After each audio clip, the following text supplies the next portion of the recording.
Okay, and I am live, guys. Here, we're looking. Oh, you know what? We're looking at my damn website. Not what we're supposed to be looking at. There we go. There's the chat room. Okay, so we've gotten into this Uncharted thing, and so we got all the kingdoms in one chat room, and we got all the trolls who turn around. Well, the firewall doesn't work. Artillery's fun. See what happened there, and I'll put it out there for the guys who got into a chat room, heard a joke, repeated the joke, and now they think they're part of a clique. So they're repeating a joke that's out of context, out of time, out of time. Uh so and then there you go. You got my competitors. Oh, you know what? Let me get my face out of the way, guys.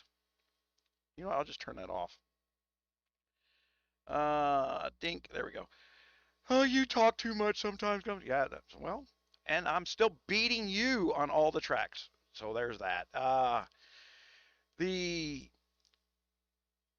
that's at the end of the day, the guy who cannot even hold my nutsack in this realm of communication probably shouldn't be talking about the way I do the communication. I just offered Matthew the ability to come in here and promote his channel for free, and you know what he said? I'm too lazy. There's that. And he says some true things like, well, when you don't do stuff, you kind of slack. I would agree with that. That's And I had to explain, like, in the last year, you guys know my health. Those that follow on a regular basis, my health has been shit. Uh, the ain't gonna get better. So there's that. But they got into the we stuck up. I started putting up a tool where I was gonna break the meat. I was taking the old meat shield from a year ago, and I was putting it into a new table, and I was gonna break it down into 4 tables so that I addressed for brand new players. I'm talking about day one players, what to start building on so they didn't have to rebuild things 2 and 3 times. But then you get into these wannabe God spenders, right? You got the guys in here who are like, well, Chris B will hit you. I'm not fighting Chris B. You're not fighting Chris B. The firewall is not going to hold up against Chris B. If your mythical reason why you think it doesn't work is the strongest player in the game is going to hit a C-22 and take out all his troops, freaking duh. And if that's the way you want to hold that argument, then you're just a douchebag for even trying to think that's an argument. So, let me get in here. I'll make sure my headset's going because I've had that battery issue and it's been shutting off. So, there's that. And the firewall is not meant for people. Again, it's one of those deals where I've got the 3 color layers, and if somebody's got a 1.1 million March cap, yeah, I'm going to tell them they need 2 or 3 million T11s and T10s if they want to sit in the forest. If they're worried about their T2s filling up the thing, who cares? I'll delete them. Take them out of the things. The firewall's color coded, but they don't know that. You know why? Because they don't look. They don't care. They're listening to some jackass who's trying to take me down for business reasons. They're in their same Discord room. I am a threat to the game. They made $500 million. They lost $300 million in 1 year. They blame me for it, and they damn sure don't want me teaching people how to spend less money. Okay? And until you put that in context, that I am there to take money out of the pockets of the game as far as they're concerned, when that's not my goal. My goal is to turn around and help a guy who's spending $40 a week and that's all he can afford on the game grow. And these guys are like, well, if you're not dropping $2,200 a month, I don't know how the hell you can play this game. They're not in your kingdom. They're not in Kingdom 33. They're not sitting there next to, Dark Mystic or Chris B or Esh or Girls As No One, things like that, right? Ah, yeah. And we've got these common little trolls that seem to be in every kingdom. They got all these bot castles and then they interplay depending on the events. to make sure they get max loot for free, and they play a long game over the course of a year to build up a castles in newer kingdoms. But it's so hard to build castles in new kingdoms that it kind of slowed the trolls down. Am I trash talking you, Matthew? I repeat, I'll just show what Matthew said. Hold on. I'm going to show the little douchebag Matthew. If you don't play, you get lazy. And I just said I agreed with you on that.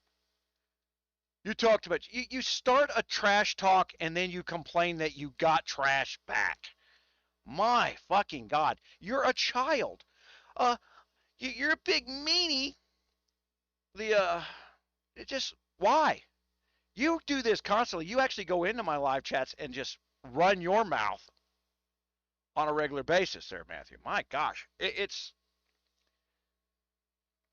You defined it as trash talk, and I said I will answer any questions, but we're not going to be doing it in the context of text and smart-ass comments, because I got an hour of smart-ass, out-of-context comments from people I don't know who they are.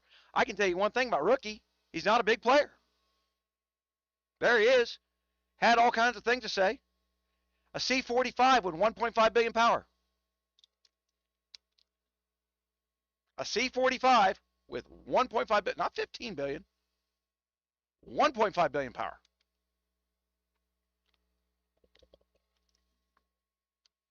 So, from my perspective, in my experience here, Matthew, the guy that's doing the shit talking, trying to spread rumors about how my business that contradicts GOG's suggested gameplay, that reduces the cost of spending on behalf of the customer, lowers profits for GOG, the guy running his mouth looks to me to be one of these devs that needs to make sure he gets a bonus this month.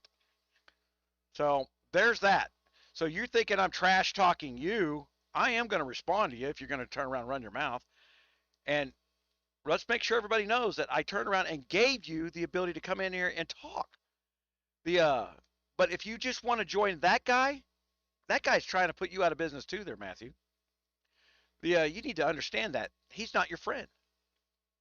You're in a room with him somewhere and he lies to you. I've watched you repeat those lies. You're in there telling me, well, you don't think artillery really has. I know artillery has an effect. It doesn't die. It absorbs a certain amount of health. And we start talking about troops on a gradually offending basis. The cost of gold. These things have a thing. So you not want to hold these discussions? Only your thoughts matter? You don't even have a thought. You have a insult. Nothing to back it up. You don't provide anything. You don't have a website. You don't turn around and allow people to contact you and challenge what you're saying.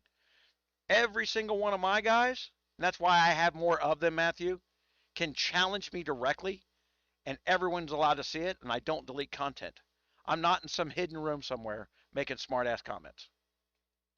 I'm out there doing it in front of you guys. Like I said, I'll defend my work.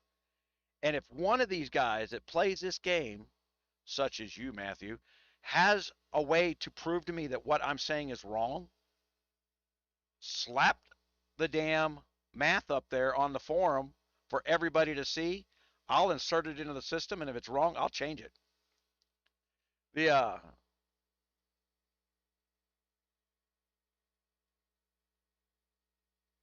Kick my ass. What do I care?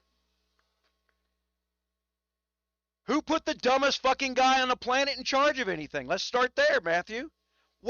How are you going to hurt me by kicking me? Oh my God. He's going to kick me from the alliance because Matthew made an insult and he got insulted back. Did he kick me yet? I want everyone to watch this childish play. No, that's the one and only kicked out right there. That's we were merging. We're merging for this. Let's get into that. We can talk about that. Okay, so the test server is not normal compared to normal alliances. Okay, so we don't have our normal alliance makeups. We've got monstrously big players inside these kingdoms, and we've got normal sized players inside these kingdoms. And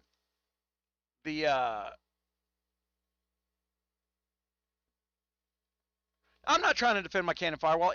It doesn't need to be. It's not insulted by a person like you. You've got nothing to insult it with. Pull up your math formula, Matthew. You're a leader on YouTube, apparently. Pull up how you know it works. That's all you have to do. No, I'm insulting you right now, rookie. So the rookie is not a real player. Like I just showed you why.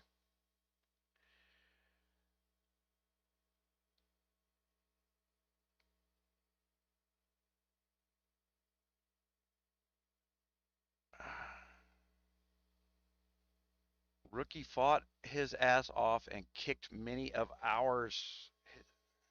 I don't know who they're talking to or from. You got to watch these Casey chats. They make these generalized statements, and it sounds like they're in there, and sometimes it's just troll bait because they're not stating who they're talking to or who they're talking about. Subscribers doesn't matter in the math there, noob. It doesn't matter how many subscribers that I have. That has nothing to do with whether or not I'm doing the math to help people out. So look, I'm telling you, this is one of these things where people go and look at a leaderboard and go, oh my God, he's at the top of the leaderboard of the kingdom. That's the guy I need to listen to. That just means somebody spent more money. That doesn't mean they know what they're doing. Some of the smartest players in the game have no money to play the game. It's one of the reasons 362. One of the reasons 362 was so successful for so long was a guy named Koji. I'm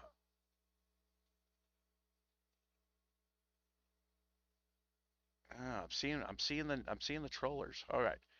Oh God, that picture.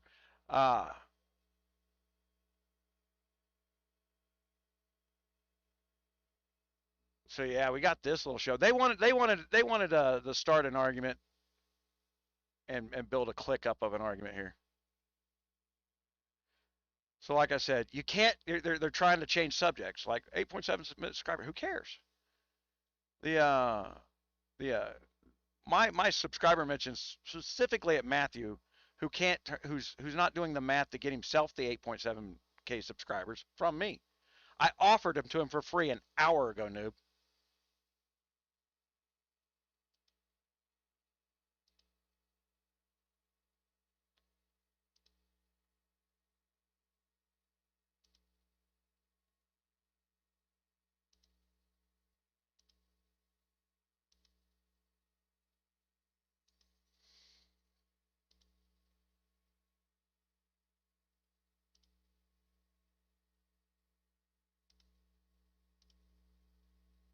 I'm going to show you. This is how bad this game is, guys.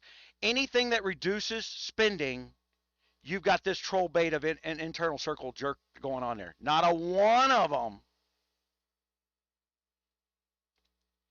I would, except for the GOG people turn around and pulled my firewall down on first day one there, Matthew. So you need to pop off your hole.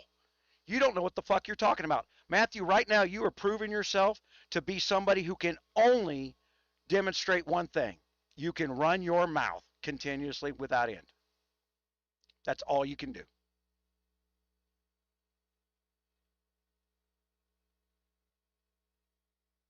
My gosh.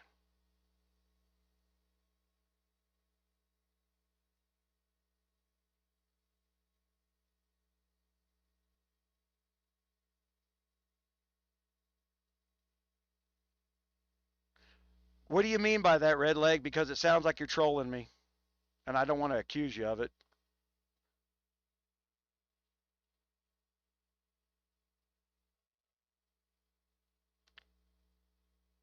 Because that sounds like a statement from, the way you say that sounds like one of those statements like, if everybody would just shut up and do what we tell them, is the way that kind of reads right now in context of what I'm talking about.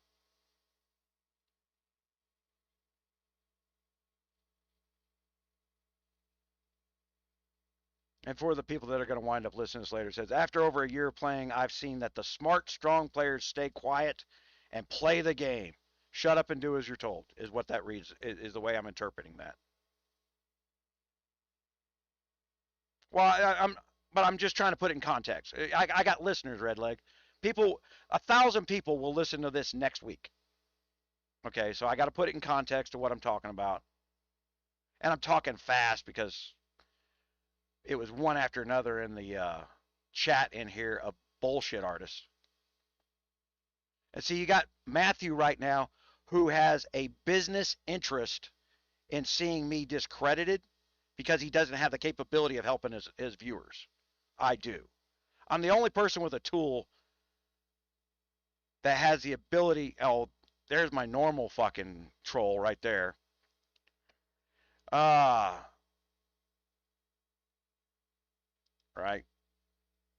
We've seen him in the last 4 lives troll. I've been letting him troll.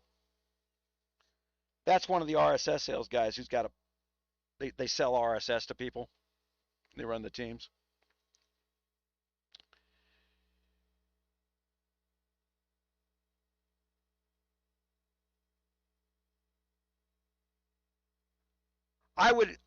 Okay, so I'm gonna go one up further, Red Lake. I would agree with you. That most players just they avoid KC, hell they avoid their AC, they just log on and they just play. Right? Okay. See, and now your statement comes in. Trolls are running their mouths more than they're learning the game. All right. Yes, I agree. The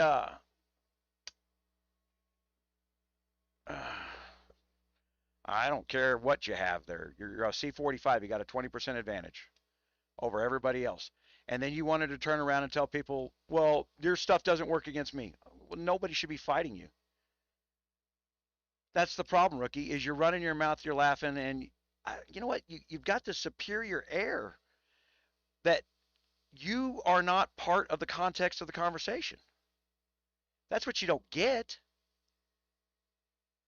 Who the hell is building a wall against you? If I'm in a KVK at my castle level against you, I'm not sitting in the forest. Right? That's the thing. So I want to undo rookie's bullshit. Like, well, the firewall won't work. It's just when you're a C45 and you've got the ability to build, you're going to build up your 11s and 12s because they're a little bit cheaper. Your 10s, 11s, and 12s. No, you're going to build up your 11s and your 12s along with your main T13 marches because when you get hit, you don't want your T13s sitting in the sanctuary. If you're out there in the forest for timing purposes. I don't even know who Rookie is. I don't even know if he plays that style. All I know is he's popping his mouth off. For people that are going to sit in the forest, it's a money game. And if he'd watched any of the videos when we talked about the firewall, if you're playing up there, you're spending thousands and thousands of dollars a month rebuilding troops. And you're going to play completely different build game. But you know that.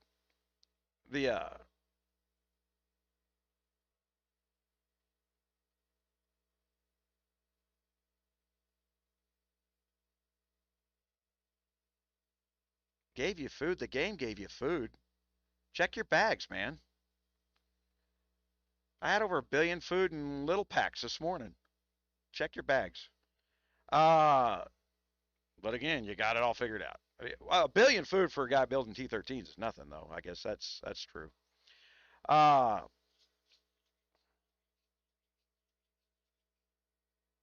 does anybody give you that much food in here when we all got so many troops we can't move them out of our castle?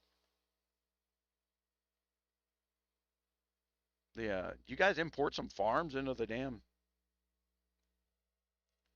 or did the developers who are running the hack hits turn around and build you some food farms?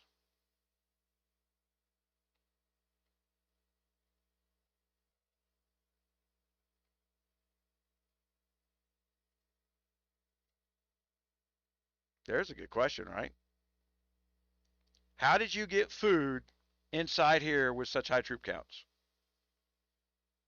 Nobody transferred it to you. That's for damn sure. That system's broken.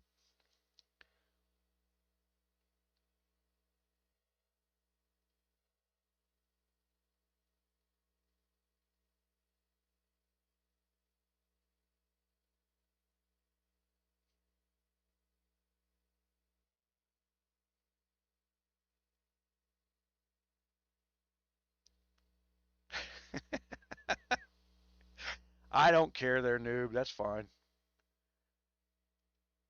Hold on. I want to go back up to your thing because you made a good point up here earlier. Where were you?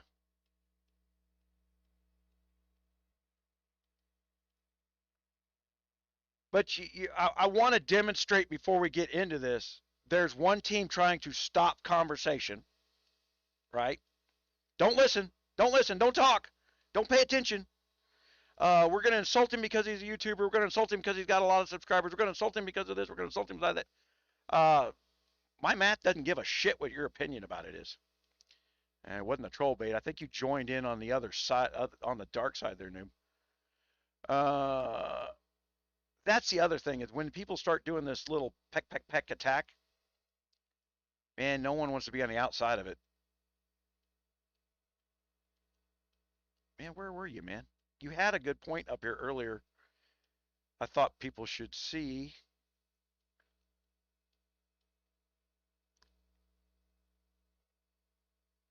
Oh, I never understood this statement there, noob. What core on average? I'm going to say that's average. What's core on average? Are you ask?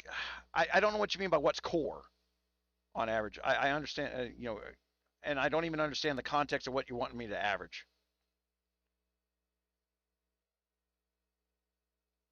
Yeah.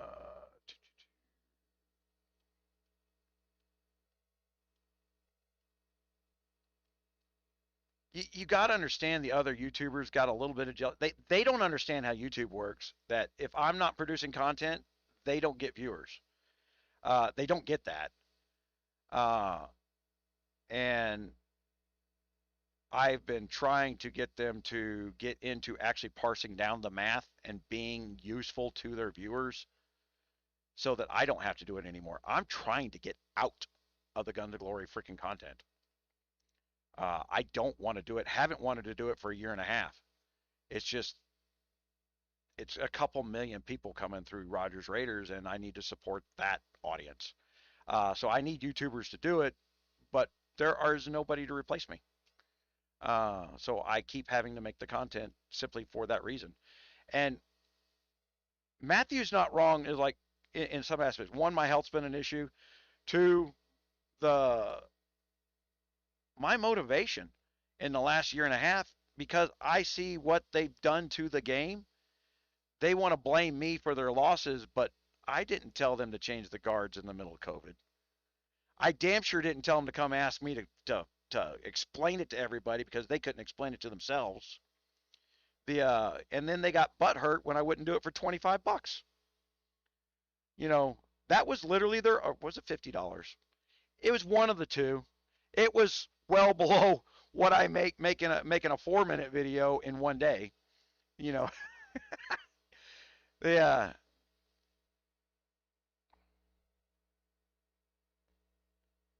yeah. I'm an adult only channel, but we can't send nudes out on the channel. All right, so hold on. So noob, I want to answer that question, but I never understood it. Okay, so that's what I wanted to. That's why I said, let's go live here. This I can slow this down just a little bit and have some semblance of control.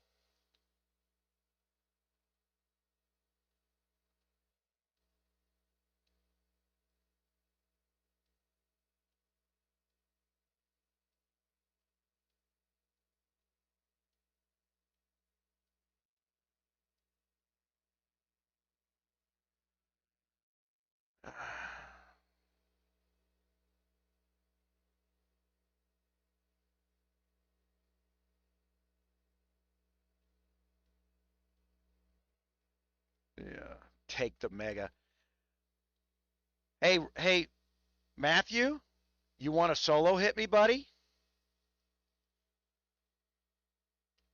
Take the mega. How about we just play a little swapping of troops here, Matthew? We'll both be out on our asses for the rest of the damn test server. How's that? Oh wait.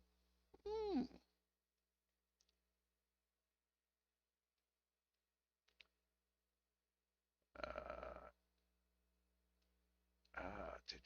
Hold on, I'm trying to find Noob. I'm trying to get to that question.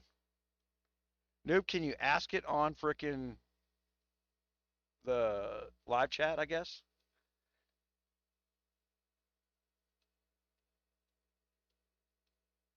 Man, you got to flow through all the people who want to see their name on frickin' YouTube.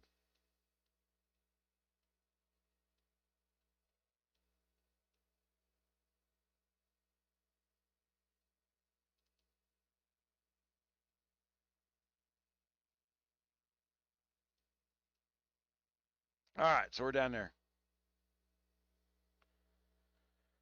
Uh, okay, so this was what I was going to start the live for today was the internal planning that's taking place somewhere else. Uh, we can go look at the map. I would I was making fun of this strategy this morning a little bit. Okay, so we had the bridges and stuff, and the plan was once we got the level 2 bridge, NWO and Raw were going to merge into one alliance. Okay, uh, with Raw being the blocking support, and actually I thought I was on the blocking team, and someone decided I was going to be on the more foreground team for NWO. Uh, and that might have been because I was making the point, but my castle's just not that big as other people's castles in there. And to quote unquote call it blocking, you might as well call it cannon fodder because all we're there to do is whittle down some big guy's troops while our castles are the sacrifice because that's what's going to happen with the way the test server is set up. It's not realistic to what the actual event alliances would look like. You got to remember, we've manipulated alliances across an entire game to make these superior attacking forces. Now, the developers did spread out the the big top players. Okay, so like there's, I mean, and that was pre-discussed. So some of the top players like Kingdom One has Dark Mystic. All right, I actually don't know. I meant to ask somebody who's the big players for the other four kingdoms.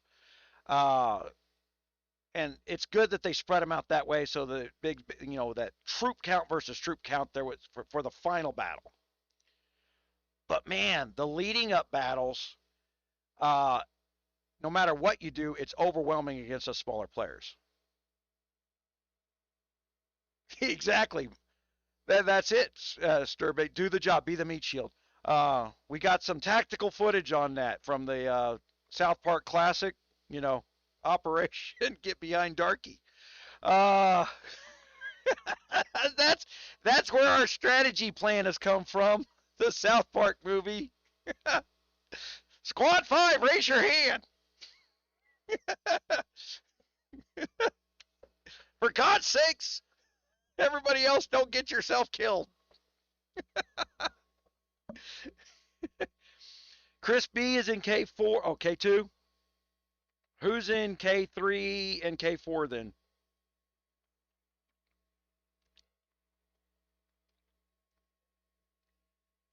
Oh, hold on. I'm sitting here laughing and it's got me dizzy. Who's in K3 and K4?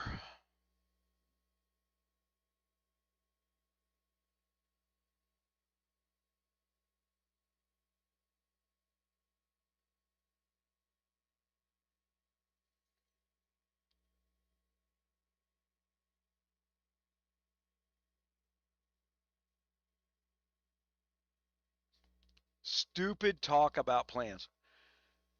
You mean the plans that you guys put in the Discord room? Oh my. I didn't make the plan. I'm just talking about it.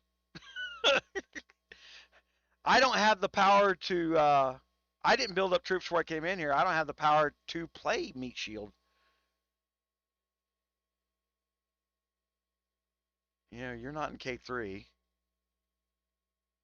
Are you in K? You're not in K3.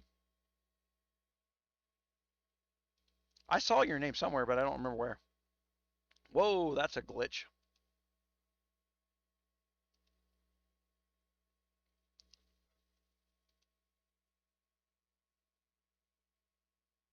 Well, no, you're in our kingdom. Oh no, that's not you.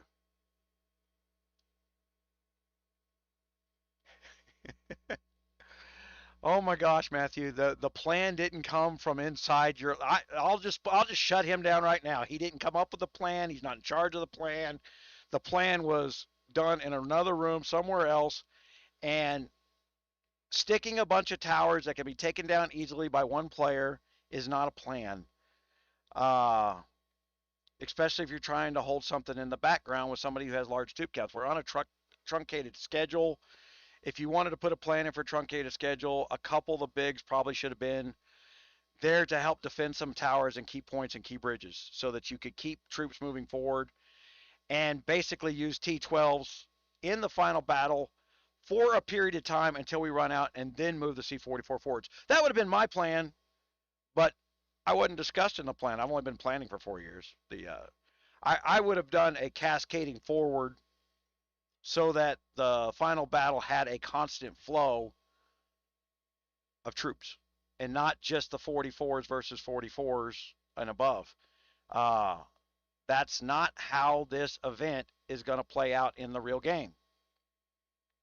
The uh, the few 44s in a single kingdom are going to dominate in all kinds of areas. Is how this is going to play out.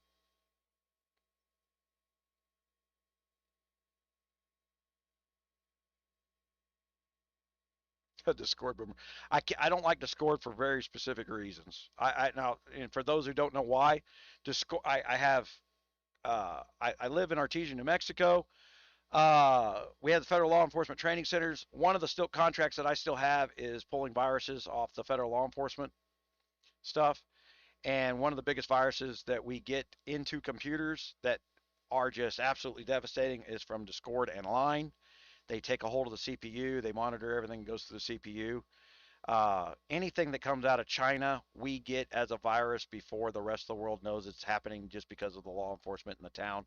So it's part of my real world business. Uh, yeah, yeah.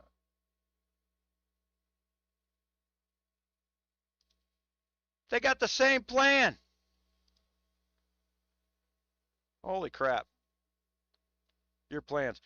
Okay, everybody. The plan is to put every weak player they can in the background and get their bridges cut off. You won't figure that out. That's why I said it was a dumb plan.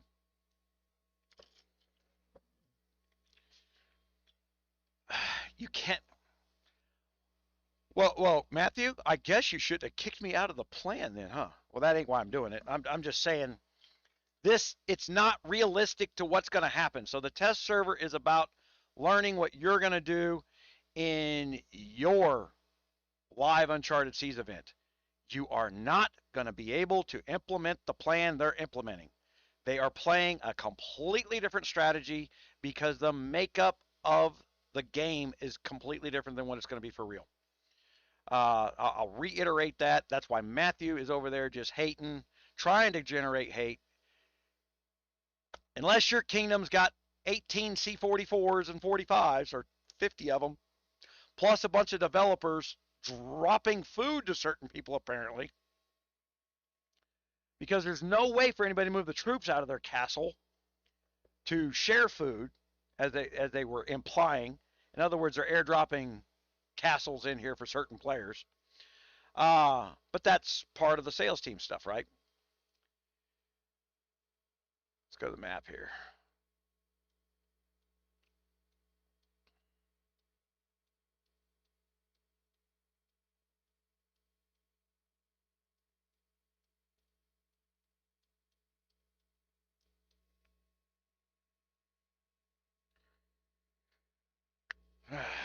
What's up? All right. Does everybody understand why this is not a realistic view of what you're going to see? Understanding the mechanics of what we're doing is more important. This is a test server. What we should be testing is certain things that work and don't work. Uh, the This is not a playground for people with that came in here with infinite money and biggest castles to not have to lose anything this week. That if that seems to be the view of the larger castles Not I'm not throwing them all under the bus here, but at least those that are vocal. And like Redleg was saying, those who play, responsibly, they don't.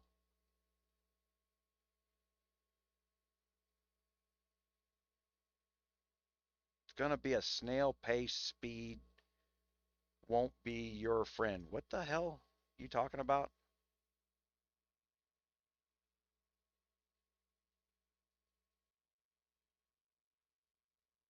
Yeah.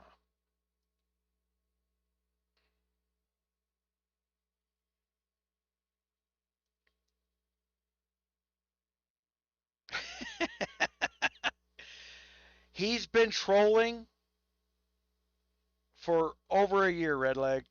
You just got to let him go. I leave him here for comic relief.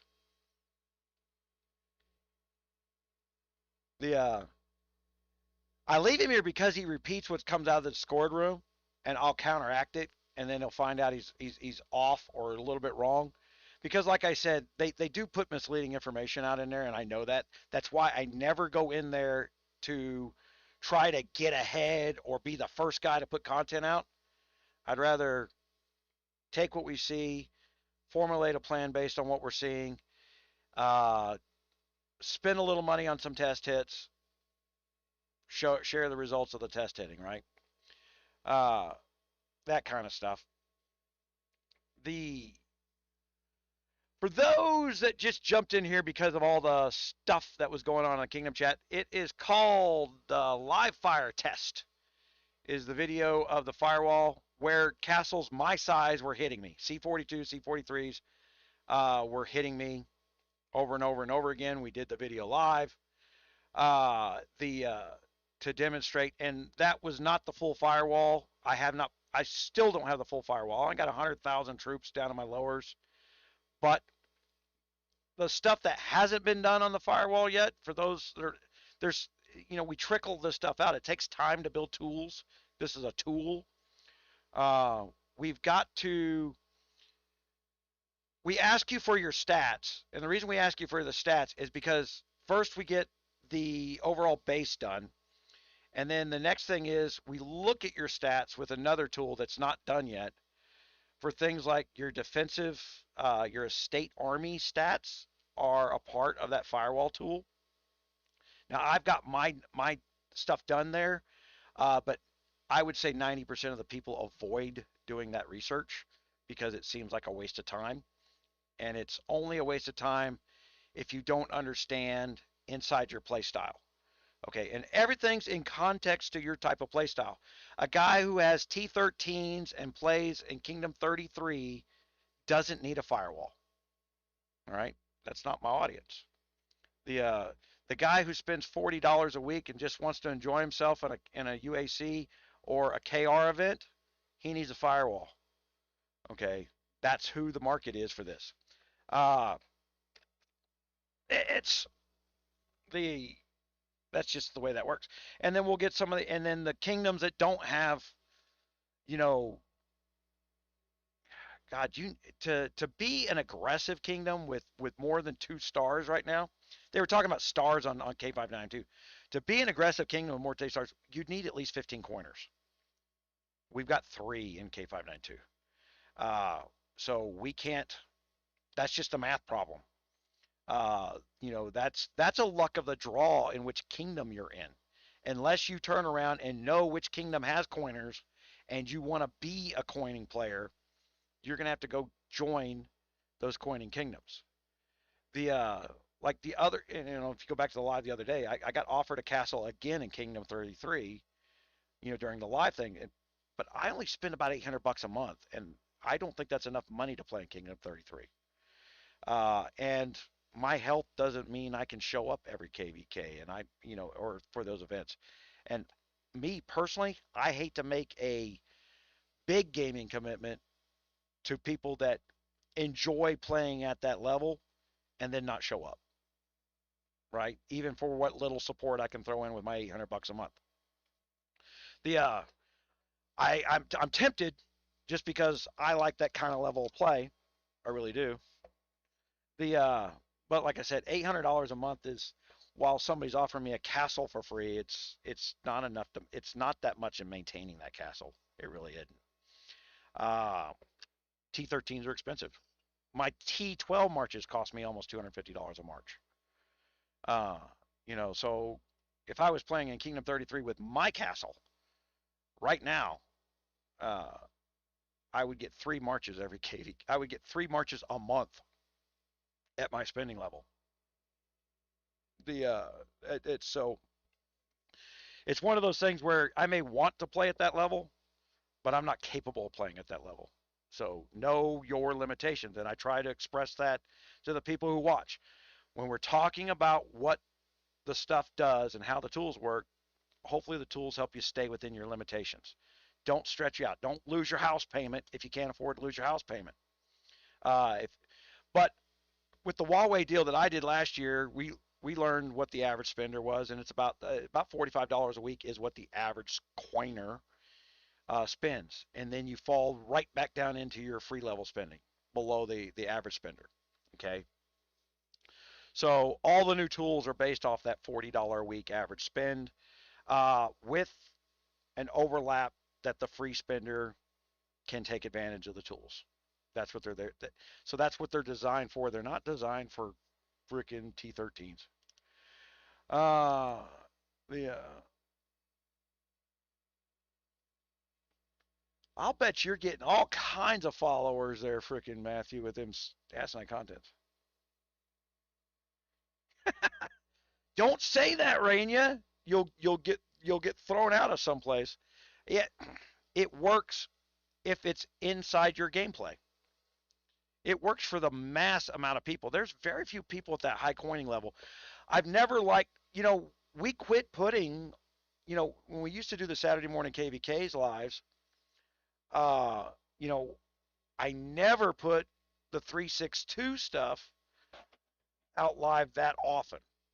One, we were doing strategy that no one else was doing. So I didn't want anybody else to know what we were doing. We were there, for the sake of K362's epic win record. K362 was one of the not biggest coining spenders ever. It wound up with top end spenders. Uh, Flawless, and Roma, and then they had Winter. I don't know if Winter ever maxed out, but I mean he was always one of the big top. I mean there were just huge spenders, and you rely on them. But even though they were huge spenders, they had jobs to pay for that spending. So they're on for 2 hours, off for an hour, for it's woo, that it's are they going to be here in the next hour when shit's happening? You know, so we could never produce live KVKs with that kind of stuff because that would be telling our enemies that our big players not at the paying attention. Especially when like Flawless was one of the top guys in the game. Flawless was like on a freaking yacht in the Mediterranean, and his internet would go in and out. So you couldn't have that on a live feed. Uh the and and as I explained on the last live and the live before that, even my castle not even being that big, it's too big to teach new players. Okay, you wind up just showing people a great big castle that takes them over a year and a half to achieve from their normal gameplay, and it comes off as braggadocious. But I'm not starting a new kingdom. I've done this for 4 years. I have built up 5 C40s on video, showing people me spending my money, showing people, there's no hacks, there's nothing in there, showing what I spend, how I spend, or how I do it over the years within the gameplay. It's I'm done with it. This is boring to talk about a subject that the game itself, in my opinion, the people that run this game, the people that are in charge of developing content, hate their own product. It is the only way I can view the way they put stuff up. Uh, it's there's an emotional response against me, uh, that I don't care. They act like they're going to kill me, and they're not. You know what? Hold on. I'll put the number up here since we got so many live viewers. Memberships dashboard. Make sure I'm not showing any personal information here.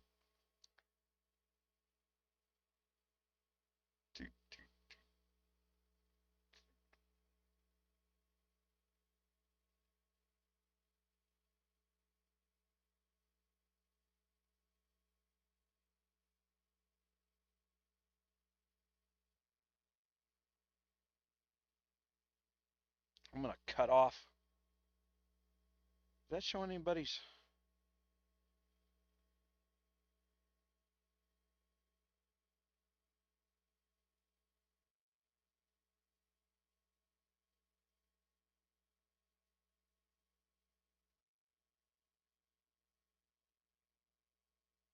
So we can go to detail views and cut some of this other stuff off.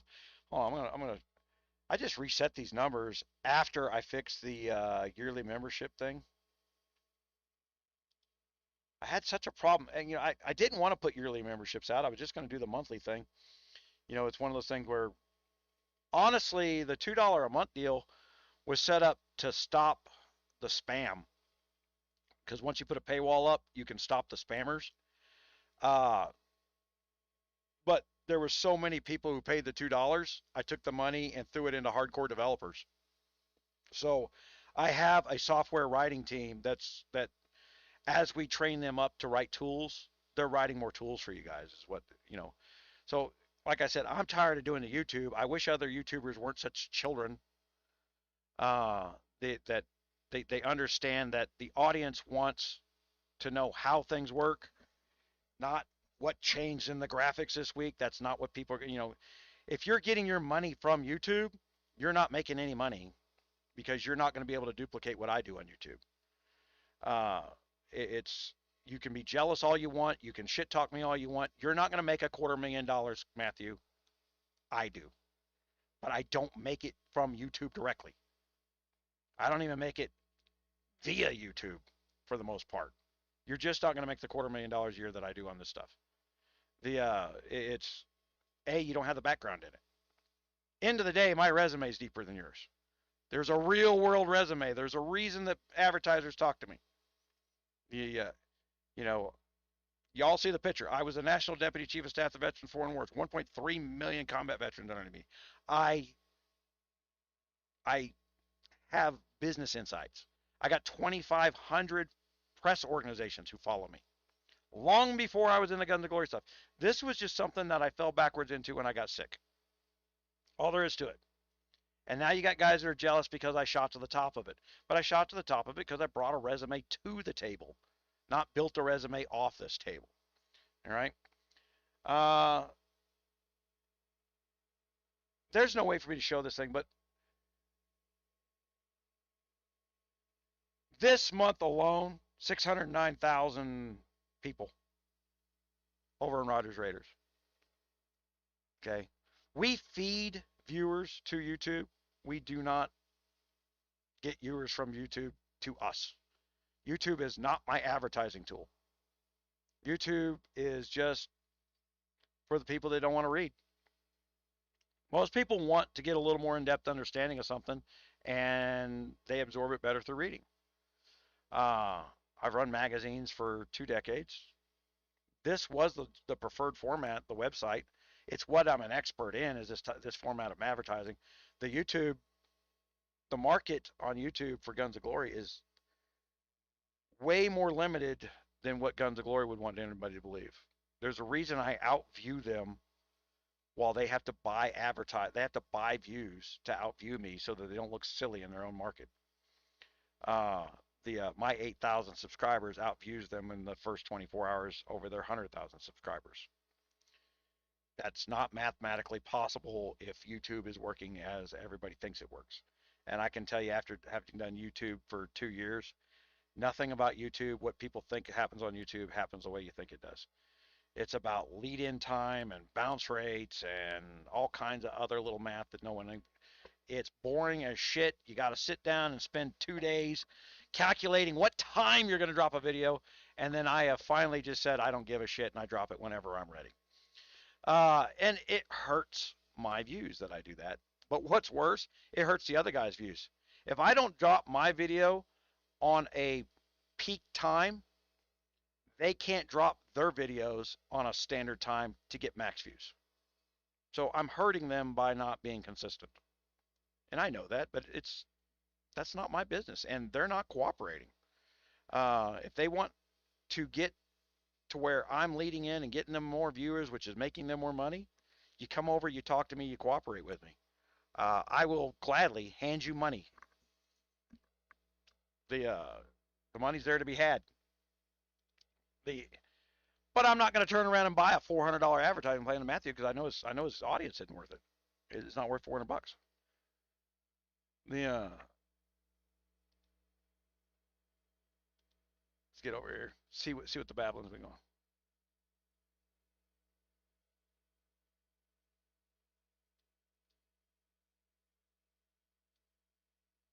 Freedom for Cuba. I don't think that's going to happen while Democrats are in charge.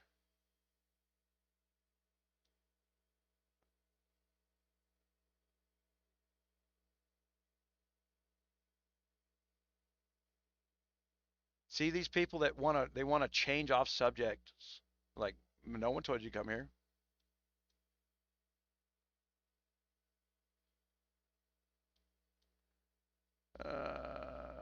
We're famous.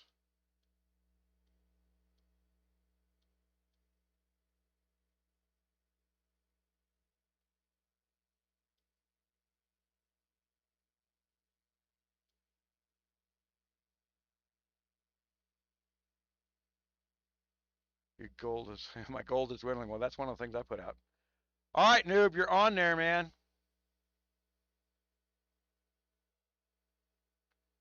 You're interested in how I work.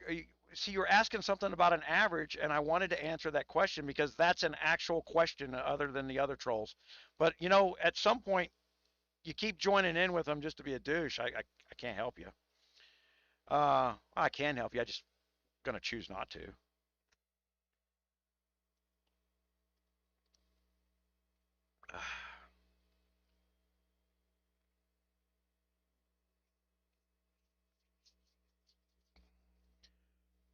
We had to develop the firewall system to deal with the Guns of Glory developer trolls that were zeroing new players to prevent us from having a KVT team down the road. They still effectively pulled it off because it took us too long to develop the system. But the people who are still stuck in K592, they're using it, and no matter what they do, they can't zero out the players that are stuck. Those that just stuck their head in the ground and said, I'm not going to do it, they lose large marches. So there's that. We've got both sides of the coin inside the kingdom. All I can do is suggest that something that works. If you don't want to use it, it's your problem. I can't make you do it. Yeah. No one has to do anything, man. I don't know, when you get a suggestion on something that works, if you can't prove that it doesn't work so that I can fix it, and all you got's an insult, why are you talking? Just to hear yourself talk. You're lonely. No one wants to get in there no more. Y'all had a lot to say a little while ago. Now that I get to respond without your verbal inputs in a and use references, oh my gosh, we don't want to talk no more. Noob, what was the averaging question you were asking? Texas is the last bastion of freedom on the planet. I got to buy land in Texas sometime next year. We were going to do it 5 years ago. We had a chance to buy, what's that town? Red something. Man, a guy offered us an old convenience store for like $5,000 right there on the Texas side of the border. And me and my dad went out and looked at it. But damn, the taxes on the property were more than the property cost.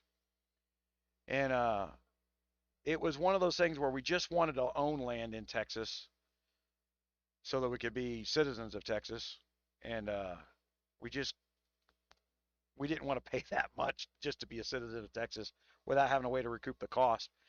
And at that time,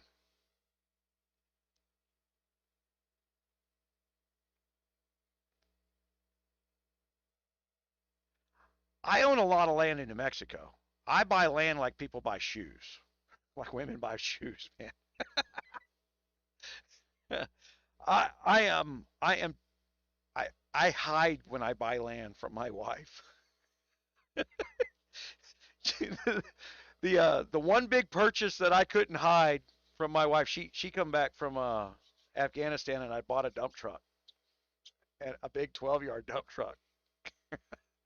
And because of my health, I couldn't get a commercial license to actually register the dump truck. But I bought a dump truck so that I could go build some roads and some land that I bought out in the middle of freaking nowhere. And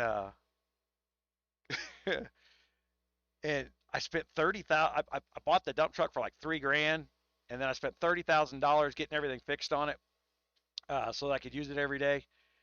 And then I couldn't license it to drive the damn thing. And the but it's one of those things where you can spend a lot more money on a dump truck than you can get back out of it.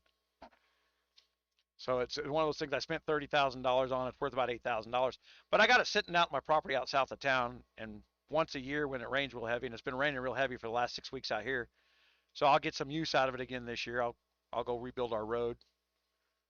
Uh, the we get the rain falls so fast out here in the desert, it just eliminates roads. So you got to have some heavy equipment just kind of laying around. So if you can get it cheap, and you can get the kind of stuff that'll last year to year while it's sitting. So I got to dump.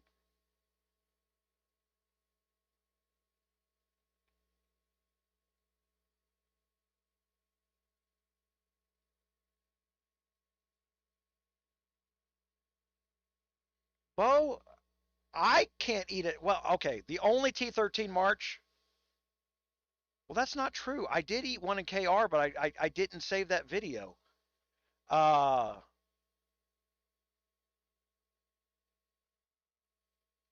he wasn't Dark Mystic stats. He was like 12 or 13K top stats, my 10K top stats. Uh, I ate one. But yeah, it's not really designed to. That T13 March is 20%, excuse me, higher base.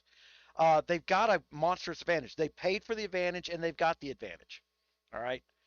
But if you're one of the support players that's spending money to be a support player, and you're playing in that realm, and you accidentally take a T13 March from somebody who's not, $60,000, $80,000 into their account, yeah, it can keep you from spending $800 yourself.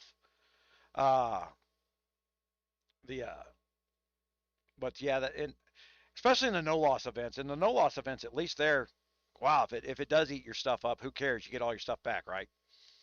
But for the loss events, and that gives you some indication of what's going on.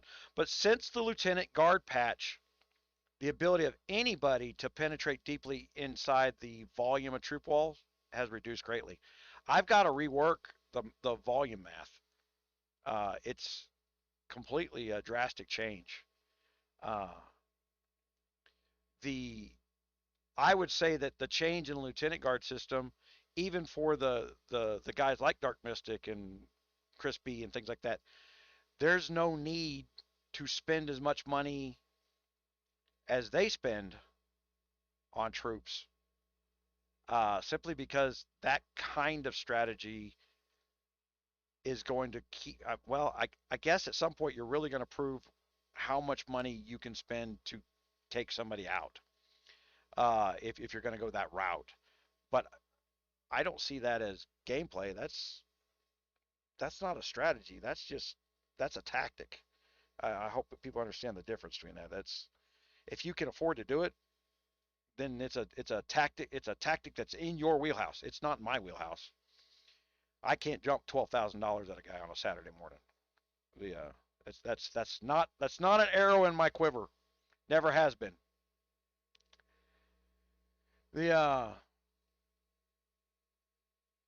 oh, it's funny you think I have feelings. Why are you making fun of stuff? I'm concerned about the fact that you think you have to make fun of stuff. That's my concern. It's not that you hurt my feelings. I'm worried about your feelings. What? You're like a latchkey kid, man. You all got together. You started making fun of something you didn't understand, and then and then what I realized is you don't want to understand. You just want to be a douche.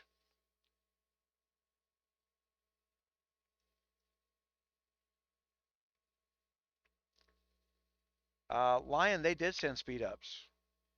Lionheart's asking for them to send speed ups. They airdrop 20K. They need to airdrop some gold because we're spending locked. The developers do need to airdrop some gold. Uh, and quite frankly, with the speed ups, some more food, some more RSS packs too. Another 60K speed ups because of the truncated timetable would be more helpful for the devs that are listening. 60K speed ups, say 200,000 gold would be enough uh, to make sure that people have some speeds and to get around because the map's kind of large for teleporting and things like that uh, for this type of interaction. My opinion, they just go give us free stuff. Devs hear that all the time.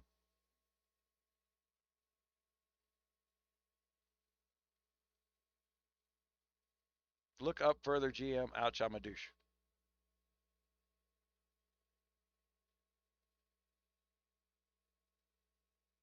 Not here to make you famous, man. If you had a question, I was willing to answer it, but you don't want to repeat it.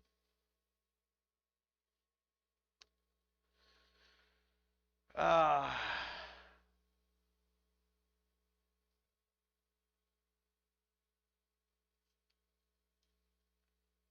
yeah, they dropped 20,000 speed ups.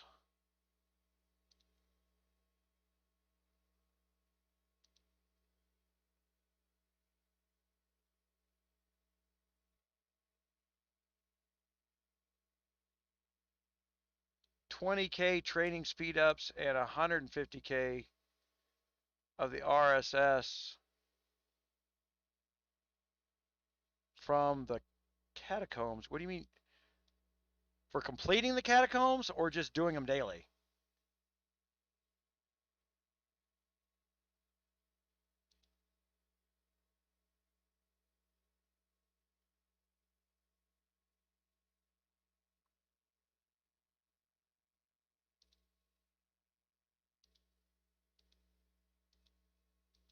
I hadn't been going in and collecting RSS. I mean, I'm not doing dailies inside a test realm. Uh,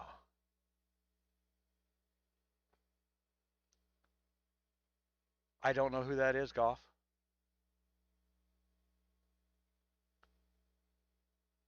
I've never met him, I don't think. I've met a bunch of people whose name Loki, but Kingdom 115 doesn't register.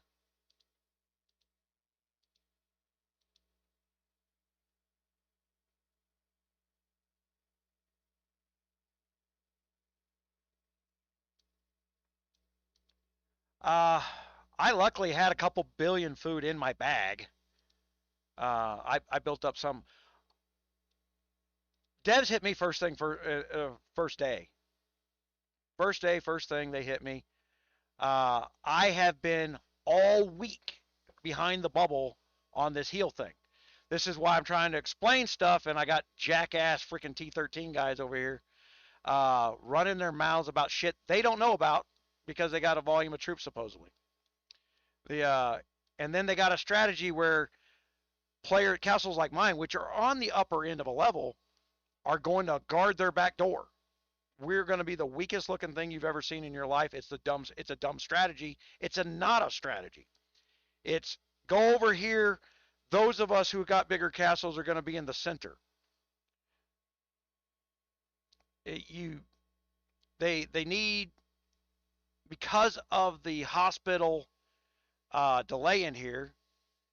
Uh, which I agree with this hospital delay. I can see how that slows down a much bigger player. Okay. And forces more cooperation amongst the team via the hospital setup. All right. So I am not anti on this at all. Hold on, I'm going to crash my game here. Every time I go and hit the speed up button, it crashes. Holy crap, it didn't crash. Make a liar out of me. They fixed that. Good deal. Uh,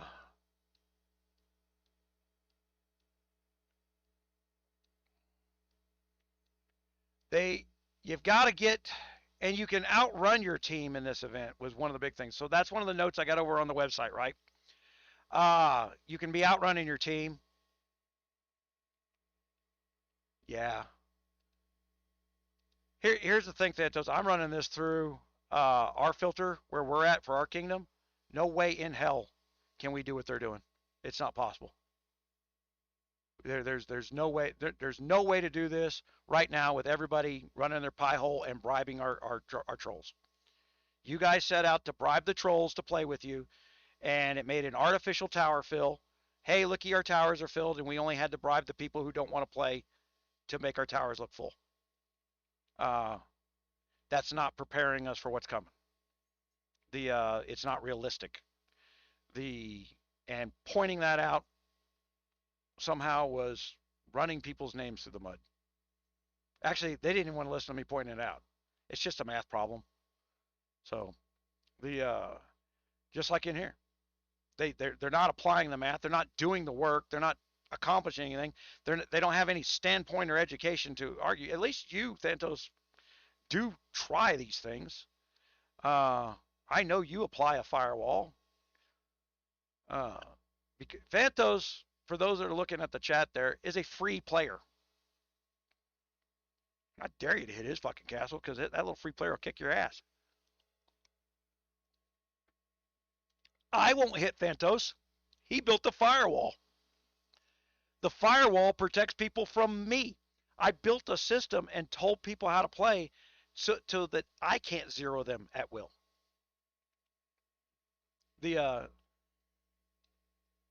That's how we know it works, right? It works effectively against me.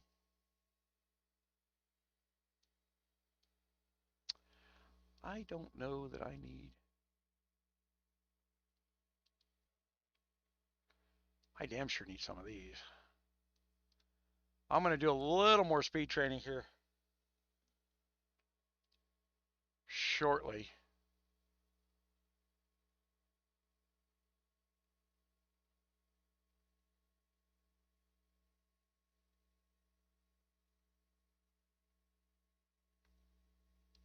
Who is you, creeping?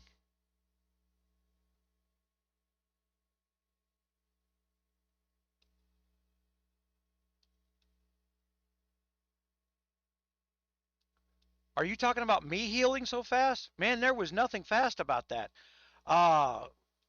If you look, the leaders in the alliance dropping the towers and dropping the farms and stuff to build, you can farm points out of that. So people who have all day to get in there and farm the points, I put 15, 16 hours worth of work into it earlier in the week to get some points and to get the things. And then you've got to kill one of those pirate forts to get a speed up drop for speeding up. I got to be in alliance to participate in this stuff. I can't even show you guys this stuff because Matthew's throwing a tinter tantrum talking about stupid people. But he needs 15 of his buddies to come over and help him out while he's shit talking. Matthew didn't want to drop and have a fight with me. Matthew wanted to drop and have 15 of the biggest players he could find. Prove what? They got a bigger castle than me? I already know that. I capitulate. You win.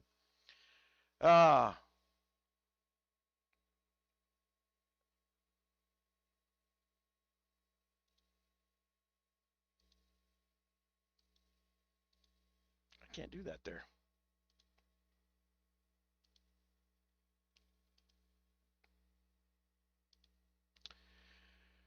Oh my gosh. All right.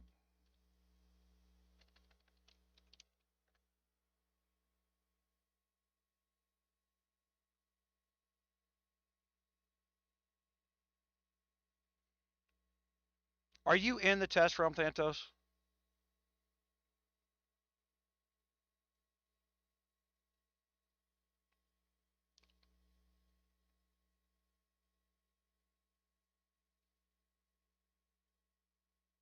In the test realm, I got a mail on the test account that gave me 20,000 troop training speed ups, plus what I already had, which I think I had like 8,500 when I came into the event. I had 200,000 gold, but I couldn't see the damn screen. I thought I was using resurrection coins, which I never use, and I wound up spending my 200,000 gold by accident. So I screwed myself on that one, just because I couldn't see what the hell I was doing, because the white coins and the gold coins look exactly the same to me, and nothing's labeled. Uh,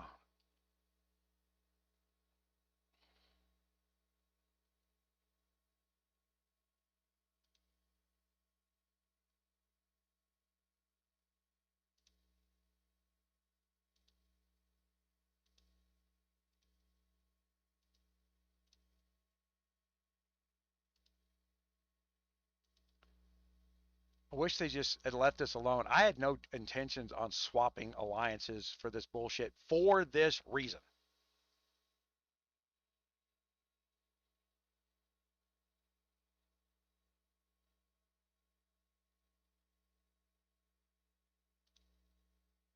Where's he at now? He's kicked to. See, I didn't. I didn't like that crap. Right? I'll just join over here.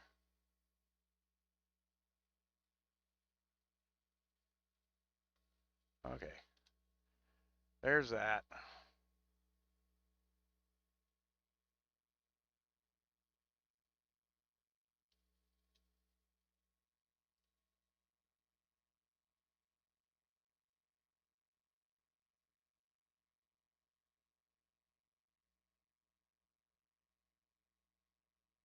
So, is that what you got left? Did you not get the mail that had the 20,000 training speed ups in it? Or was that a reward for how much stuff you'd done during some event that I didn't pay attention to? I don't know why I got those. It didn't label it. I just know that I got them.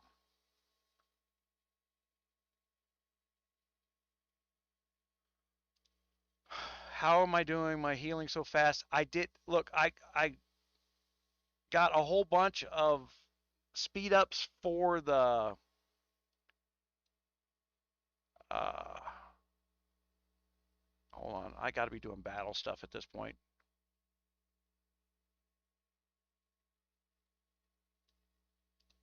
So for these researches here, you go back in and then you got to speed up.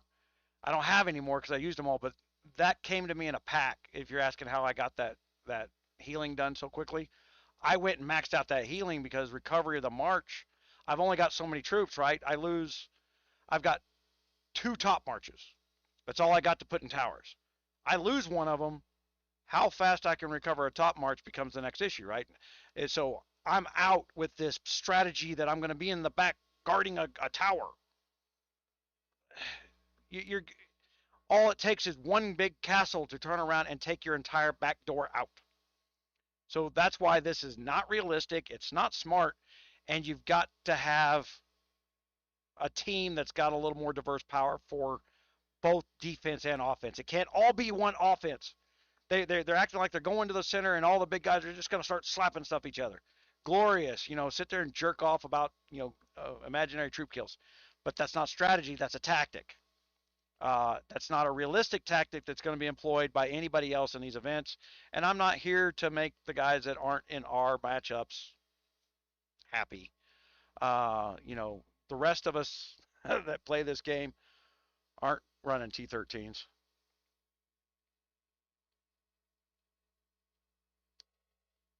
Fix the coins. Yeah.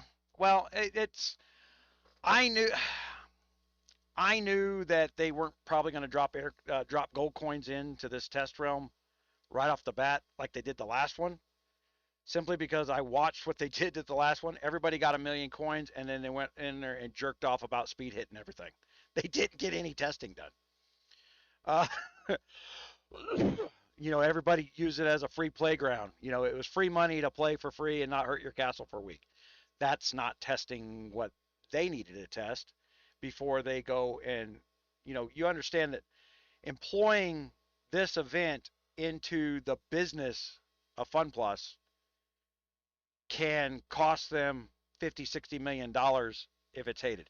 I watched the Muffin video this morning.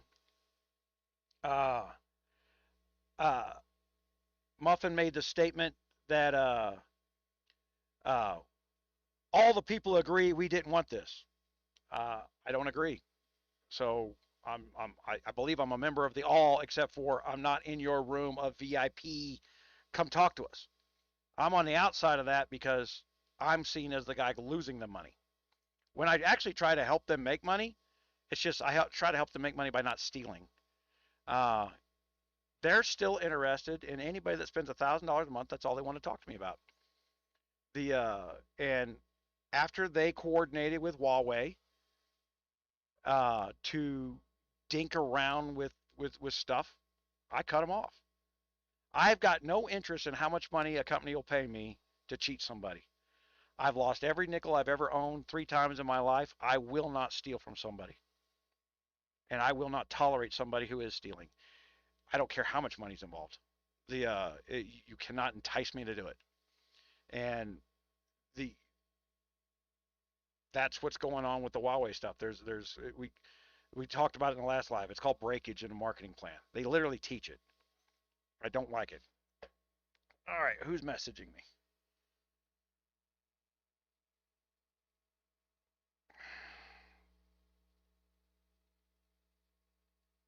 Uh, Hold on one second.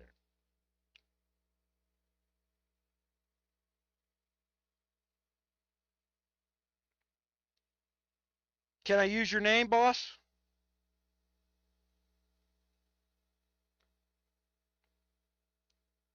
Man, I can call you, put you on the phone. We'll just let you talk with everybody.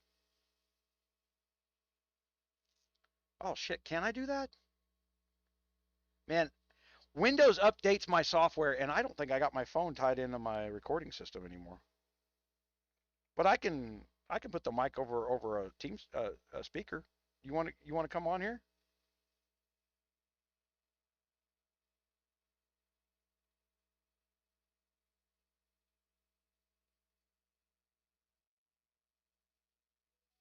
Sure.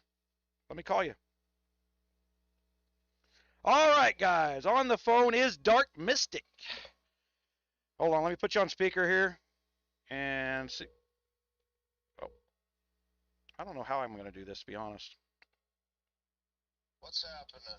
All right, man. I got to speak again. Let me see if my mic's going off with you going. Hello? There we go. It is going up. I bet it's soft for them, though. You guys are going to have to let me know.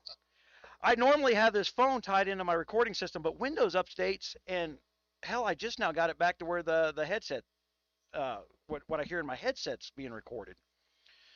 The Yeah, I'm watching the strat. I'm trying to separate what we're doing in the test realm from what really is going to happen afterwards. That we're not going to have guys like you uh, leading the way in our real event. That's just not going to happen. And this put all the weak players in the background and all the front ones up. That's a good show. If I was blindly worried about my YouTube audience watching something, I would just record the show and shut up. But I'm more along the lines of what's going to be really helpful to the people who do pay attention to what we're doing. The I've gotten bored because the Guns of Glory guys have gone out of their way to destroy Kingdom 592, so I don't have the marketing system that we tried to set up there. Hey, wake up. Who's that? Hold on. I got somebody in my ears. It's catching up now. Yeah.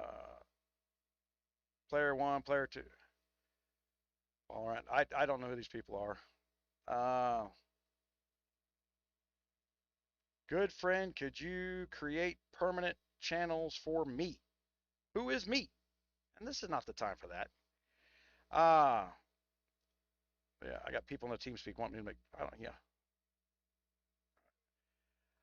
For the hey, if people want to use the team speak for coordination inside this thing so they can hold a discussion about tactics, I will sponsor that. I'll pay for that. Uh, but usually you got people that are absolutely adamant about not having any form of communication where somebody can have something other than a smart ass comment to say, and drop it like it's important. Yeah, I'm always having my feelings hurt. I hear that all the time. I just haven't had it happen. So how you been, man? I've been doing good. Just playing the game a little bit and meeting some new people in this test server and enjoying my new team. Exciting group.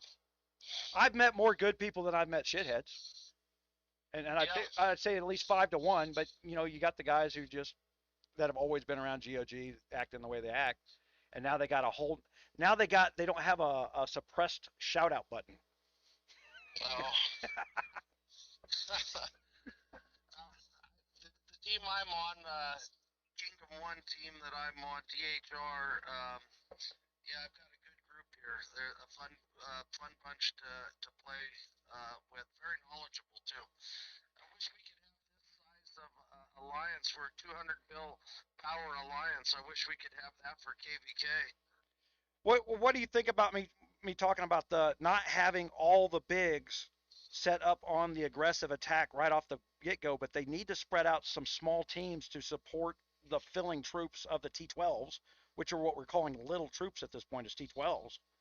But you can't Yeah. be only T12s. If somebody goes around to the backside, they take out they take out everything quickly on a fast reacting Yep. team before the coordination takes place. That's why you can't coordinate this stuff through a text box. This is about to be very fast, very aggressive tactics, and what they're doing is they're setting a plan in place that's going to get blown up in minutes. Uh, Right. because Yeah, they act like their enemies aren't thinking. you're gonna have to definitely be live communication with your team. If you've got a type that you're definitely in trouble. Yeah. The so I mean, in your alliance, what do you have for T12 guys that can just support the towers so that another T13 guy can be out there working aggressive attack megas? We've got a good group here. Um, don't want to give out too much Well, yeah. information on what we got. Yeah, it's a little bit early. I guess at the end we're gonna find out who has what.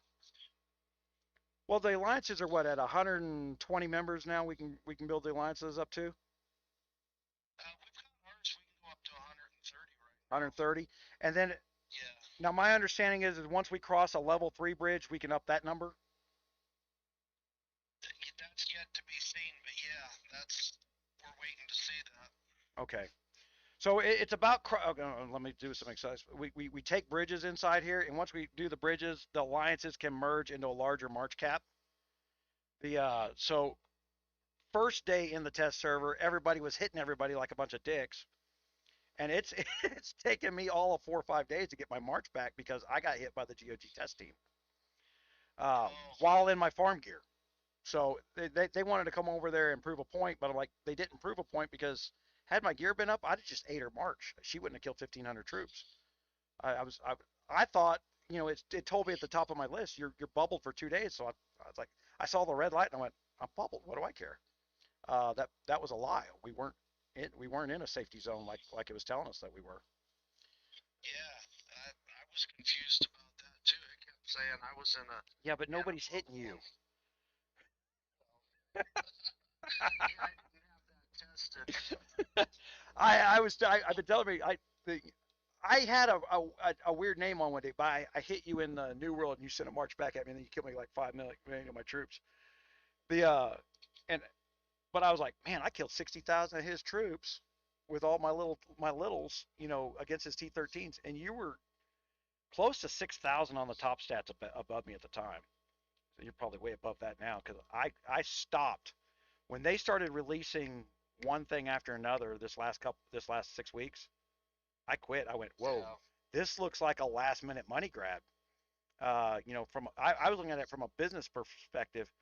It looks like they're trying to get as much money out of the people who will spend money freely before they collapse. Because the other thing that I've noticed, and I made some small mention of it, they stopped all advertising inside of other games. Where you play another game and it says, "Hey, come join Kingdoms of Avalon." It's one of those ads that you play for events inside of another game. Right. Guns of Glory is not on the list. They're the only Fun Plus game that's not being advertised. The they are not trying to attract new players right now, and that's got me holding up putting any more big money out because I got a full time programmer now, and I've got some tools going to help administer KVKs. Where somebody like you can turn around and says, okay, I'm going to be here, and then the other members of your team can come in there and sign up to be part of your tower. And then what's going to be in your tower. You know what troops are going to be in your tower, and you can make adjustments before the day so that you know who's bringing what, when, where, and how. And there's a little more plan ahead. Interesting. And then I'm going to try and set it up so that you have a second mega, a second guy in there who brings in completely separate guards, so that you can have a cavalry defense or a distance defense, and all you got to do is swap the mega. The That's once after I figure after the mergers, there's going to be more big players with maxed out guards. That that kind of team strategy play will be in effect. So I'm thinking ahead on that one. I'm hoping to have it done whenever they get the mergering done.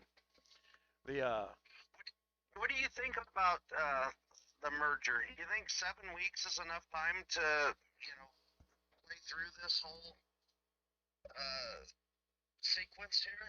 I Okay, so I watched the muffin video where she she kind of threw you in there with it. We all agree we don't want 7 weeks. Do you agree with 7 weeks? Let's start there. The I I don't know. I think look, I'm looking at it from two different points. Okay, I understand the gaming business. I understand business in general. I also went through the history of every game that ever made a merger, and it's been a disaster. Okay, uh, because you're merging your trolls, and they're gonna have brand new life. And the people that you're more likely to, from a business standpoint, you're more likely to run off your paying customer because of the free player having brand new people to annoy, and that's their enjoyment, than you are to gain new paying customers. So from a business standpoint, I think it's a dumb move. Now, Yeah. to counter that, what I have suggested is they need to build a realming system and say, we're going to build new kingdoms, but we're going to have a North America time zone realm. Those four, from Hawaii to East Coast is going to be in one time zone.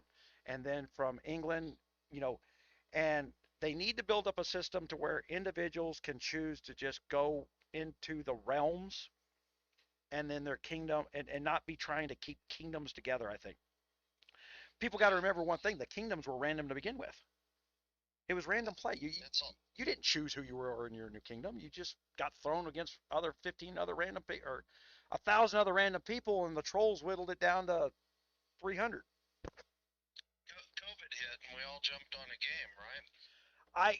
I said that again and again, and we were in some business negotiations back talking with the some of the investors and stuff like that. And I explained to them. I said, look, they can blame me all they want, but they dropped the guard system in July of last year while everybody was sitting on their couch, and he said, and I said, people hate new things.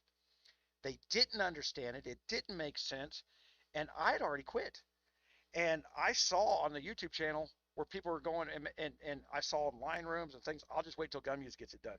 I went, whoa, what did I do that everybody's waiting for me to figure out this thing? I had no intentions of figuring this out. And then Huawei come in there and paid me to do it. The Otherwise I wouldn't have done it. I had no interest in breaking down this guard system, and it took me uh, God, 5.5 months to break down the guard system. It's taken me, and then the other problem that I saw because of the trolling that took place at 592 was the trolls were both contacting people the minute they joined the kingdom and running them off, and then on top of that, so they were running off the new players that YouTube could have built up a team in K592 with, because I'm not going to attract coiners. You're not going to get somebody to abandon their already built account to come play with me. And there's the anti-GunMuse marketing out there that says like, oh, I just, he's about me building up myself. But they don't go back and look at the statements where I said, look, the goal in 592 is I should fall down around number 15 on the power level. That never happened. I stayed at the top of the chart the whole time. Uh, and me being at the top of the chart was an indication of badness. Not that me being there was bad, it's just that meant nobody else was trying. And then once we figured it out last December that they were running people off directly. They were pulling up the Excel spreadsheet so they knew the results of the battle before the marches landed. We caught that on a live show. That caused a number of big players to quit. They went, "Holy crap, that's really happening!" I was like, "Yeah." They're the minute you click, there may be 12 minutes before the march goes, but the result of that battle is already on the database. The Oh yeah, I've seen that. and you'll see them hit the recall button because they're pulling up the Excel spreadsheet, or they know where somebody's at. They're trying to convince people that there's so much hate out there that in a random matchup of a KR event, that within 4 minutes, 15 people have located my castle and sent a mega at me in under 4 to 5 minutes. The To their death, trying to test out what I'm doing on my testing the firewall system, and then they got into this thing where they go, well, the artillery march. What I showed them on the website's not what I'm doing. I can misdirect. The number one thing you've been through that developer thing. Misdirect what you hear in the developer rooms. Yeah, I can misdirect Yeah. too. Right. I can put Never out want to information show. that ain't fully complete just as easily as they can. There ain't nothing. I did have an idea for GOG though, and talk about trolls. I think they need to develop a server just for trolls and put all the trolls in one server and sell time slots and allow people to come in and pound on trolls. Well, I bet you they could sell a lot of tickets to pound on trolls. the Uncharted Seas. So they got studio time and money built on the Uncharted Seas thing, right? Yeah. Uh, if they built this into a event for new kingdoms, and I think that's where they're going. And I called this the Care Bear system.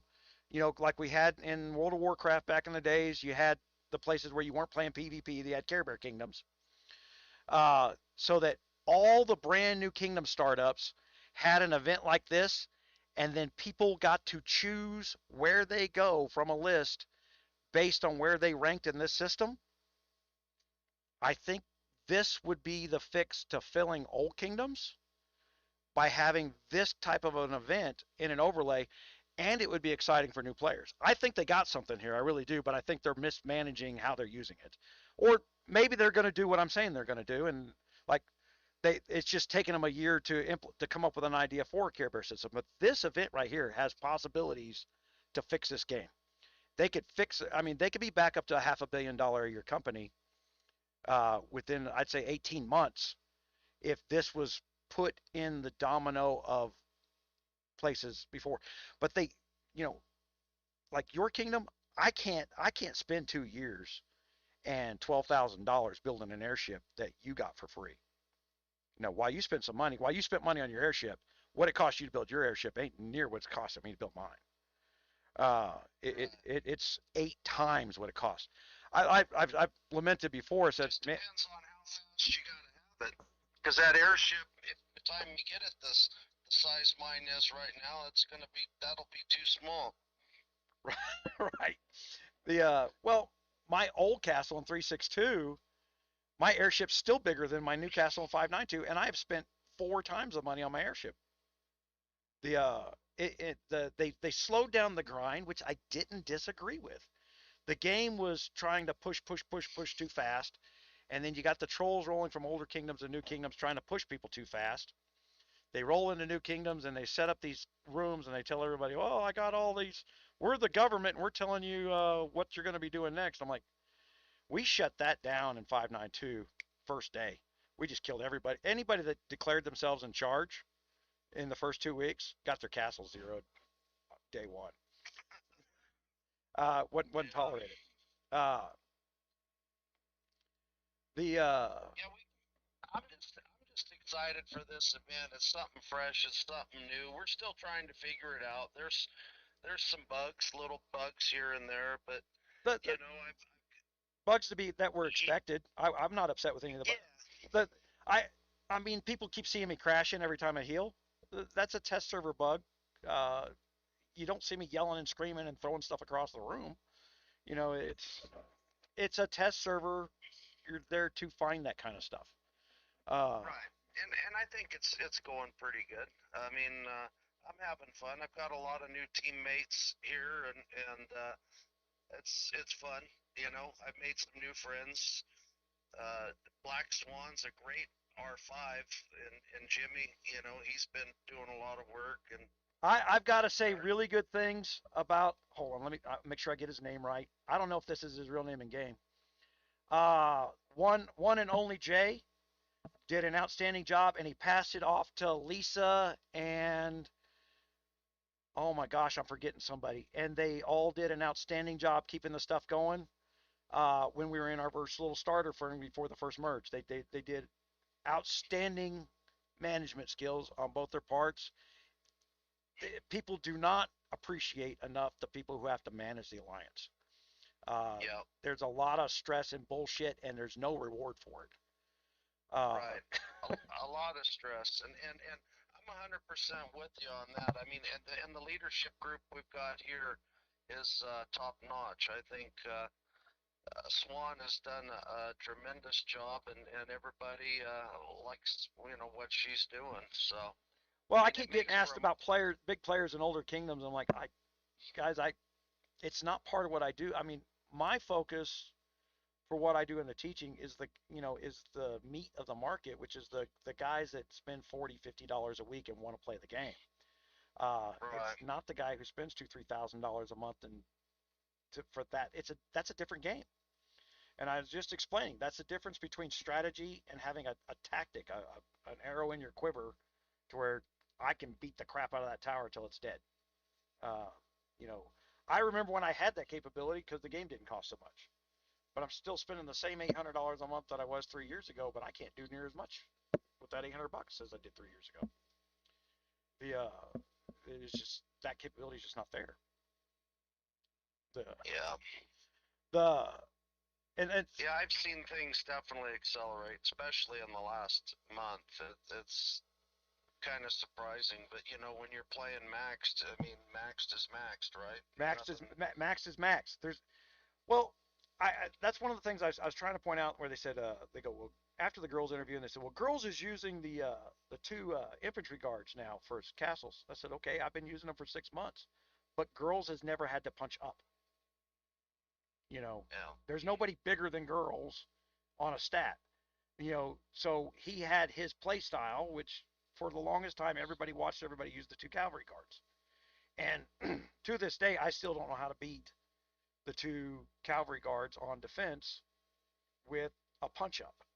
If you're not in the same stat category with those two cavalry guards, the proc rate on those guards was so insane that you couldn't overcome them. But now that the lieutenant guard system's in there, the proc rate has gotten capped. And it's just something I haven't talked about yet because we can't adjust our speed on those guards, how fast those guards proc. But since those guards have multi layers of multi levels, multi rounds of procking, they already had an advantage built on the guard. So I don't know that it affects that much. I know it's screwed up my distance march. The guard system has. I can't make Moppin and Prince proc as much as they used to. And no. uh, You got to have Blackbeard and Jaquette. well, see, when I first hit with them when they first came out, I was dominating everything, and then they nerfed it, it was like 8 days after I was dominating everything with them. I wasn't doing squat. My Moppin and Prince were back to being stronger than my those two guards were, and I think simply because I had more stars on those two. There was more there, so there's another 20 points in damage on those Right. older guards. Damage is the game Yeah, nowadays. But yeah. when Araba and Lucian first came out, that was devastating. That guard set, and it went up. I don't know, maybe a week, and then They nerfed they had to Lucian. Yeah, yeah, they had to nerf that back too. everybody It's like who ramped the speed up on Lucian, that it was like a crit every round, and so you were just insta killing everybody.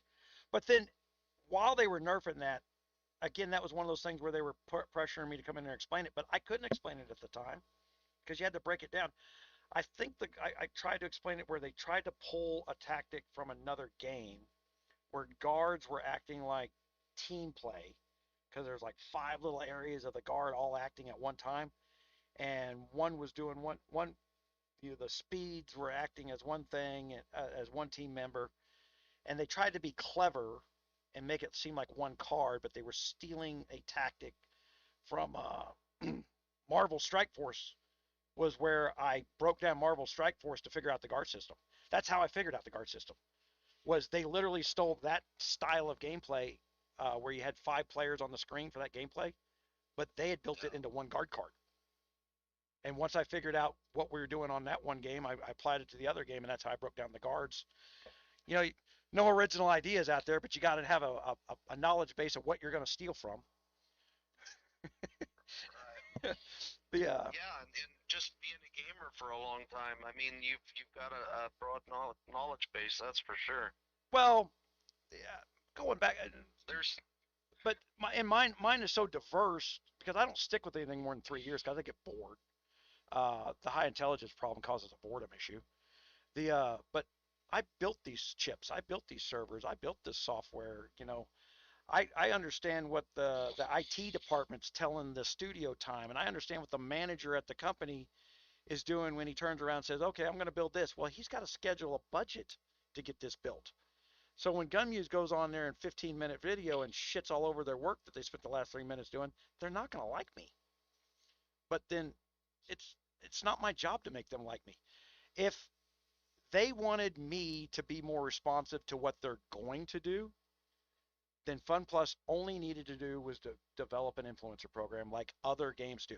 Other games will pay me to come in and break down their stuff. They will pay me to break down their stuff out of public view. Come in here and play this and write up a report. We'll pay you $25,000, but please don't tell anybody what you think of our stuff because it's oh, it's bad marketing. Guns of Glory leaves me no choice but to put the bad marketing out there out front. They asked me out on that.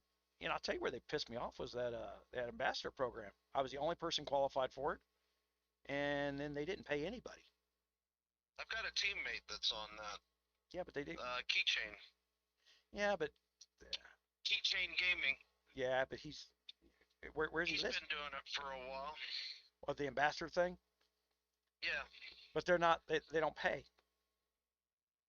I He don't know what he gets paid or what he doesn't get paid. I know he's an ambassador.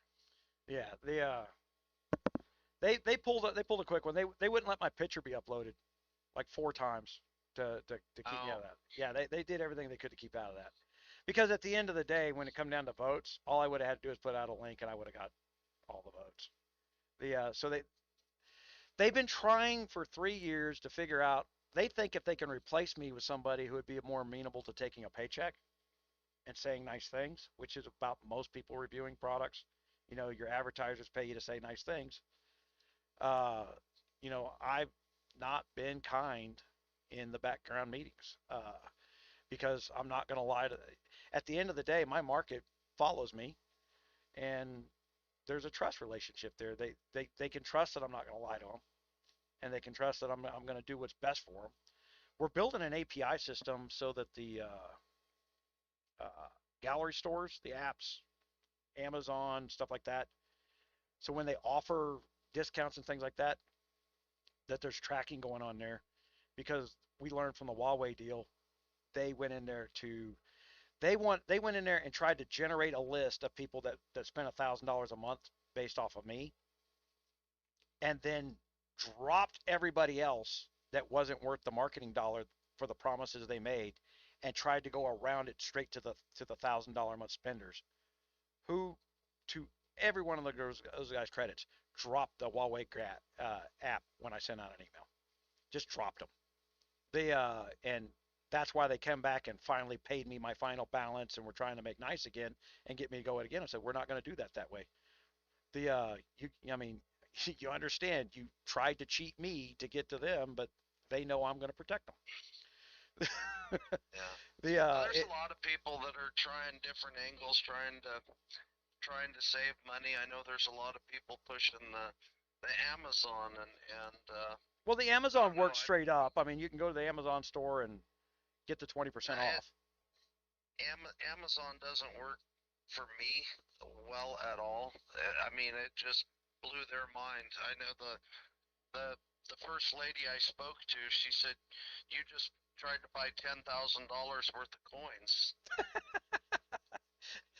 Uh, and I said, "Yeah." I've had that And she's discussion in the last 60 days with several companies. Like, you just tried to pay us a lot of money. What is your problem with your business that you don't want customers spending money? right. Well, and then once I had the coins, they would only allow me to spend them at a certain rate of speed. I could only spend so many coins at a time, and then it would time me out for a while, and that lit me up. It's like, no, when I you're doing the pirates event or things like that that require a lot of coins or a lot of a lot of packs, you can't sit there all night. You got to get it done. I hit that limit myself, but I didn't know I was hitting that limit till you just said something. I just thought that was just glitchy internet I kept where you over and over and over and over again through the Amazon. It's one of the reasons I quit using it, because for the same reason you just talked about. It's not worth the time. It's the time is costing me more money than I'm saving. The Right. the It's hard for people to understand. I know you got a job where you know what you're worth per hour. Yeah, I'm retired, bud. me me too. But I still charge $175 an hour to have a conversation with people. Oh, you sending me a bill? No, I'm just saying. I shut down my business here locally in the oil field 7 years ago, and these people got no problem coming and knocking on my house door. The to ask me to come help them. The Yeah. so it's $175 an hour to go take a ride in the pickup and have a conversation. The There you go. the and I don't always take off my house slippers to do it. It's like, I'm not getting out. Yeah. I'm not taking a hard hat. Yeah. We'll talk about it from the truck. You leave the air conditioner running. Yeah. The my health's been so Oh. shit though. I've got to feel good to go out and help somebody anymore. I like working. I wish I could go back to work. I'm a workaholic. The I'll sit here in front of here, do this other stuff for 18 hours a day getting things done. The But it's not, you know, China's philosophy on business is not normal. They have no respect for the people who earn them money. They think that any service they buy or get around, their immediate goal is to figure out how to duplicate it. And they haven't figured out yet that every time they've hired that marketing team to come after me on YouTube, they've made me more money. I make more money from them spending money on that marketing team than they do. The And that's only because I was in the gun business for so stinking long. If for everybody listening out there, you want to find out what a sorry son of a bitch you are on this planet, be pro gun. Because for 21 years, I've had my speech suppressed, my ability to buy the companies I do business with. That China cannot think up ways to suppress me that I haven't already seen for the last 20 years. That's why I've been kicking their ass. They're not coming up with anything new. It's the left wing agenda. They're just trying to apply it to a different topic than what most people are used to. So the average YouTuber gets suppressed, and then, like, I feel sorry for like Key James Gaming, even Matthew, who's always running being a smart ass. Creed. I tried to get Creed to get up and interview you because it would have helped her after she did the girls if she'd have done an interview right quick. And then, you know, those people are trying to make a living from YouTube, and I'm not. Uh, the and I've been trying to explain to them guys that I don't get views from YouTube. Uh, YouTube gets views from me, and they don't understand that. I built a system that's mine. It's nobody else's. You you know I will tell this, and no matter what your business in life, don't let somebody make you, because whoever you let make you, they'll break you. So don't let YouTube be the guy in charge of whether or not you're eating, because the minute they decide that there's more money in it for them to do something different, you're lost. Uh, Yeah. so No, right now it's just Widowmaker decides if I'm eating or not. So I gotta be nice to her. I don't know who Widowmaker is. I've seen the name before, but I don't think I've ever talked to them or her. Yeah. Uh, but you've got what, six She's sitting players? right here. Oh, oh, I get it. So your wife actually plays with you? Yeah. That's good. But you got like a six-person team that you kind of finance, don't you? You make sure that they got the A stuff six person team. you, Oh, you mean in K524? We've got a good group of people in 524. I don't finance it all, no. But well, yeah, we have a good group of people. you do what I do. You make sure they got food and wood and iron and stuff like that, right? I Uh, no. yeah, I give advice, you know. Vice is cheap. Uh, Yeah. Hey, I gotta get running. all right. Darth It's Vader good. says a shout out to Dark Mystic on YouTube. All right. All right. All right, man. Hey, it's good talking to you. I hope stay healthy. Hey, man. I'd like to say it to you, but I appreciate you're the only person who called me when I was in the hospital. I did appreciate it. Uh, the it's one of those places where I got to sit there and look at numbers because I had nothing better to do. I Yeah. couldn't sit in front of a computer. All I could do was sit there and look at numbers and stuff. So I do appreciate it that you contacted me, reached out within, and You know thank you. what? I mean, we're all part of a global community here, and everybody's got to remember this is a game. I don't take anything personal here. I mean, I'm making friends all Yeah, over the world. it's hard for people to understand that I've got to, it's I wish it was just two worlds of in the game and out of the game, but it's in the game, Yeah. out of the game, and a business, and they don't even understand how I compartmentalize that. Said like, look, I can't go there, and that's for business reasons. And some of this stuff, I keep telling people, my C42 is too big to teach players. That's a business problem. That's not a game problem. Uh, Right. it's that's why I want other YouTubers to start picking up the slack, and then I'll start promoting them.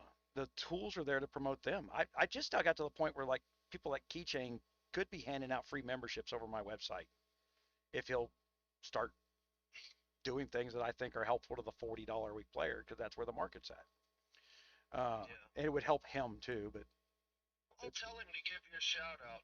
yeah, there's nothing personal. I'm not holding against anybody, even when they're smart asses. Business is business. I don't care what your attitude is, as long as you are helping out the community, but it's Yeah. helpful to him too. But you got to be providing stuff for the community. Some of these guys might be able to do it faster than me if I just get them up to speed to what we're doing. Yeah, because my health slows me down a lot. Yeah, Yeah. I understand that. Same here. yeah. All right, man. I appreciate it. I'll let you go. And and, Hey, and good shout out to talking to you. Widowmaker Take too. care. Thanks. All right. Thanks. Take care. All right, guys. That was Dark Mystic. Hold on. I haven't looked at a chat, guys. I'm sorry. Probably with some questions in there, and I don't know it. Ah, dashboard. Ah, now my eyes are hurting.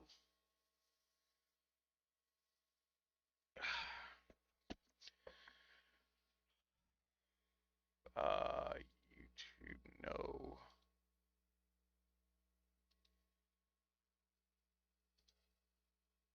Give me just a second here to look.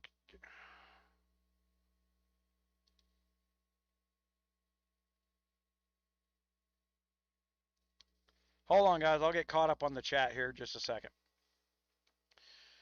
Uh, yeah, to reinforce some of what Dark Mystic said, not to replace what he said, but to reinforce it. Uh, I've met more good people than I met shitheads, but the shitheads, you know, they think they're getting in your mind. It's not going to work for a guy like me. I compartmentalize. I may what looks like a knee-jerk react come back at somebody, but it's a trained response. I can do that for the show because you guys really do like it when I go after the trolls. It's good for business. Like I said, there's things that are done for business. There's things that are done for the game. There's things that are done for the personal life. Uh, the My approach to the business has always been, uh, you know, people need to be able to come home from work, sit down, and enjoy the game, and a bunch of freaking trolls don't allow that to happen. No one wants to go see somebody run their smart ass mouth at the end of a long day of work.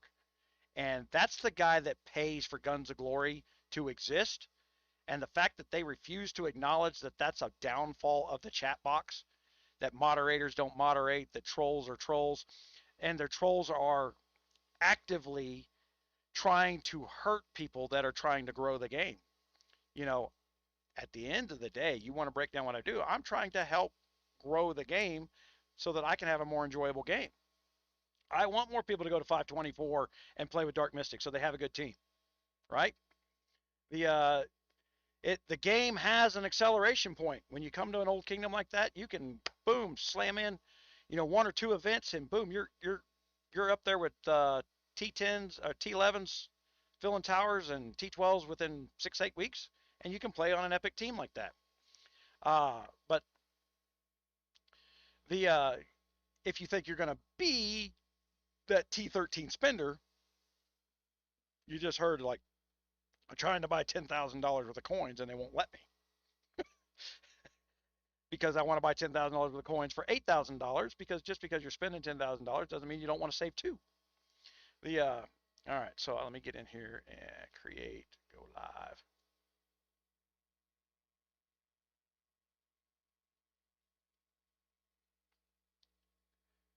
No truer statement than from the troll, masturbate, right? He's there for his personal entertainment. We just can't get a guy like that to use the Groupon, go down to the local mall and get some cheap therapy. That's what he really needs. But the game has become his therapy. And quite frankly, it's the childish mentality of that. This is a world we're living in, though, right, guys? I mean, some of these guys under 20 who think that this is in existence. Remember, there are moms and dads sitting there. Oh, wait a minute. I got to put my camera back on. Man, I don't know how well you guys could hear Dark Mystic on the phone like that. I got to get my phone thing set up again. All right, so there's that.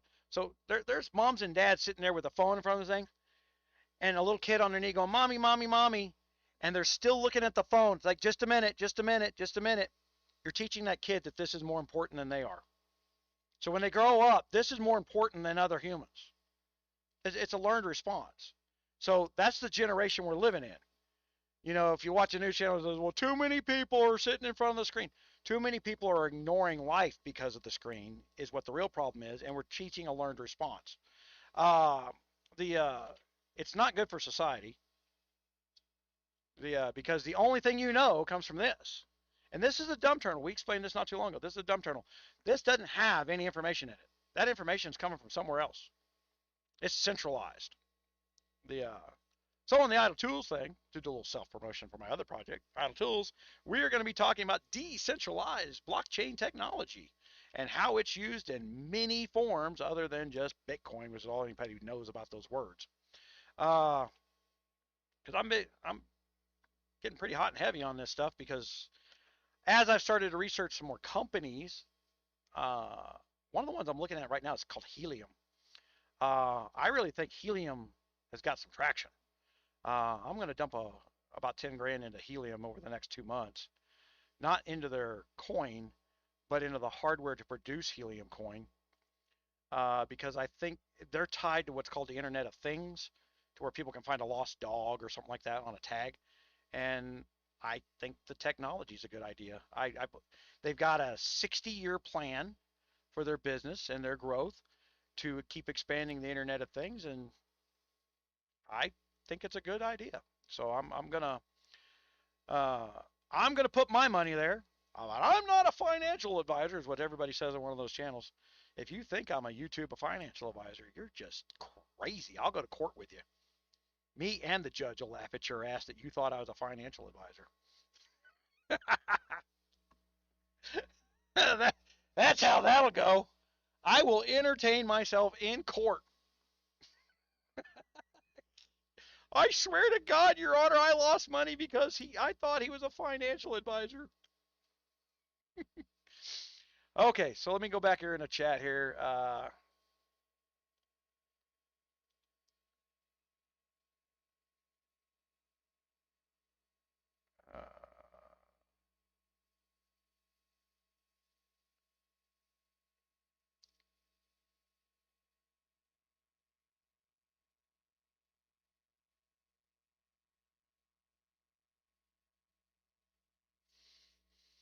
Infantry cav, distant damages again since the 4 recent guards are focused on those certain troop types. iRage 2.0, hold on.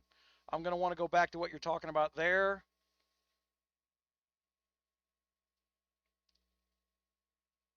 Okay, we're going to talk about the they. Where do you get the they from, iRage? I hope you're still there. It says, we're currently in beta testing. Are you talking about the event that we're doing now being the beta test? The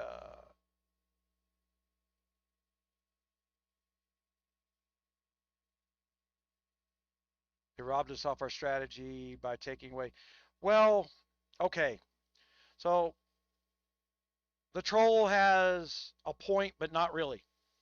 Okay, they robbed us off our strategies by taking away the ability to control the attributes.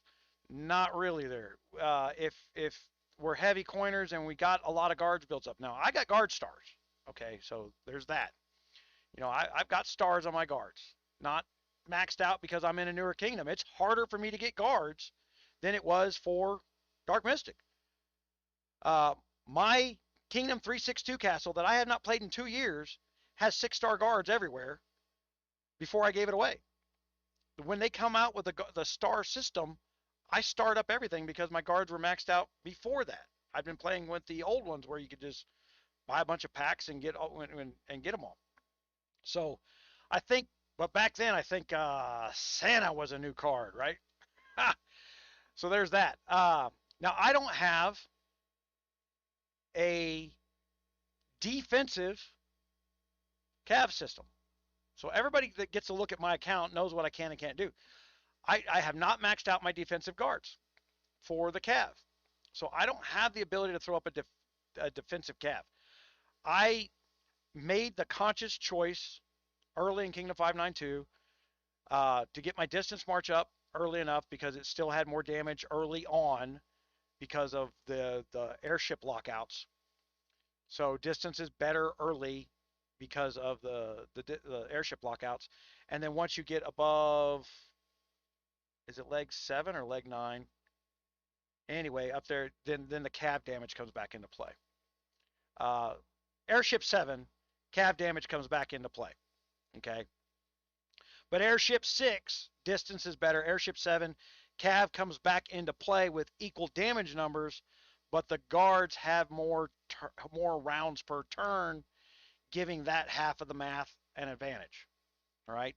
And cav is stronger against distance in the interplay. So you went from a level 6 airship to a level 7 airship, and you started losing power against a cav march. Okay. Because of interlocking, because of the new interplay in the guards.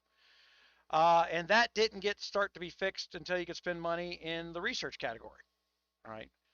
But again, if you're just playing, and I'm going to reuse Dark Mist's words, a max player is a max player. If you have it all, it doesn't matter what the interplay numbers are. It's your personal preference to strategy and a little bit of swapping out. So that's not strategy, that's tactic. Strategy is where if you've got to punch up, you've got to be cautious to how you're doing that. You're going to lose a large degree of what you're sending when you're punching up. You just don't want to lose it all, or you need to know that it's going to take 2 marches to break down something. No one in my kingdom is going to turn around. First of all, we can't even punch up against slightly bigger castles. When we go into a KVK, we immediately know that we're outgunned on troop volume every time. We can barely fill towers. We're having to bribe our trolls to fill towers. And that's not a strategy. That's a tactic. We have, it's not a tactic I agree with, but there's no long-term strategy to that. There's no gain to us by doing that. There's only gain to them. Alliance versus another alliance event from KOA. I don't want to care. I don't even care to talk about what came from KOA, what didn't. That one event where you get loads of gold. Hold on. I got to weasel through the trolling here. Yeah.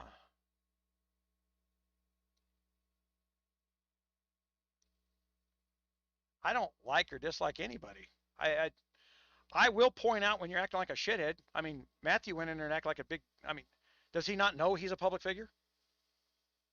You want to pick a fight with me? Fine. It doesn't hurt. It doesn't hurt me. I'm the big guy.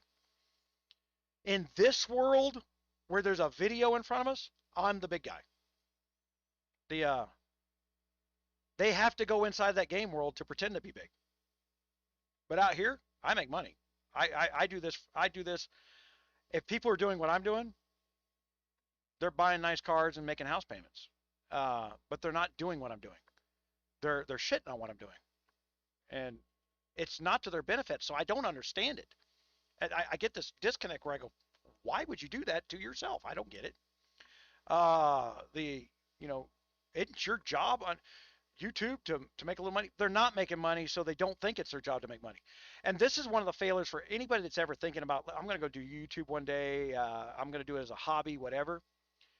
You need to view it as a job.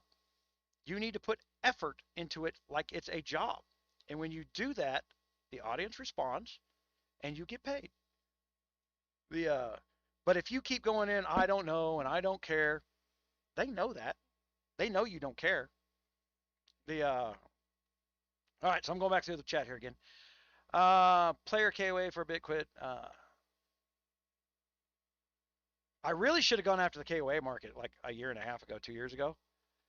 But I actually didn't want to be up against Revenge on that market, and I didn't want to start from a business standpoint. I didn't want to start being compared to Revenge because I couldn't compare to Revenge. He'd been doing a market that was 4 times larger than Guns of Glory, longer than I had. Plus, he built his wolf tool for KOA. I built my wolf tool. My wolf tool beat his wolf tool. That's one of the reasons I got popular, right? It was the old wolf tool. We don't have a wolf tool anymore. It doesn't exist. All we got is a web page of dead math. It's crap now. I don't use it. I don't encourage anybody else to use it. The only people who use my wolf tool are some KOA players because it's still relevant. Some of my math is still relevant to KOA, so I got a bunch of KOA players that use some of the old attack math and defense math. So those pages are still up for their benefit, but that's not my market, and so I don't focus on fixing that. Yeah.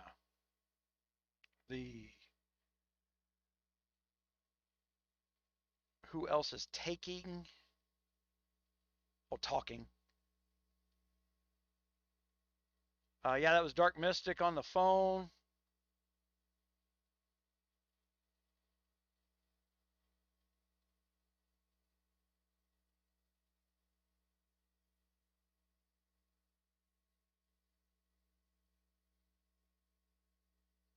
The 4-year anniversary where the two blondes tell us how great they are at gaming.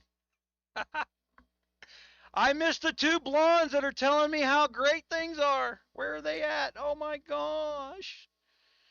We're the best players ever. Every girl in the game is real. We promise.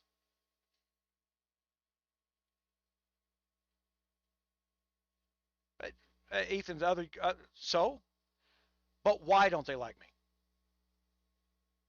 They think that people coming to a channel is a bear trap. That I force you to come here. You subscribe to me so you can't go over and watch them. Right?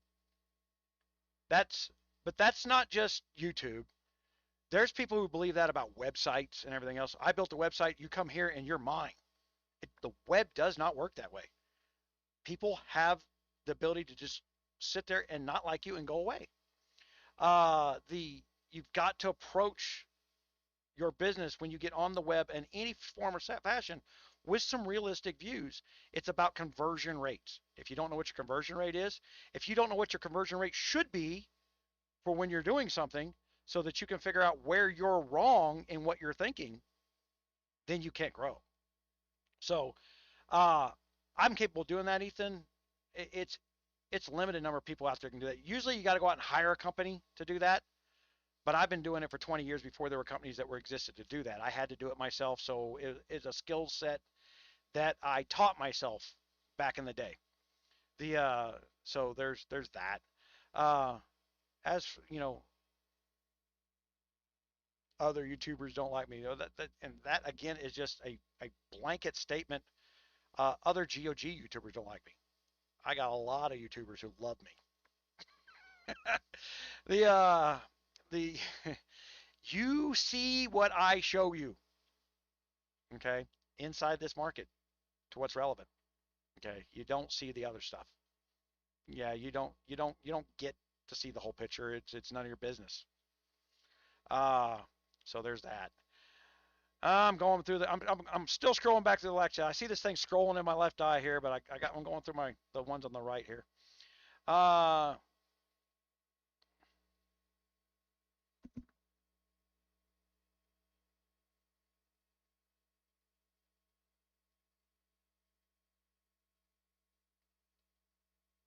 okay, Raven, you're talking to Maya. Yeah, Maya had actually put some information that's relevant out there, but I will turn around and kind of put a. He is a troll, just so you know, but he does put nuggets of information out there, and quite frankly, he kind of helps me advance the conversation a little bit. So, I hadn't booted him out of there yet. Uh,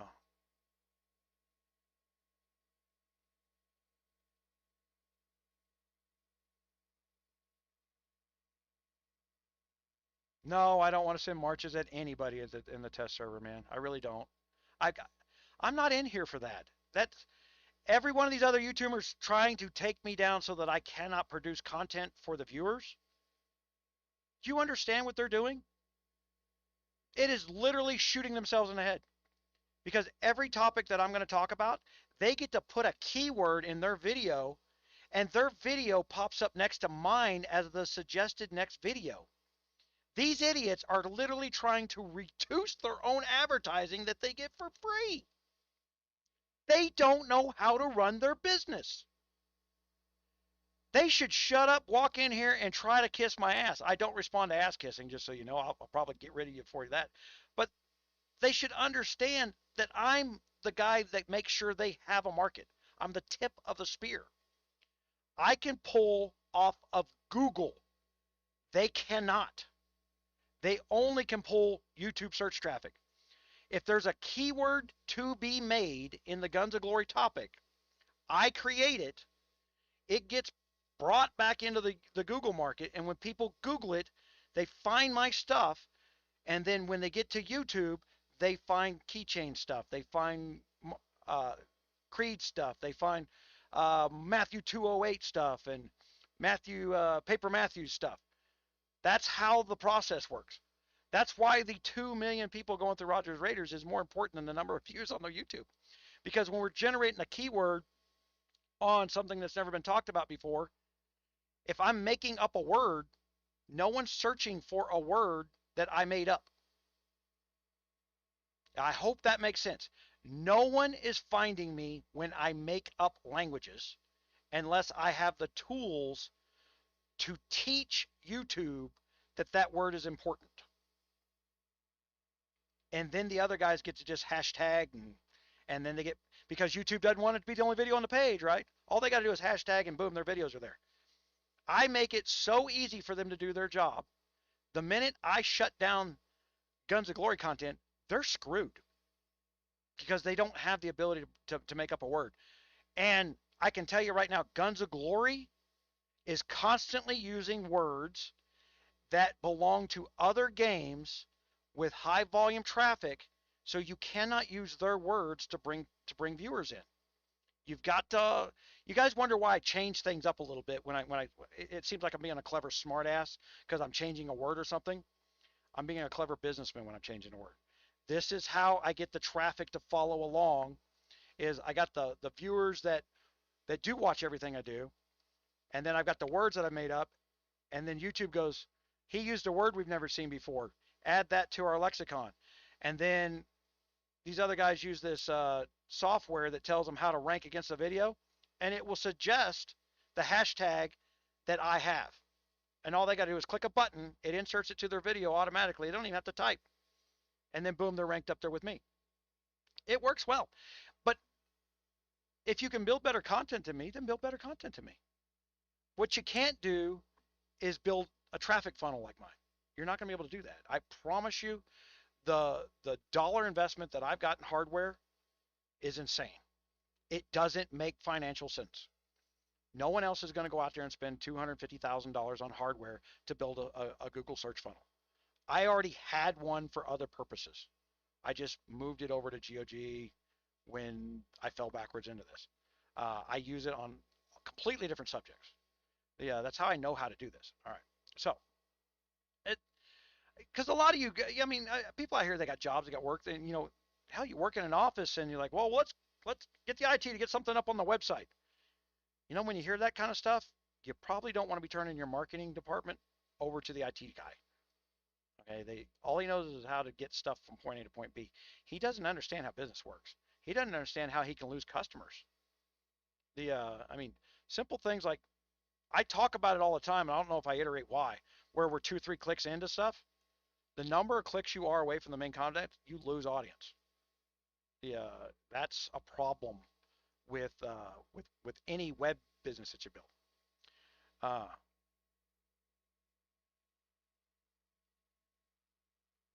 Ron Smith, any idea when all this stuff is going to go down? He's talking about the act.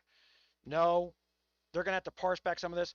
I really want them to put a time zone thing in there. I think, and this is an honest to God, money in their pocket suggestion, you need to get us out of this 3 a.m. KVKs. And that's from a guy who gets up at 3 a.m. for KVKs. And this system that we're playing with now could really be a good Care Bear system for, they build kingdoms 4 at a time, right? They spawn 4 brand new kingdoms. They usually put them back to back. They get all these new players into there. Okay. And then depending on how much they slowed it down, I think it's a little too slow in its current format for putting this in between that. Instead of the King's Challenge, we had this to determine where people were going to go to more established kingdoms, and then throw some of these kind of events in here. This looks to be a fun event. I'm liking the strategy capabilities here. I don't like the strategy we're employing. Hey, I'm a big guy. You go sit over in the corner. It seems to be the strategy. That's not fun for me. I do spend $800 a month. I do want to play in the game. I don't want to sit there and just donate my troops to you being a glory hound in the center. It doesn't mean I need to be in the center. I'm going to make that up. I would gladly donate my troops to defending the tower that I'm capable of defending. But I can't be over there by myself doing it because it only takes one big guy to come around the back and screw that up. It's a poor plan, and it's not well thought out. And I don't even know what the ramifications of losing the towers next to the bridges are going to be. See, they're acting like we're going to build a couple layers of towers deep. into a landmark that we've got to protect. So I'm going to go in here and I'm going to propose some different strategies, right? Let me see, what is that, a bridge? No. Let me find a bridge.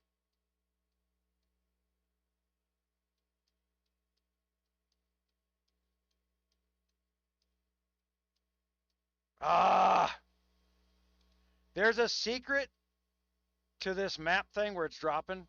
Everybody said, wait 10 seconds before you start dragging. I don't know that secret's actually, if I see a cluster right there at a river, that might be a bridge.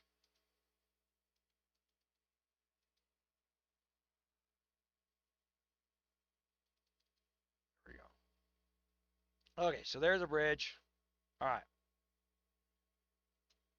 Basic one level bridge. Well, now, the basic one level bridge is not a big deal.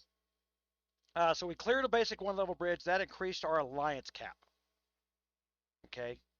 So the normal alliance math did not matter, although we were spamming in the things research in there. That increased our alliance cap. And then when we crossed the level 2 bridge, it bumped us up to, I guess Darkmyth said 130 once we crossed level 2. So when we cross a level 3, the alliance cap should get bigger so that we can build a bigger team to guard more places.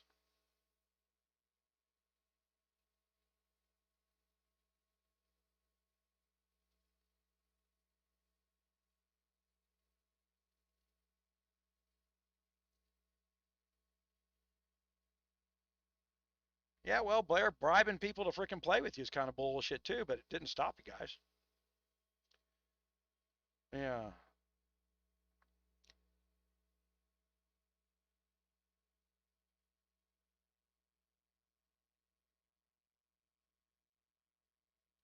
Well, it works for some people, Ron, but man, it doesn't work for the majority. It never has. It not in our time zone.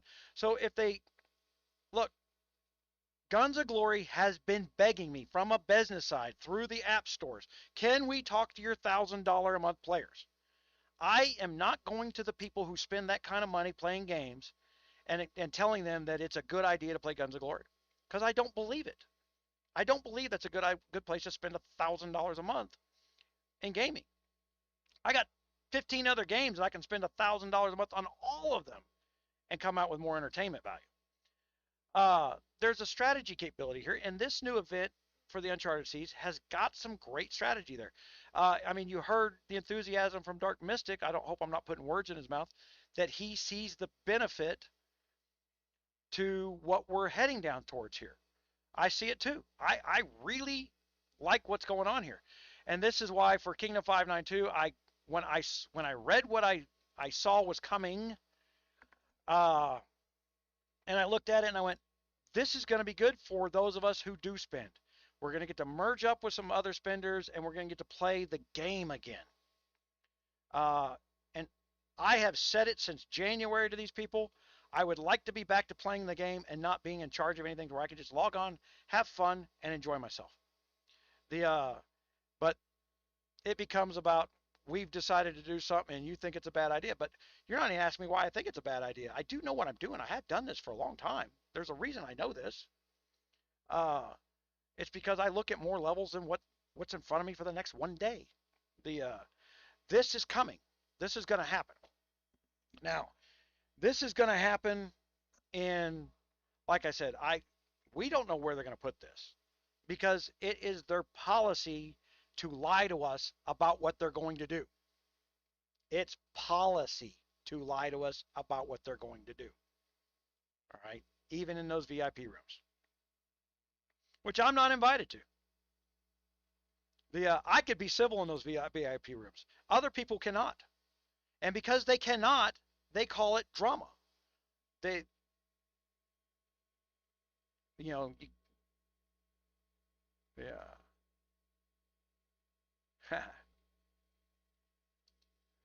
But and you know what? I'm gonna put another thank you because I think that's why the reason he called is for putting a little stamp of credibility on me with his great big monstrous brand name castle for Dark Mystic. I appreciate that. That it kind of reinforces what I'm trying to help build a team. I mean, he plays a different game than I play. I can't play at his level. I can't speak to what it takes to play at that level because to play at that level requires an investment I'm not capable of putting forward. But if you bring it back down to K592, no one else in that kingdom is capable of putting up the money I put forward. It's relative, right? I'm the big dog there, and I'm the big dog in a lot of events. 3/4 of the events, I can outpower most of the people we're up against. So I'm not exactly a small castle overall, and but it's playing where you're at, where you're comfortable at. And once the game breaks its matchups and you're outmatched, know when you're outmatched. Whoa, done. Not losing everything I built. Uh, and you've got to be able to do that for your team as well. Back in December, we were losing fights we shouldn't have lost because there was this magical troop attack coming out of nowhere. I had my players staying in towers underneath me, and we were getting murdered. And this troop attack number was coming out of nowhere. It was impossible to get the stack troop attack everybody was getting without maxing out their guard daily thing, which means every KVK and KR, every player we were matched up again, had a maxed out guard weapon, all purple troop attack, in order to have what they had against me. It was impossible. And I spent $1,000,000 gold getting my stuff up there to where I had all purples. Okay. It took me $1,000,000 gold to do that. And I'm still not done. I'm still not maxed, but they had maxed. So this is one of these things where we say we got to use some deductive reasoning. If it's impossible for you to have that stat, but you got it anyway. Now, what's your proof I'm cheating? I don't have to prove it. I just know I'm not going to deal with it. But when it was coming out of nowhere and it was coming quickly, it was screwing over players. I mean, the point to doing it was, again, to go in there and discredit me through a hit. Yeah, stop listening to him. He doesn't know what he's doing. He can't deal with anything. But the guys that were saying those things weren't putting any troops in. Those are the same guys we're bribing now. The guys that were sitting in the KC mouthing off about how we don't know how to play KVK and blah, blah, blah, blah, blah, and they needed to be in charge are the same guys we're now bribing to fill a tower. They were the same guys that were coordinating with the people that had the hacked out stats. I can't forget that. I'm not going to forgive that. It's stealing. So, you know me, I'm triggered. Oh my God. Please quit telling people to read rules, Maya, or I am going to kick you from the channel.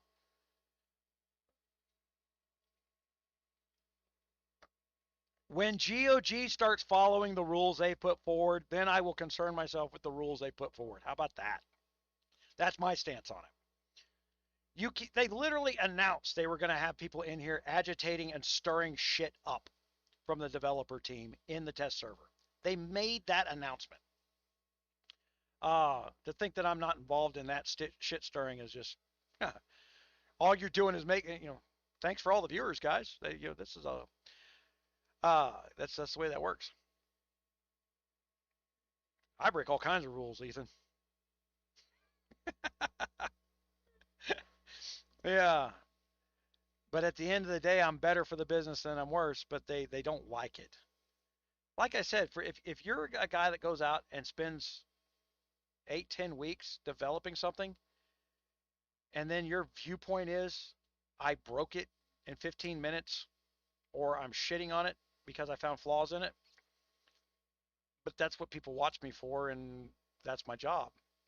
There's a fix to that, and it was proposed 4 years ago.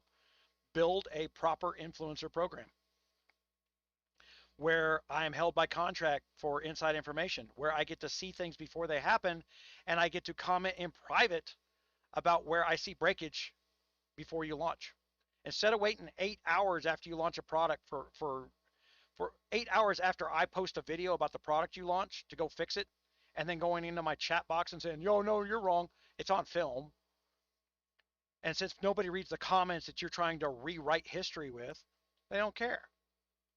It's one of the reasons that I own so much of the market is your system is broke in several areas of level. And you can't convince the Chinese owners to build an influencer program.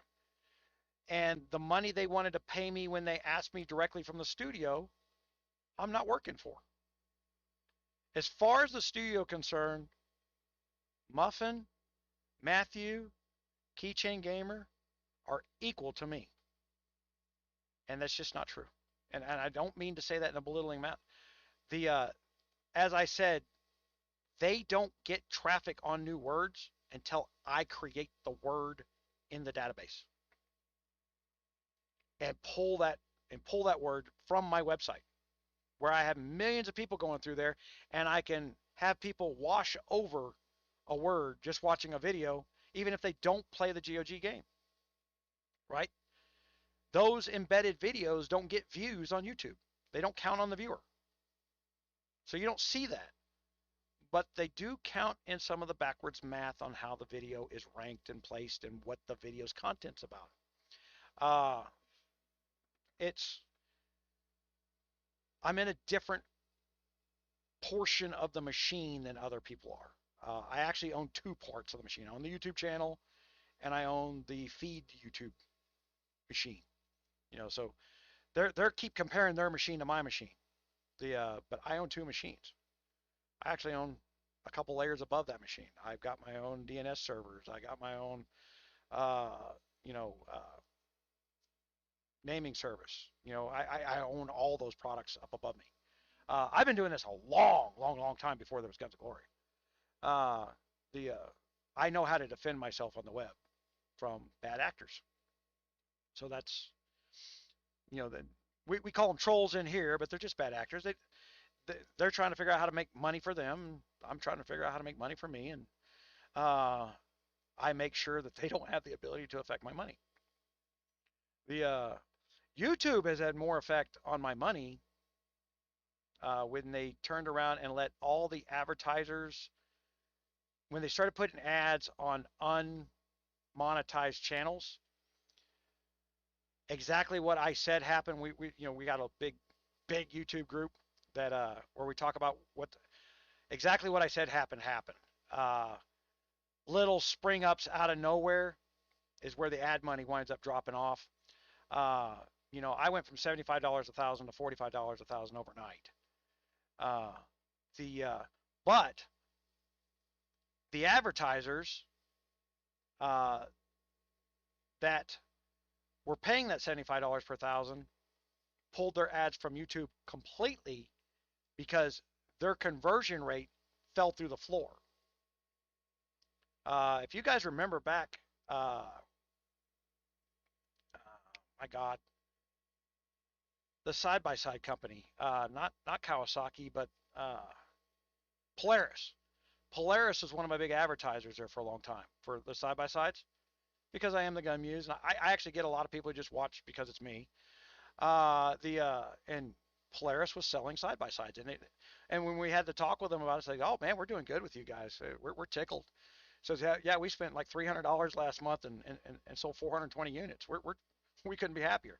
And then their ad got sent out to other YouTubers who play Guns of Glory because uh, YouTube thought it was a good idea, and then they didn't sell but 2 units. Like, whoa, no, what the hell happened? They pulled it out, and I explained to them. I said, look, when we can fix it, we'll fix it. But right now, YouTube's got an idea, and we can't undo that.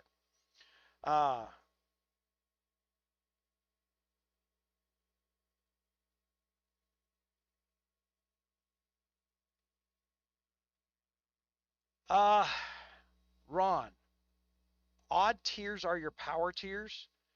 For those who don't know, a T9 distance with war books is stronger than a T10 with war books. Okay, so starting your firewall there, start your firewall early. But I've got that set up to where it scales based on your castle size. Uh, and I put in the suggestion start at, oh my God, the hiccups. Starting at T6. You know, have your T3s and T6s ready to go. So as you're fighting with T7s, 8s, and 9s in that area, you're just leaving those in place so that when you go C30 and you get T10s, you're just building T10s and you're not building up your firewall. The and really once you get to C30, your goal better be get to C35 because T10s still has a bug in it to where I swear to God you lose power the minute you open up your T10s. T9s are stronger than T10s with warbooks, so put your warbooks there and kind of play that style for a little while until you get up to T11s.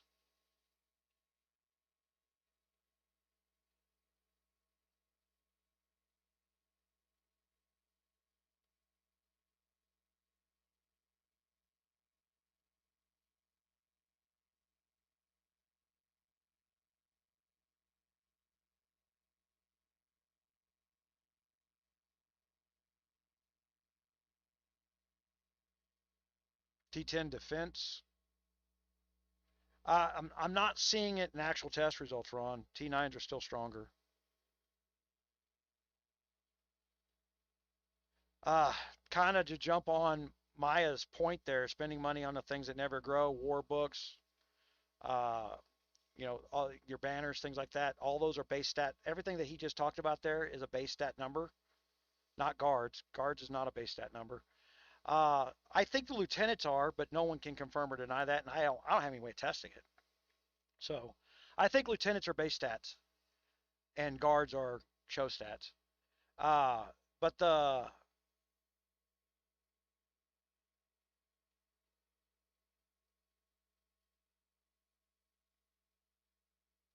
build event, yeah. The make sure you get when you buy that buff, like if you buy the VIP buff there, Rage, make sure you get all your level 34 stuff done before you do that first C35 castle and everything starts costing full price again. So a little bit more spending or wait a little bit longer until you can get it all done at once. Uh, and speed ups. Speed ups is usually going to be the key here, so that you can get it. You can get all your at least your inner buildings. I'm not talking about your inner buildings and get your tents up to where you're building at least a 3,000 batch at a time, because then it's not so painful building troops all the time. Uh, and every time you build a tent, your batch size speed goes down. I mean, it was uh, 3 months ago, a 20K T12 batch cost me 19 days. Now they're costing me 11 days. You know, so I mean that half a percent adds up over time. The gear adds up over time. I mean that's so when I spend $100 on speed ups, they're going twice as far now compared to a few months ago because I spent $400 on gear and gems because I know I got to replace troops all the time. Now I just now did that, and so I haven't been building up. Right now I'm actually higher power than what I am in my main kingdom.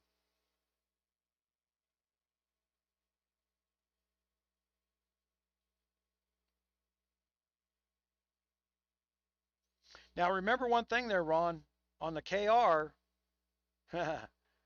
uh, Now having the troop count's not the only thing part of that system, Ron. Have you gone into? I'm going to show my screen here. Okay, so you're going to take a hit, right? There's base stat stuff, cheap base stat stuff in here. Oh, wrong building.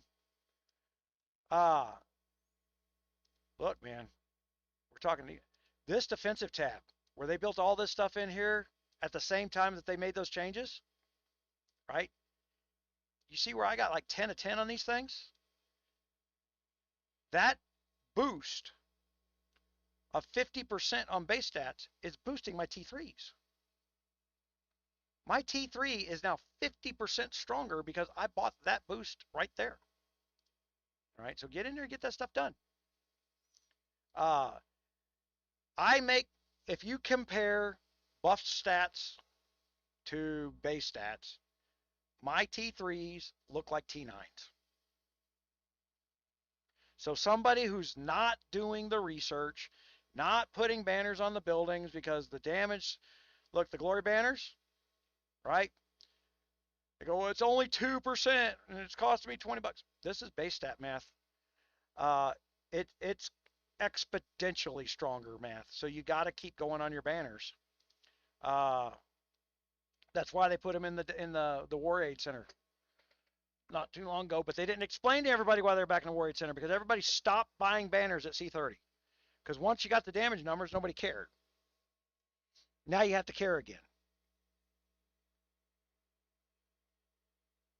The official mist. I don't know if you're the official mist or not. All right. But yeah, it's not one thing.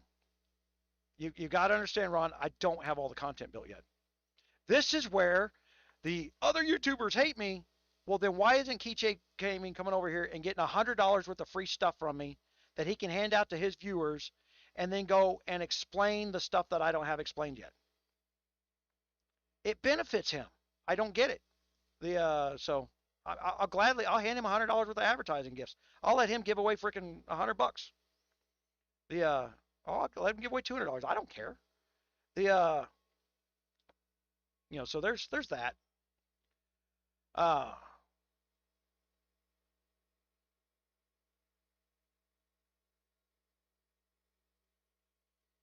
that if you sounds like half a question.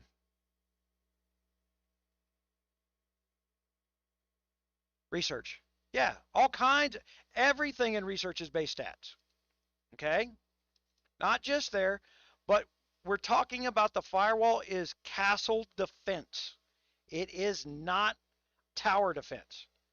We have some discussion going on whether or not we could build some warbook firewalling by putting a mega team together that's got some low-level warbooks by damage reduction down in tier 3s. Not a lot of them, just a little, to chip away a damage point here and there. I mean, Russian calculators spam T12 to T1 when they load up anything. If you guys ever seen them, they got all their T12s, and then they got one troop and everything. That's a what-if calculator. And so anytime you hit one of their castles, it is activating their warbooks. But to be honest, there's no way for us to gauge if it's reducing damage in an army damage style or per tier style. So the way to do that is going to wind up being having a rally built in a very specific manner, and everybody's just going to have to agree to take the hit more than once. You know, once I get the theory, I can't do it in my kingdom. They can't afford the losses. I cannot test those theories in my kingdom. We don't have anybody that can afford to take the losses. So we're just stuck. We have no strategy play whatsoever. All we're left with bribing our trolls, and I don't like it. They are no value even once they're bribed.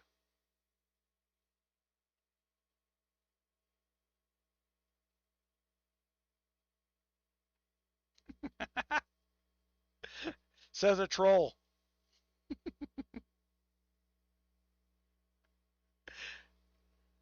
Uh,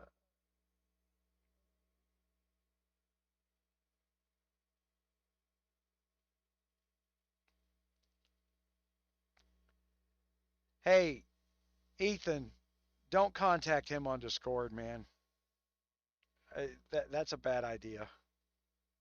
What's he supposed to be sending you? He has the ability to post files up in my forum, out in public, without personal privatized information share. Uh, don't get into this privatized exchange in Discord. Remember, that's a private messaging system that no one's in charge of your safety. Guys, give me just a 5-minute pee break here. I've been on here for uh, 3 hours now, plus the game time I spent before. Oh, if I can walk.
Maybe not.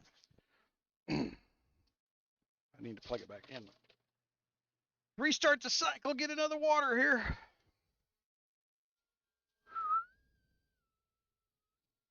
That's my monster cooler howling when I close the door.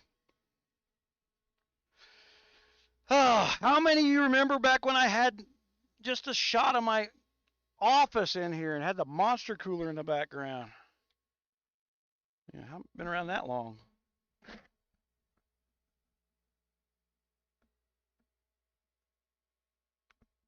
Noob server. What's the noob server? What are we talking about here? It's already in the building channel.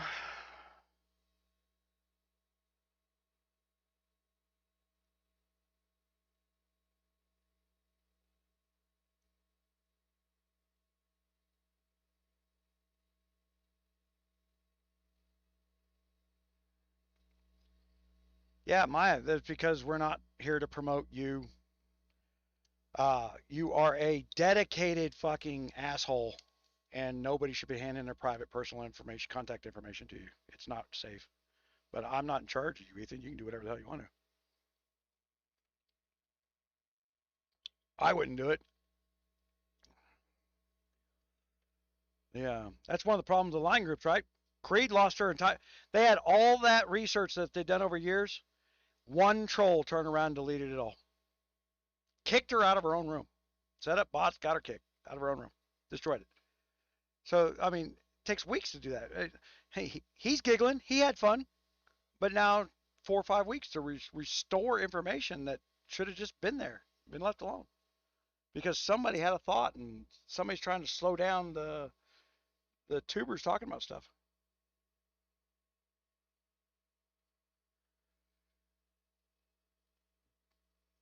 The Cav defense guards, uh,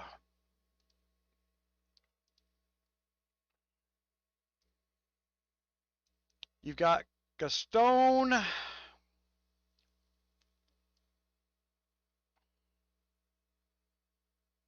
and Anne, right?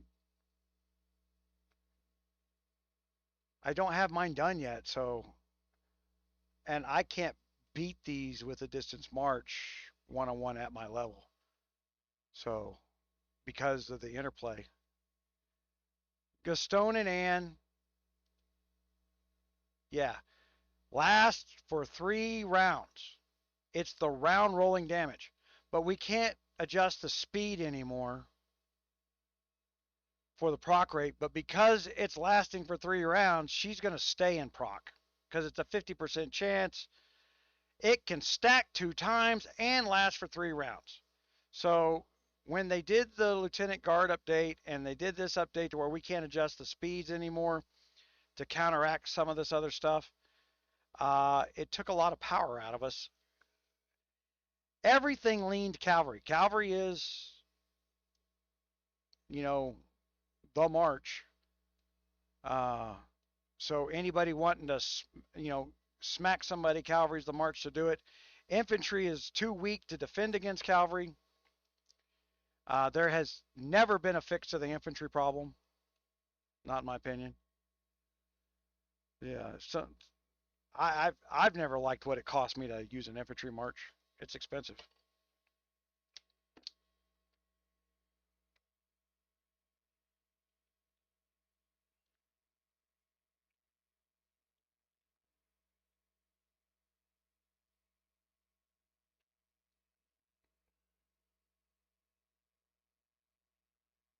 There are no calculators. That's why another reason I tell you right there, I can promise you right now, there is no aggressive march calculator that is accurate or right. I got copies of probably 50 different types of calculators that I use to glean information for building new ones off of. But I can tell you right now, there is no attack calculator that's valid right now. I have found no magic numbers. It is do this versus that. It would appear to me that the developers want us to play within the interchange numbers only and start actually using quick switching for strategy, but the interface doesn't allow for it. So I see what I think is the next few steps, but the interface ain't caught up to what the next few steps might be.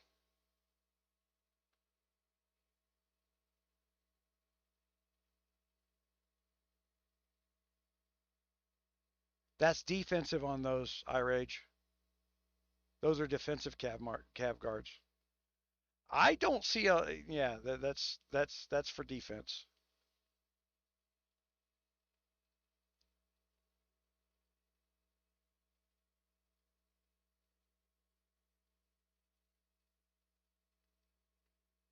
Okay, what you see on a report is show stats, right? But what you see on a report isn't everything. You cannot read a report and then come argue with me about what happened. All right, it's going to be, I'm going to ignore most of what you say at that point because nothing on the report translates to reality. So if I make an adjustment and I see it on the report, but I don't see it in the testing, and then I make an adjustment and I see something that didn't change on the report, but I did see an improvement in the testing, then we start to say that that's done in the base mass side of it. There is a video, if you want to understand base stats, and hold on, let me find it. I should put a quick link up for this because it's a boring ass video. I bored myself making it. But it's important for understanding if you want to get to where you're tweaking your own march. You know, just to get you a base understanding of what it is you're playing with while you're playing with things, it makes you get better buying decisions. All right, so this is for the people who are starting to go down the rabbit hole, right?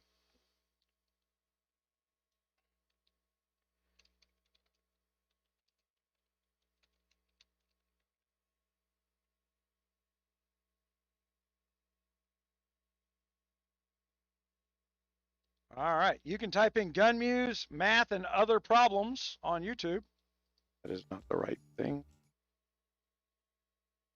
Hold on, I'm listening to myself. Oh,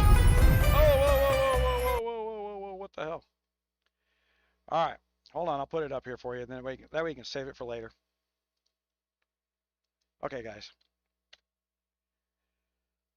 This was all done before they did the guard stuff. So I don't think they rewrote the entire mass system, but I do know that since the lieutenant guard system come out, the guards' effectiveness have changed.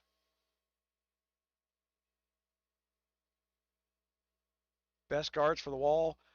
If you're using a firewall system and you're a smaller player, I'll tell you what I use right now. I'm using Ann and Aramis. Takes advantage of my firewall system. These two guards are designed to take advantage of my firewall system.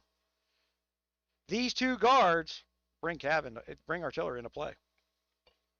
Better and so, and where they told you, they got some hint that they've got some ability in there. I mean, they're not completely screwing us over.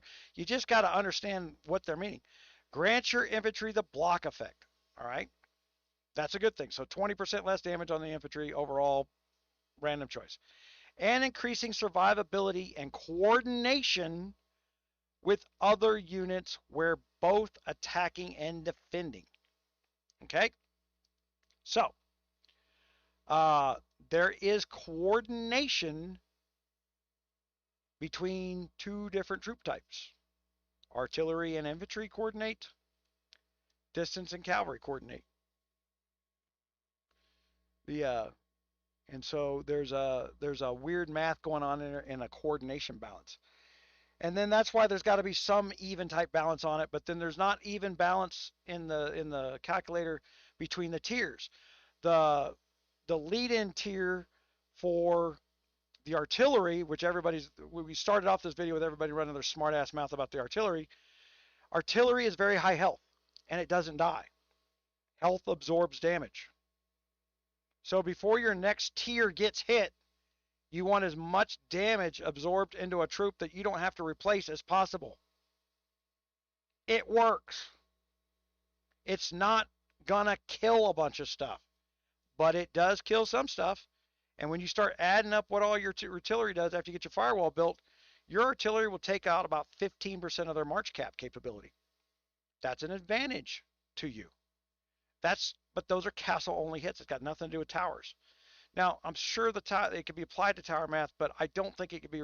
But within the March cap of a tower, you've got some limitations there that prevent you from bringing lower tiers. That's always been the problem with bringing lower tiers to a tower, right? Is the exchange of the lower tier versus the higher tier's damage capabilities and health capabilities and defense capabilities, right? So plus the war books for the guy in the mega and the tower are set up for whatever his stats are. Unless you got somebody that deliberately goes in there with their T12s and sets up to mega up a bunch of, if you're in one of these kingdoms where you're a C40 early, you've got to go into your war books and make sure your war books are set up for T11s and T10s to strengthen your tower up. You got to play part. If you outran your kingdom, you got to play a little smarter.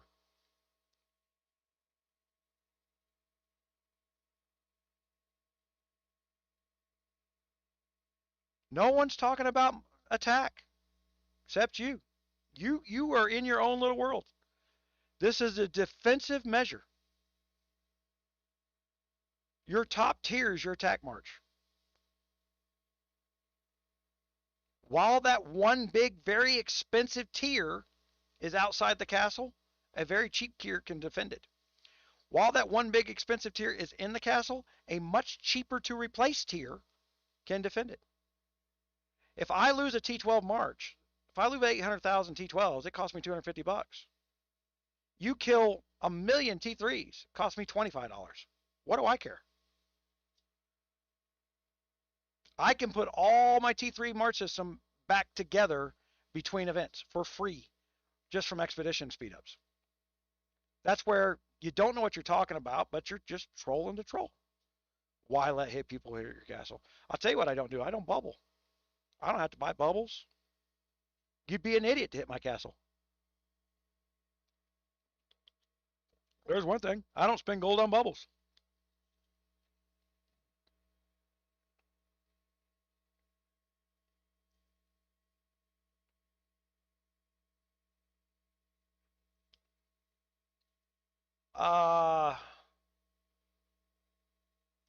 Once you get a gold card to 3, they're better than a 5 purple.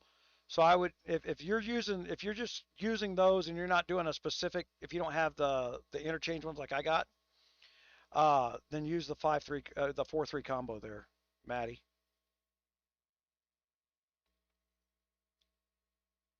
You have all 5 talents open up on your 3-star, right?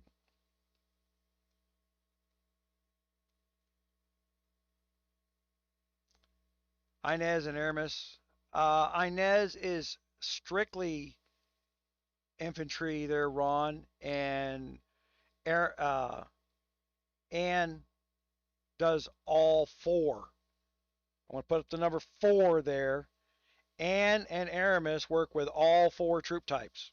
They're the only 2 guards that do.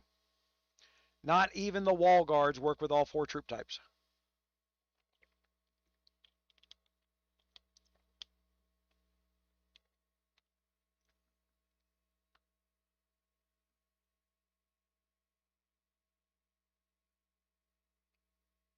I don't want to play. I'm still building up from earlier this week, man. I got a little while to go. I don't even have a firewall right now.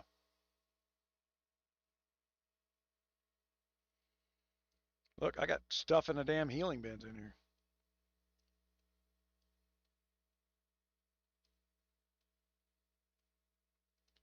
Look, if my stats are higher than you, you're just going to lose your march, and then you're going to be screwed in the test server, boss. Don't doubt that it works. I mean, I've got lots of videos showing that it works.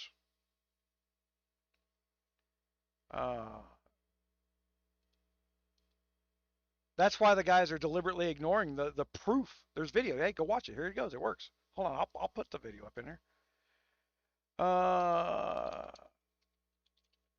This was caught me off guard. I wasn't even recording, but then they started coming in and hit me over and over and over again. Hell, it took me 5 minutes to get my software loaded up just to record this video.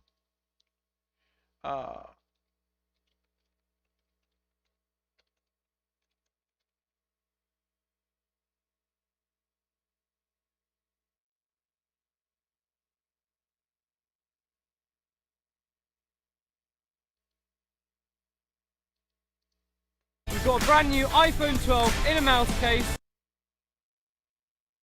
Oh, here we go.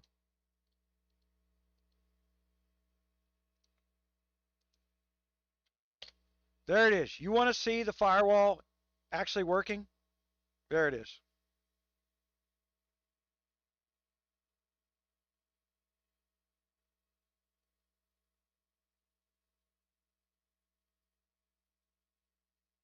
Man, Maya, you gotta slow down, man. What are you on, meth or something? You're just babbling random statements. I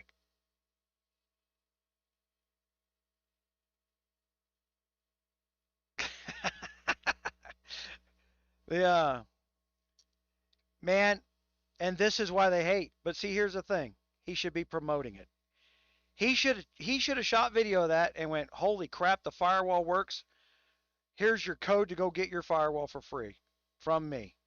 He should come over and use that mistake as a way to promote his channel.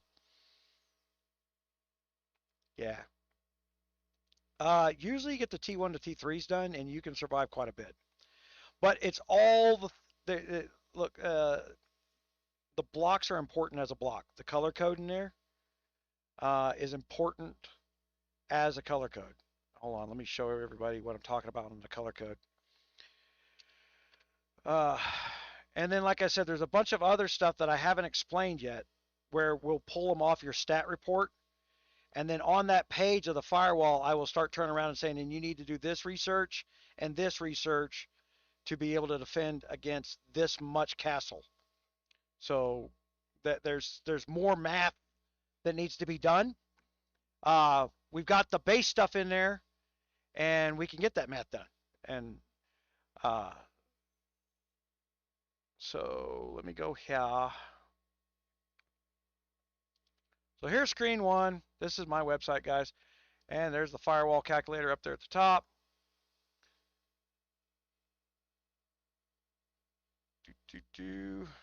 Okay. So you see these big fat numbers. They were bigger and fatter. This scales with your March cap because your March cap is a reflection of spending. So wherever your March cap is, wherever your castle size is, these numbers changed based on that because I built in a system because your guards, your gear, your castle size all have a reflective dollar amount of spend. And so that tells me about where you're capable of building up your firewall within your gameplay. So these numbers change per person, not per castle size. Okay, so every person's different. That's why this is built off of your stats. This is not built off some Excel spreadsheet. Okay, but you see the color coding in here to T1 to T3s. Okay, the color blocks are important. And then I kind of gave a general overall realm of where you would use those color blocks within the game's loss events or no loss events. You know, you get your T6s built, and you're pretty much can sit at home at KR unbubbled, and it's not gonna. You could use free speed ups while you get number one in your KR for your kingdom if people try to kill you. I log off unbubbled in the forest and just let them hit me. That's how I play KR. I just go away for 3 days. I come back and I collect my free loot because I built a firewall. I don't even have to log on and actively kill people. I don't have to be running around being a dick because people see my name and they want to do a test hit and they go splat and I get all those kills. And I get all that free loot, right? But yeah, that's based off of my 842,000 March cap. If I got all my guards on right, I think my March cap right now is like 776 because of using 6-star guards. See where I've got hold on. See where I've got Blackbeard appointed?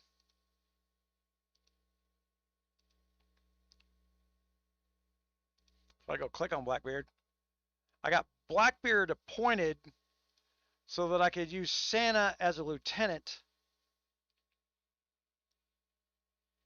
And see, and then down here on Lucian, he's actually a good one to have appointed because he's got a higher march cap than other rally cap and march cap than other guards. The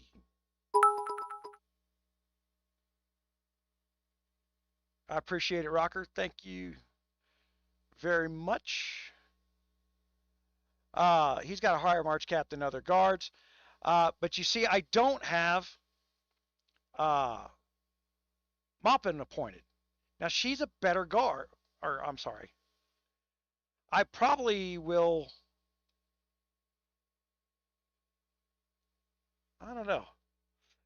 I might level up my Santa if I don't get a 6-star on him first to use him as a good lieutenant. They were dropping like water for a while, then they quit. The only thing I use them for is... So, there's a little bit of mix and match play going on here. I think Cree did a video talking about it, but oh my God, she giggled through 30 minutes of that video, and I had to go back like 4 times to listen to what she had to say about it. R Lily 12 times 50. I appreciate it. Thank you. So yeah, there's some mixing and matching that's going on now, lieutenants, because you can get some stats by doing a combo by using your 6-star guard on your second. But and since these stars don't matter in the appointed, that they matter more in the lieutenant slot. But you got to be careful because, like I said, the older guards have more march cap and rally cap than the newer guards do. So you know, if you're one of these guys that's leading a team, you're going to be using the older guards and buying your stats someplace other than your guard cards. Right? So to have those stats that I would lose from my lieutenants, hey, I'm going to have to go down here and you know, and keep my guard weapons going, right? Get all that stuff going. Hoon.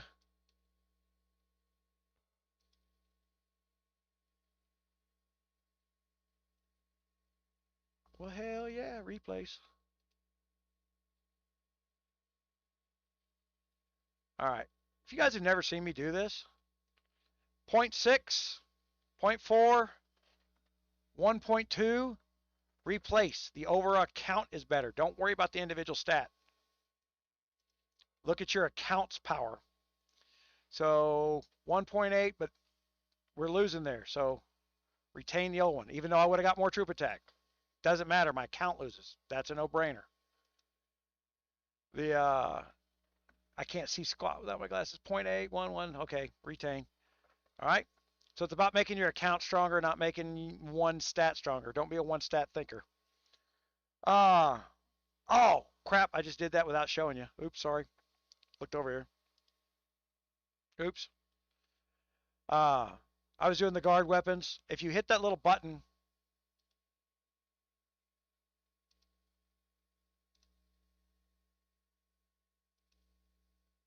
hone, enhance.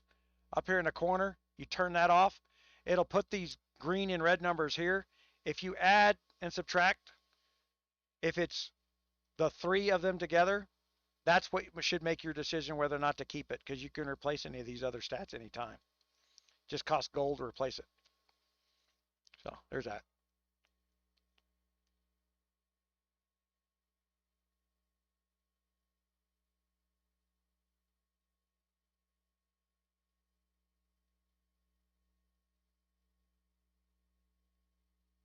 Yeah, but so you went troop for troop with him, but what troops of yours died? Hit me, KR 12K plus, top 21K plus. Okay, his March 9. I'm talking to Raven 187, by the way. Says Olvo hit me in KR T13s, 12K plus. Like I said, the only T13 guy who hit me was Dark Mystic. It's but we're in different worlds. I shouldn't win against him. It's I'll tell you another reason I started developing the firewall. You guys don't leave me alone in freaking New World. Everybody sees my name. They just want a stat report. Say, hey, looky, I killed GunMuse in New World, and no one gets to share that report anymore except for great big guys and trolls. Demon Void, man, haven't you like given me money for 3 days? It's not necessary, boss, but I appreciate it. The veterans appreciate it. That the Demon Void, when you sign up there, so you can sign up on YouTube for what is it, the $1 or the $2 deal, and in the community chat, there's a special link to get a 1-year membership for free for donating to my military charity via YouTube. So you get the banner shout out because you donated via YouTube, and then you don't have to pay on the website. Because I really don't care where the money goes. The money you guys give to the website, that just goes back into your development stuff. I got a kid, I'm training him up to build the tools. I want to get a committee together to give guidance of what is needed so that I don't have to, and then propose that to me so I can translate it into what kind of budget do I need to make that happen. You know, that's the next step of this business. It's big.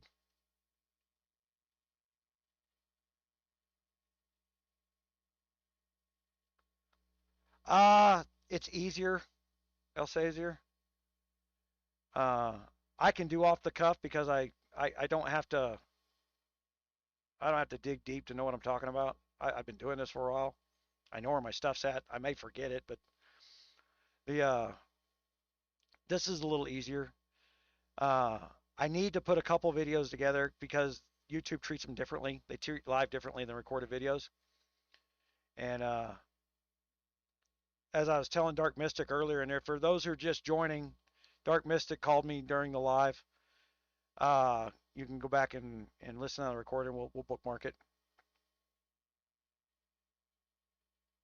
Yeah, you can donate the $1 a month on the YouTube, and it will and inside the community, there's a link for the members only to see, and you click that, sign up, and I'll give you the $20 for free.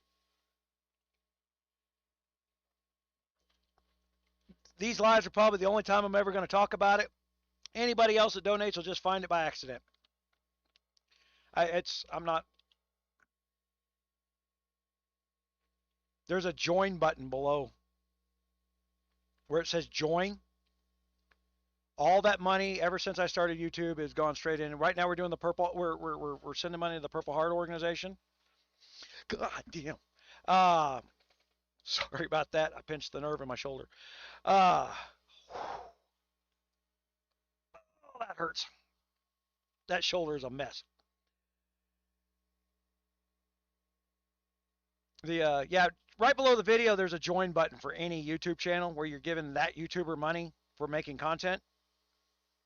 You know, if you want to support them, they set up their own pay schedule. Doesn't matter which one you choose. All the money goes. Everybody gets the same benefit. It's just about how much you're donating.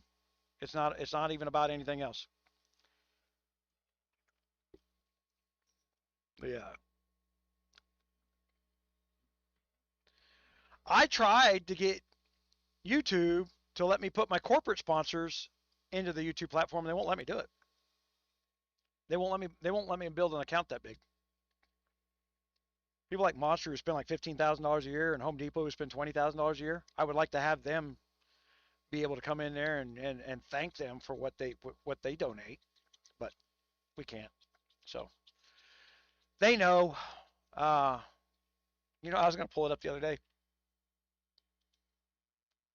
Was it we were talking about this. I was looking for it and I found it on my, not what I'm looking for.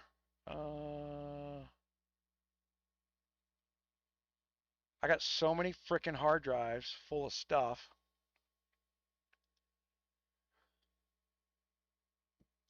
Excuse me.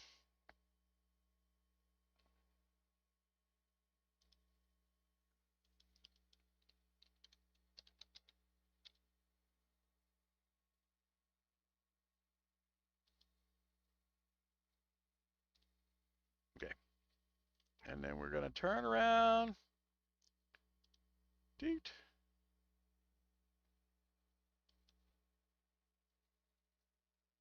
Yeah. There I am with the Home Depot Homer. We were doing a veteran event. That was a VFW live membership drive that I was doing at that point.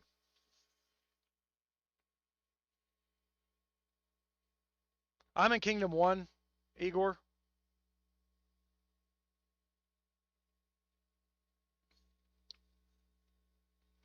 Yeah. I don't know that I'm going to get to do the rest of this week, to be honest. Between the Guns of Glory trolls, screwing around with stuff, but honestly, I've got stuff going on in real life that's just going to shut me down before I'm done doing what I'm doing. The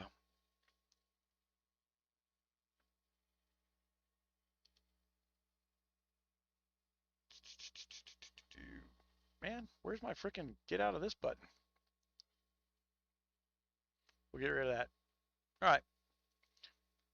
But I can throw their image and stuff up on there because actually Google, when they process a video, they look at all the images and the writing and everything on there. And then they try to get you for licensing infringement if you don't have permission to use the content, whether it's sound, video, audio, stuff like that. And it amazes people how many studios give me authorization content to use their stuff. Like we did when they come out with shorts, the 30-second shorts, I use the music from the movie. My God, what's that war movie?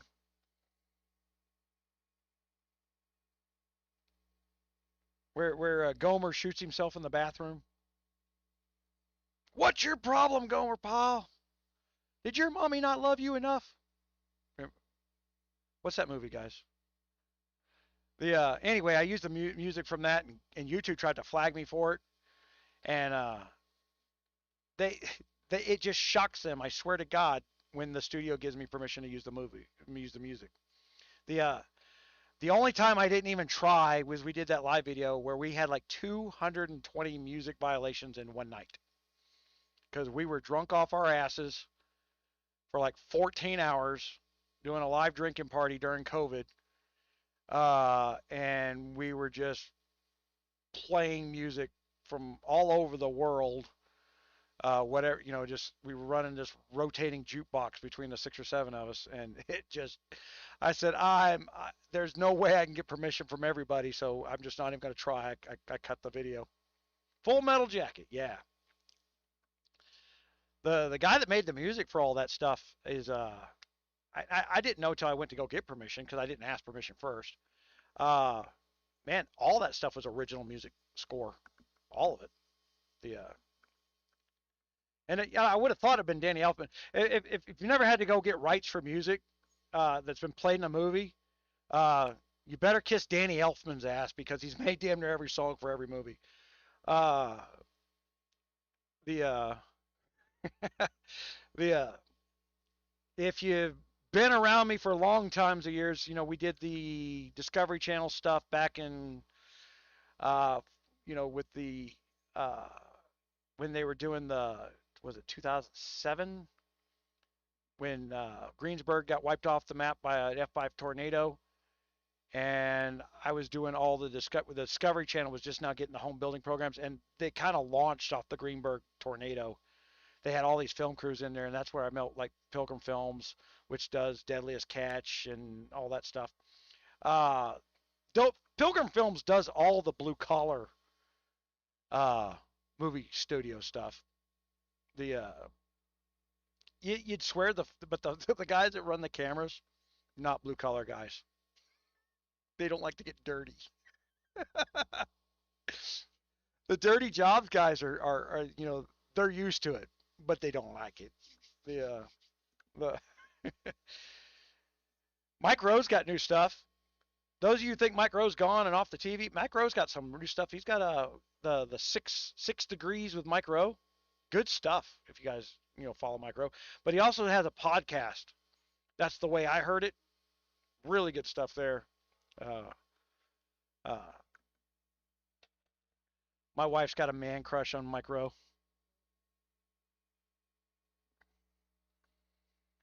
Yeah. Guys, there's not a lot to show. So, I mean, I kind of took advantage of the drama in KC over there because it's hard for people to believe that people act that way. It really is. It's just insane out of the way. So I got to thank again Dark Mystic for coming in there and slapping a stamp of credibility on what I'm trying to get accomplished here is to get around them. They want to get on YouTube mouthing off so that they have equal standing to what we're trying to do. But I don't just come out here and say things. I try to put some entertainment value in there. I'm getting better at that, but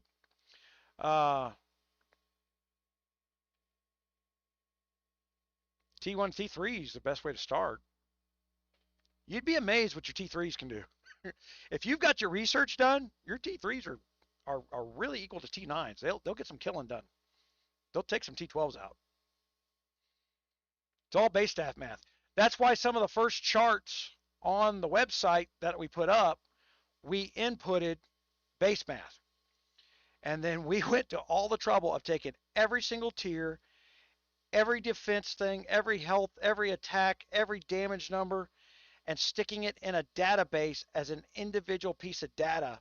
So no matter how they change this stuff in the future, I can always just say a T1 is a T1. If they can change what a T1 does, I don't care. I just change the base stat math. I reload that table, and everything else comes forward with it. They can't, because when we built marches that were built kind of Excel spreadsheet style, once Guns of Glory had this thought, we'll take out GunMuse by changing the guard system and changing the march system, we'll make him irrelevant, without understanding how much it blew up their market. They didn't know what they were doing to themselves. And then later on, they just tried to say, we don't care, we hate you. But you did it. And then at this point, we're going to have an argument with the guys that are losing money because he is like, do you want that kid that doesn't care what he's doing to your money? You know who cares? The guy who put up $150 million to build Guns of Glory, he cares whether or not Guns of Glory is making money. He cares. I promise you he cares whether or not they make a profit. And I'm not real nice to that guy because he comes in there and blindly defends what he gets told. And I call it shouting it down, but I'll shout him down every once in a while. I'm not nice about it because I understand both sides of the approach, and I don't have a dog in the fight. My only concern is the people that are viewing me, reading me, and using tools that I'm developing on their behalf, are they getting the best thing from me that I can put forward? You want to get right down to it, you can go back through my old videos. A lot of them are irrelevant. But I have to leave them on YouTube. I personally want to take them down. I can't. The YouTube algorithm will not let me. They will not let me produce new content to replace old content without punishing me if I turn off the old content. I don't like that. I don't agree with it. I think it's an asinine way of running your system of letting people teach people. But I don't control YouTube. All I can do is deal with the business system that's in front of me. So there's that. There is old content that's relevant, but I'd hate for a new player to have to dig through that stuff just to try and figure out what is relevant. Like these graphics don't look like my graphics. And that's why for the last 6-7 months, I've been encouraging other YouTubers, go back over my old content, look and see what I taught people, and use the new graphics, copy me verbatim. I'm telling you to copy me. The video's done well. The content hit home. You can build the market the same way I built a market by literally copying the the the path I cut through the forest for you. I've chopped down all the jungle in front of us here, guys. Just walk the clear path. They don't do it. They hate me, as Ethan said. They all hate me. How dare I go out there and show them how it's done? You know, it's not just the gamers I'm showing stuff to, the YouTubers. I got a lot of gaming channels that watch what I do on Guns of Glory, and then they go apply it to their game. Uh, the Because I was the highest paid gaming influencer on YouTube the year before last. I made more. I made as much money as what's her name? Uh, Man, my mind's just going blank now. In the video, when you type in like #1 profitable gaming influencer, there's a I put out a video where I compared the other gamers, and I gave them a little spark up. I spent an hour going through it. I spent an hour going through the math, trying to explain that you know there's a reason to it. It wasn't Britney Spears. Man, who's the girl everybody hates? She went from country to rock or pop. All you haters out there, what the I hate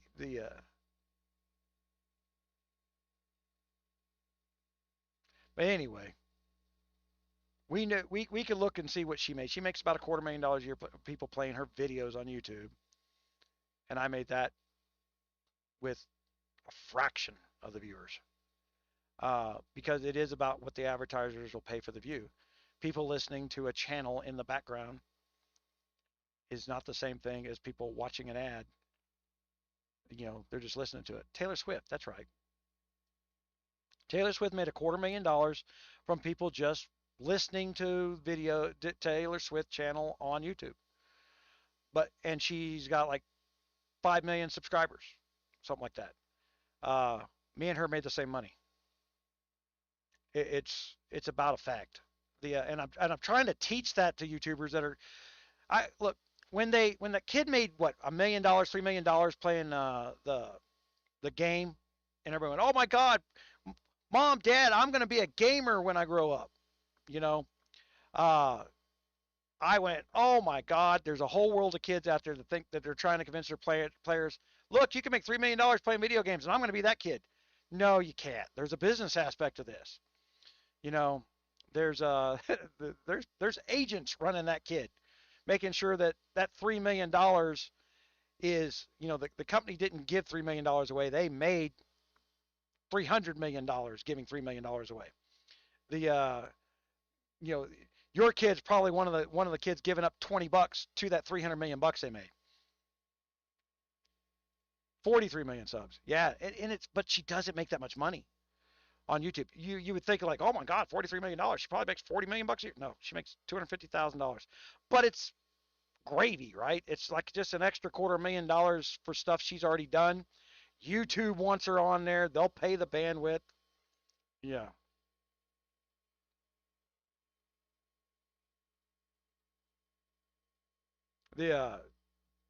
I can't do much else anymore, man. Man, for those who don't know, I own race cars, and you know, we own a skydive drop zone. My body's so shit now that this is where I'm at. I started this because I couldn't move. For this stuff, the Guns of Glory topic's gotten old for me. I'm trying to find people to run that portion of the business that are interested in that portion of the business. That's why I would like some other YouTubers to get off their butts and put the effort in. YouTube's made it harder to start as a YouTuber.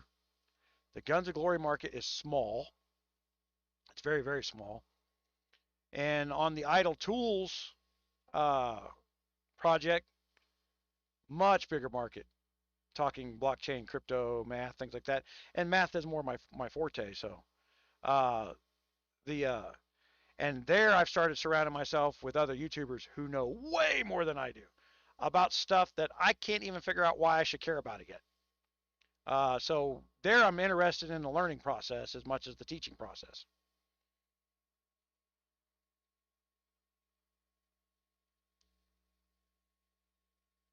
About 150.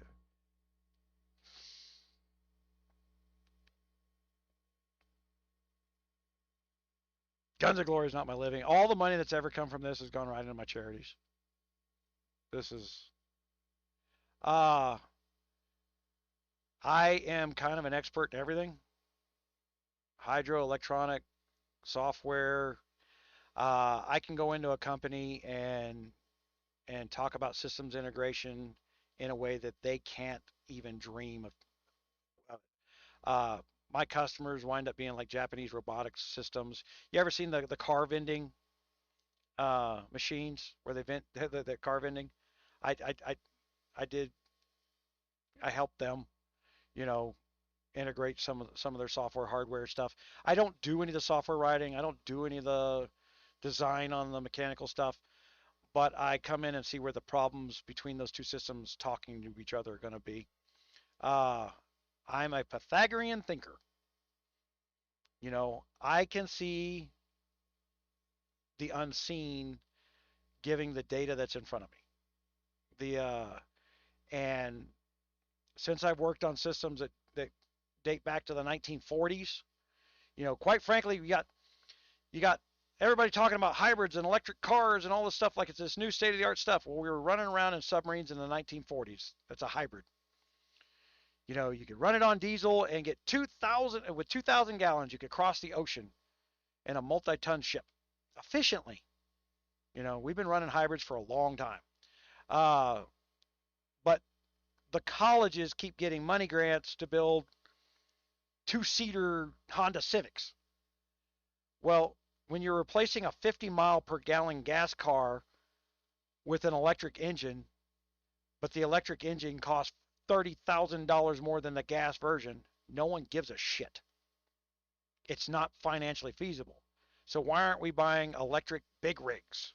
Something like a submarine size deal. Now I'm going to take an 8 mile per gallon sucking up thing and turn it into something that saves $80,000 to $100,000 a year on fuel. And I can tell you why we don't do that. Why we don't put government grants after that? They lose tax revenue. The truckers driving and filling up their tanks, they're large. They are every gallon's tax. That's taxes going in those tanks. They got no interest in taking the taxes off the road. So everything they tell you versus everything they do are two different things. And so like I do advisories on stuff like that. I'm certified by Holley, the Holley Race Corp, to build race engines. The big 3,000 horsepower race engines, and do all the computer programming for those engines. I built quite a few race engines for that. Well, no, I'm an expert. I'm a know-it-all expert in everything going back to the 1990s, Bubba.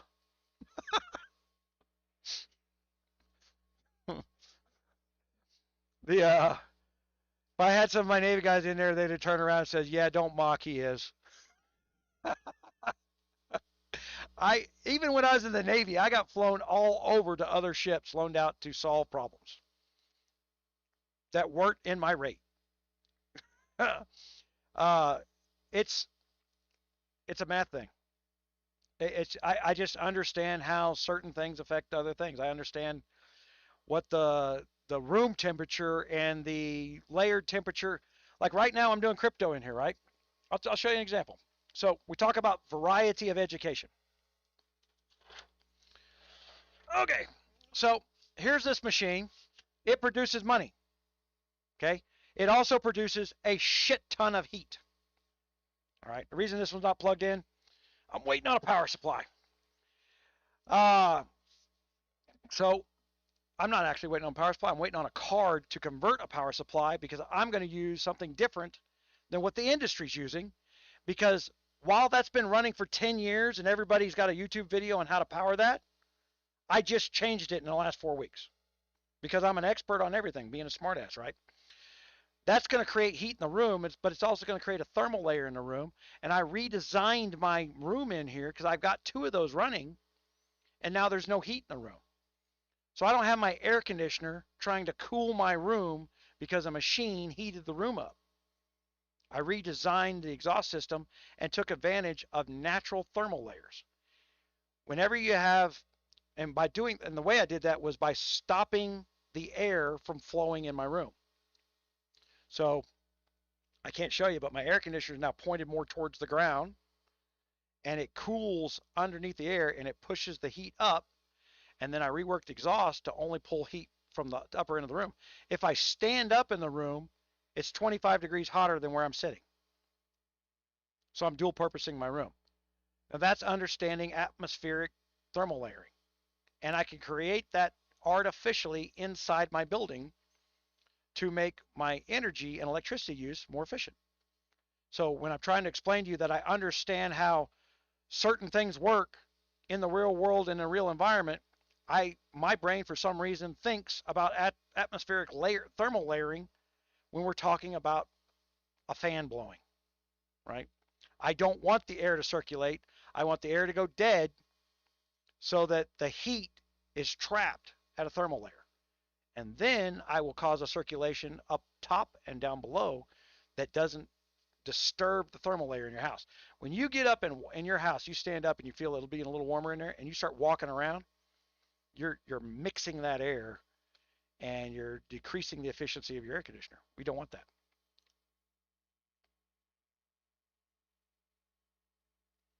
Oh, that's true too.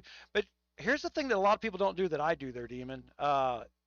Take They think new is better. There is some awesome ideas that were thought up in the 1940s, 50s, 60s that were abandoned due to lack of technology. And if you go back to those older ideas, back when they used a slide ruler to design stuff, those men were brilliant in the things they designed. And then you turn around and you apply modern technology to an older idea, and all of a sudden you can bridge the gap in something that failed a long time ago. For instance, I've got a 66 Ford Fairlane with a big block FE in it. They called that thing the boat anchor. Brilliantly designed engine. As soon as I put coilover plugs and a base computer design on there, I get 31 miles per gallon and 600 horsepower in a 1966 Land Cruiser. You know, the damn thing's 4,000 pounds. And I get 31 miles per gallon, and I get to look cool doing it. And my car is worth 10% more every year because it's 52 years old. The taking old ideas, applying new to it. I'm making money doing it. I get to have the kitschy cool stuff, and it's fun and entertaining for me to overcome a challenge that somebody gave up on years and years and years ago. But yeah.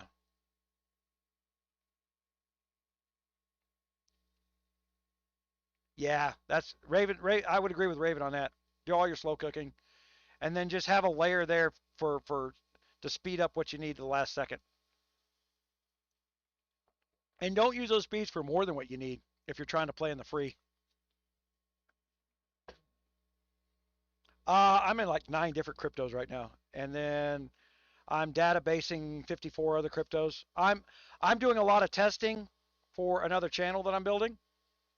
Uh, because I went out and I watched all the other YouTubers and stuff like that, and then I reached out to them, I talked to them, and I was like, "Man, you're brilliant. I don't have a clue what you're talking about. I understand math. I don't know what you're talking about." And they've actually already making adjustments to their YouTube channel to deep dive a little deeper into the hows and whys. One guy gained 30,000 subscribers in under 6 weeks, just changing, adding a couple more sentences of explanation to what he was talking about. He didn't realize he was talking over his audience. I'm wanting to learn from him, and I like the way he teaches. I know he knows what he's talking about, but he's not passing the information along because he's talking over his audience, and he's kind of stopped doing that, and boom, his subscribers shot up.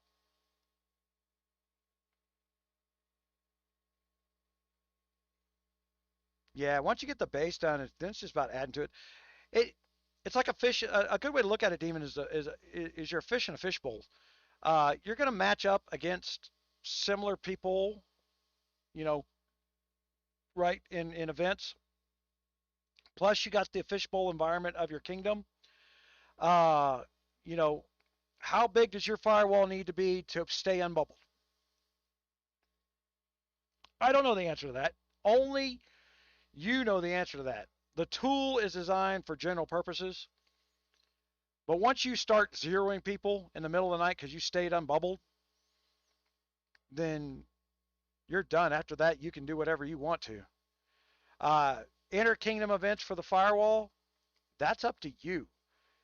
The If you're going to do like I do and stay unbubbled in the forest and let people hit you for points, that's a spending choice. I'd rather spend $25 replacing the firewall down at the bottom than spend $250 replacing the T12s and uh,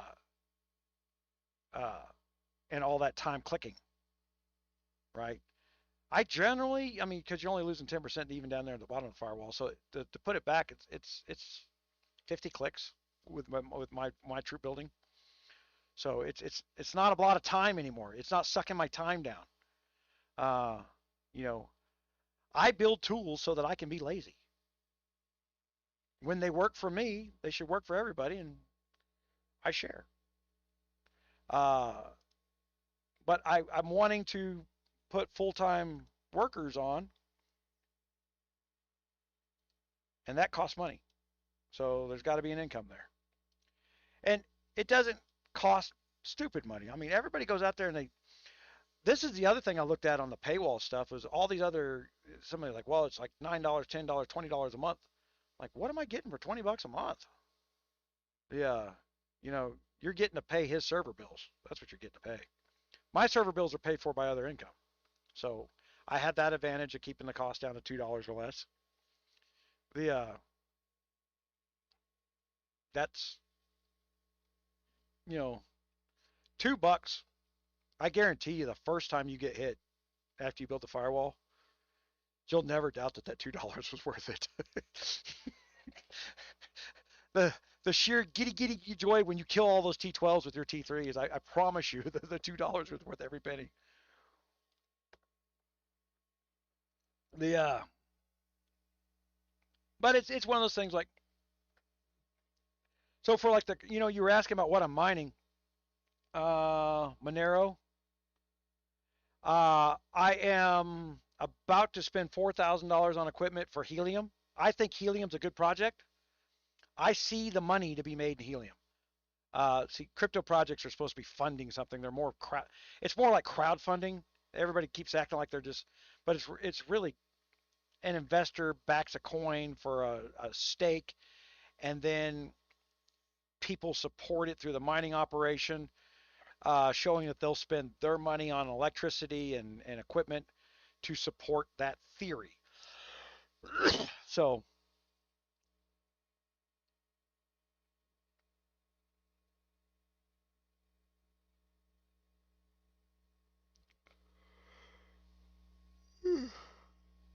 right, I'm in the same boat.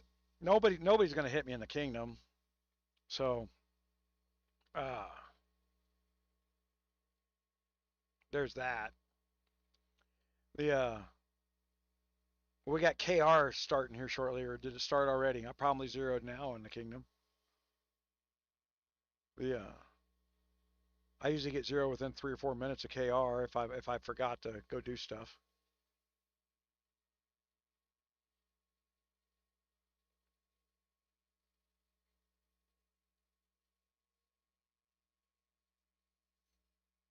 Yeah, but the 960K you lost were what rank? I mean, what was the biggest number that you lost? It couldn't have been higher than T4 on one hit.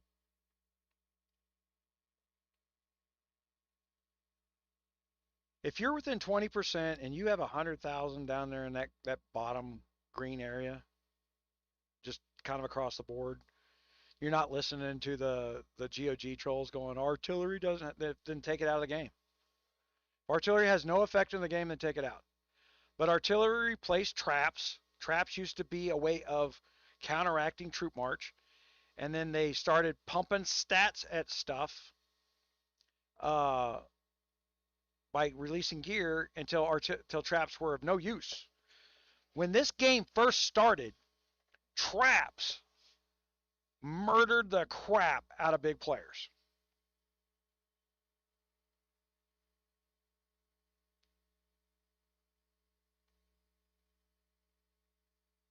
$500 KT2s, yeah. So that's nothing. Yeah, the artillery's, remember, health counteracts damage, and then the damage has a carryover number. So when somebody attacks you, they got a pool of damage that they bring to the attack. So they start at your T1s. And whatever's left in the damage to carry over to your next tier of troops carries over to tier 2. Right? So the reason artillery has an effect is artillery doesn't die, and it provides health to the tier. So they have to attack your artillery, and it provides a health buffer against the damage. So the next tier up is carrying even less damage. So we stockpile more artillery than we do other troops to keep our replacement cost to the firewall down, because the artillery is not dying. We don't have to replace it, but it is still absorbing health. So the artillery is a money issue. It's not a what it's doing, how it's doing. It's making your health 4 troops wide, which is supposed to be, because artillery replaced traps. So the developers built inside, this is where it gets into knowing how the game works, right? So do we need to replace the trap system? We kept saying for a long time, they have to do a trap update here shortly, because traps were overwhelmed by all the stats came out. They were killing traps. There was it took too long to build traps. And what looks like they did as a patch, if we'll call it a patch, is they replaced traps with artillery. And so you have to think of them as a trap 4 years ago. But if you weren't playing 4 years ago, you don't understand how traps were involved in the game. So as they scale stats on your troop attack, defense, health, stuff like that, your artillery now scales with it, and they don't have to build separate content for traps. It just scales evenly. So they can issue out all these new. So when they issue out new gear and new COAs and new airship stuff and all that stuff, the built-in trap system is now on the artillery side, and it's growing with the rest of the game, and they don't have to do double content duplication trying to fix it up. So there was a cost savings by making this adjustment. And then once I figured out what that cost savings was, I built this formula, and then we pass that cost savings on to you. They're saving money, you should save money.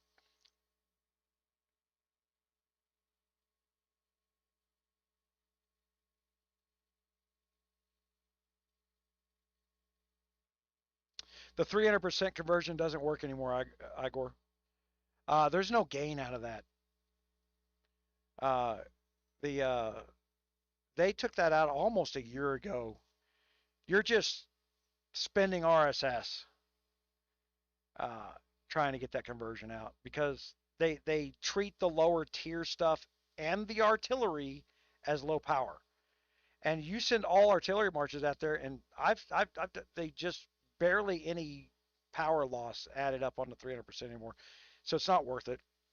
Just keep them in your castle for defensive purposes only. They are your trap system, is what they are. For those who've been playing more than 3 years and remember the trap system, that's what we're looking at there.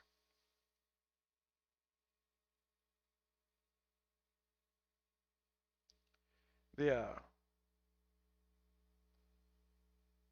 Oh yeah, wasn't that the worst thing to build? And you had to use troop training speed ups to build them if you wanted to speed build them. And you could only build so few of them. The clicking was insane. But if you're one of those guys that loaded up his castles with hundreds and hundreds and hundreds of thousands of traps, nobody touched you. And you didn't spend that much money replacing troops. There was a method to trap building until Sun King came out. I think it was Sun King once Sun King made the stat jump so big, when Sun King gear came out, the traps were useless.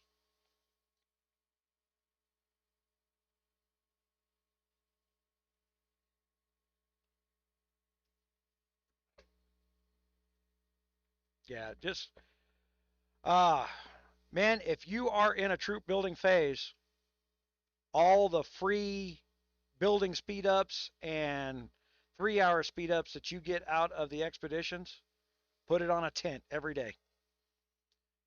Every single day, put a 10 on. That 0.5% starts stacking up huge to saving you money on troop training. I mean, it breaks the barrier to whether or not you're going to grow 100 million, 200 million power every couple of weeks, to where you can participate, lose some troops, and still grow because you're spending the same amount of money, but you're getting more for it every time. So you're steadily getting bigger. And it allows you to divert some troop training money towards buying a little stats a little earlier. The more stats you got, the more troops you save. So there's balancing acts there. Uh, we can't we can't put it all down. Uh,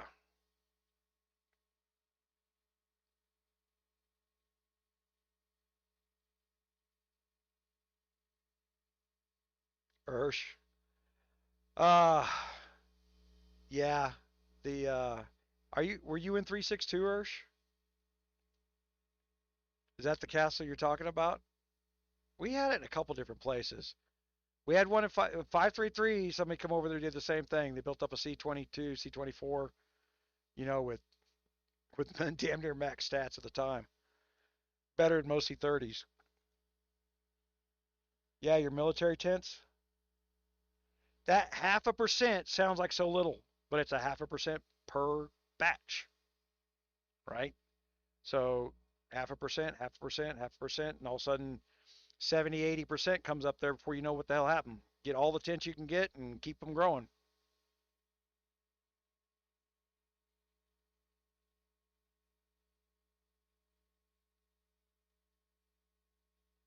315.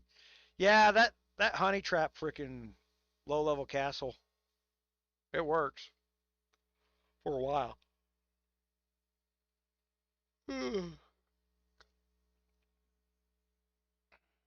We had that problem with, Lost King in our kingdom was originally in my alliance on day one,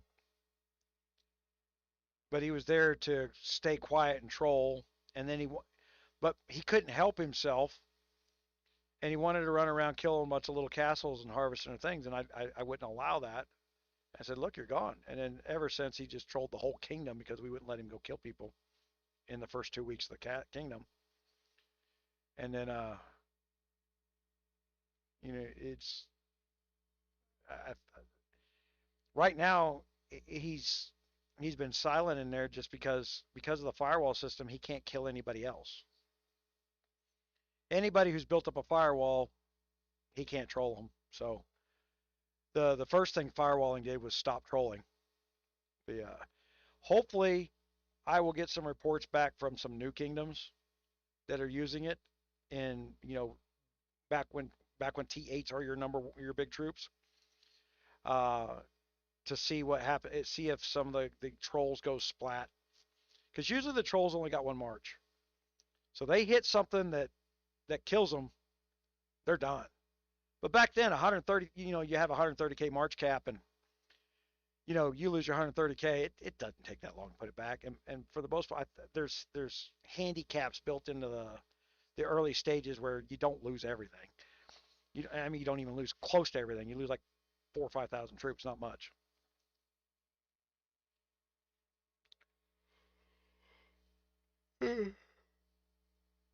Oh, that's my fourth yawn, guys. I'm here shortly. I'm gonna have to freaking go to sleep. Usually my limit's 5. I was a 273 back in that. I started in 312. The That's how I got crossways with the trolling systems. The the reason we did a YouTube video on GOG originally is because I couldn't explain to somebody in 144 characters how to uh, multi-farm. It's that the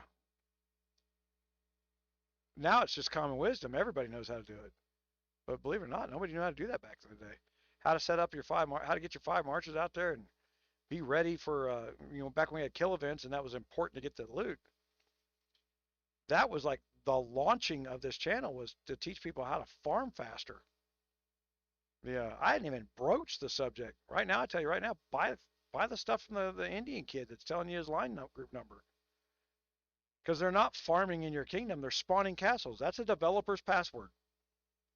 Guns of Glory wants to take that out of the system, take it out of the system, but I don't think they do. I think there's money going to the developers in the background. That black market system's working for them. I've had them thank me for mentioning it because they're making money because people started buying more.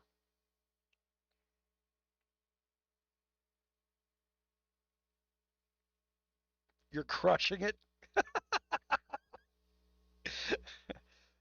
Charming, how many castles do you have now?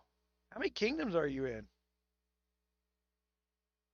Are you just playing in 702 or are you splitting your time between your C40 and your Newcastle?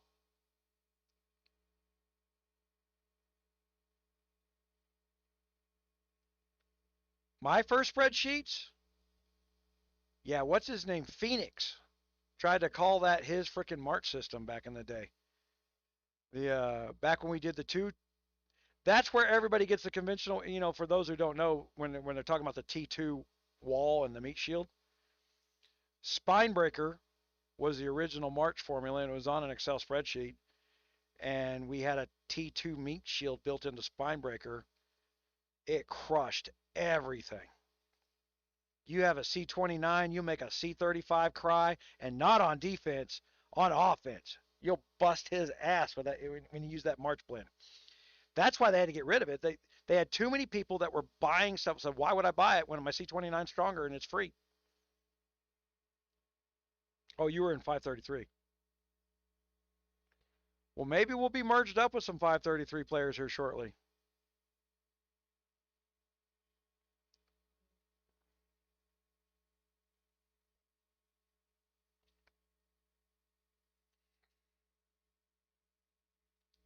The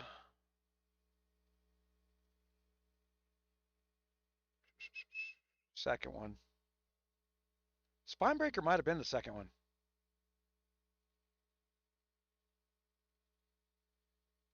I can't even remember the name of my projects now. I had to come up with kitschy cool names so the other YouTubers couldn't chase me for keywords. As I was explaining earlier in the video, I can make up a word and make it stick. That's not me chasing Guns of Glory. That's me telling them where they're going. They don't like it. Yeah. Uh,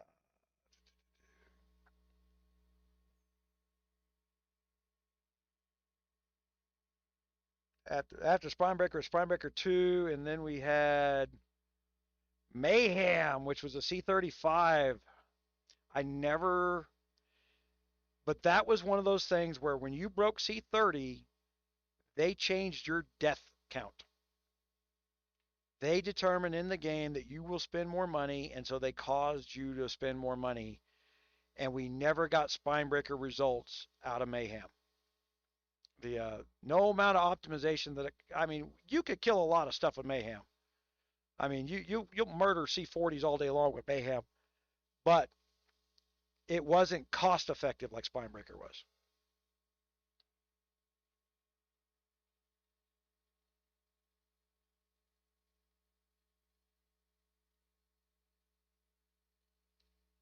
Yeah, I've seen you on the website. The I know I don't respond a lot on there because I don't want to get in the habit of thinking it's an instantaneous thing. But I read through the forum post every day to see if there's anything neat. And basically, I read to see if somebody else is not helping other players. If somebody comes in there and asks a question on the website, I'm I try to be more patient and let other people answer the question first. The I'm doing whatever I can do to not make it about me. But if I got to get the work done to get the work done, then I get it done.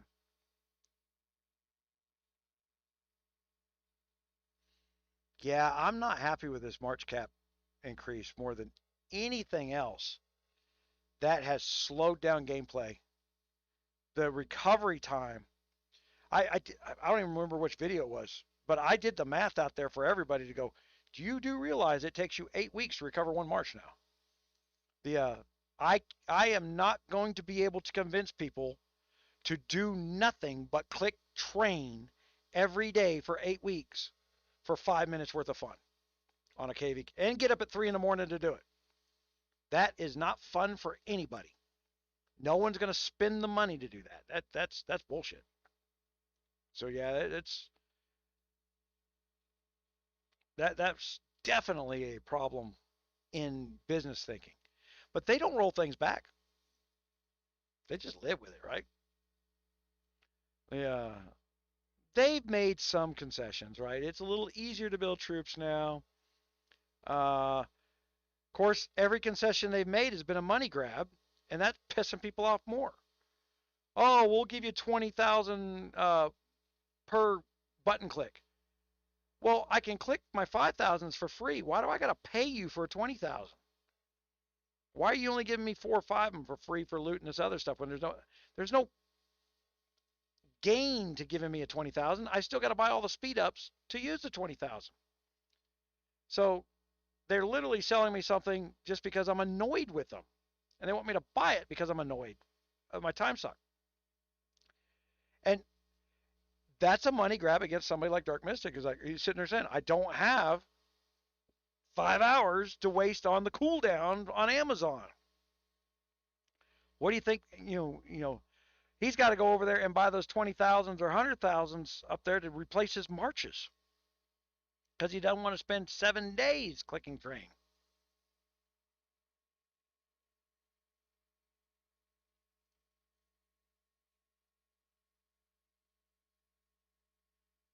Right, and when it's such a big deal for you to lose your march,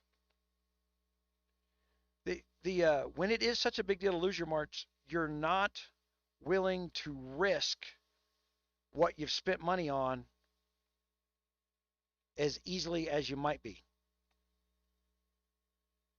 Because you lose your march, you're out of the game, you're done playing. So if you want to play for a couple hours, you don't want to lose your march an hour in minute 1, do you?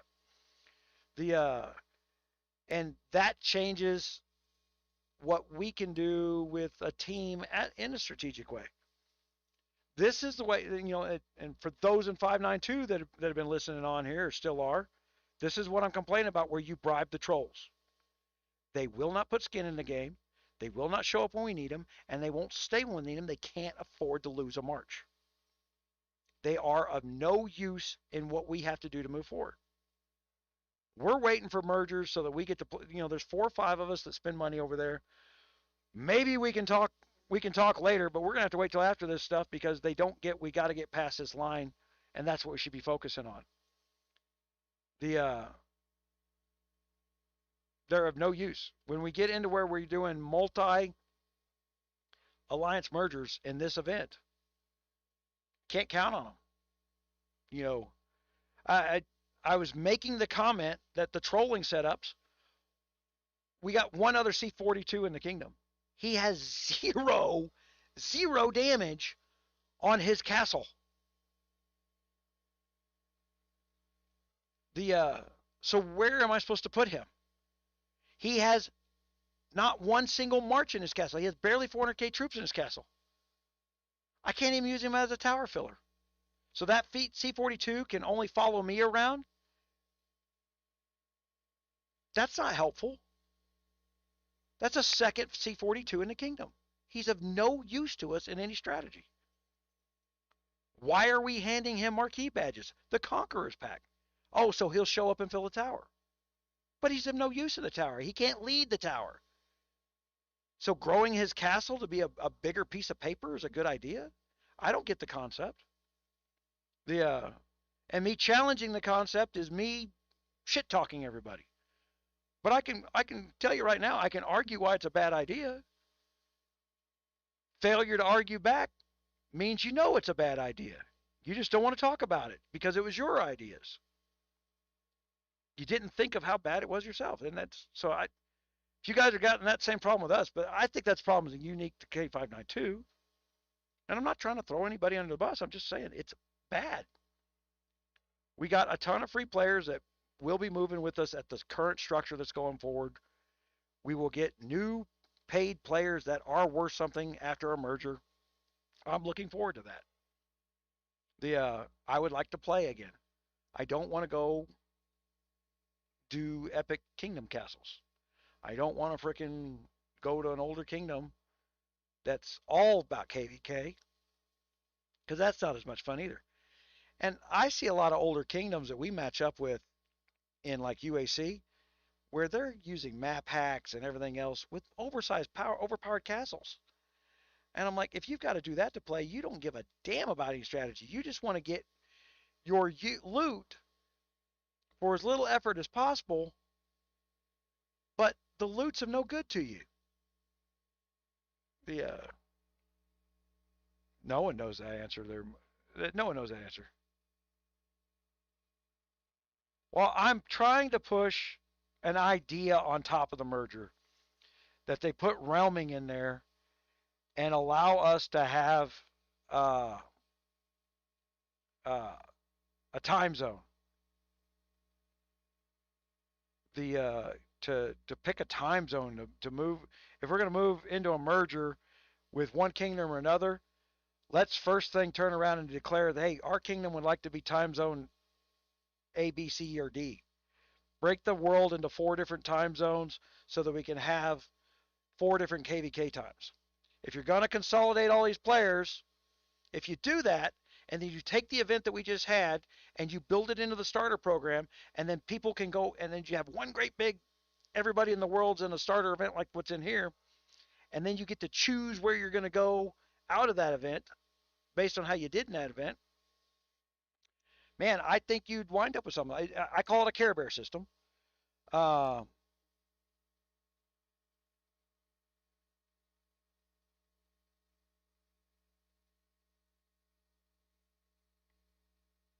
The merger, this is the event we're testing.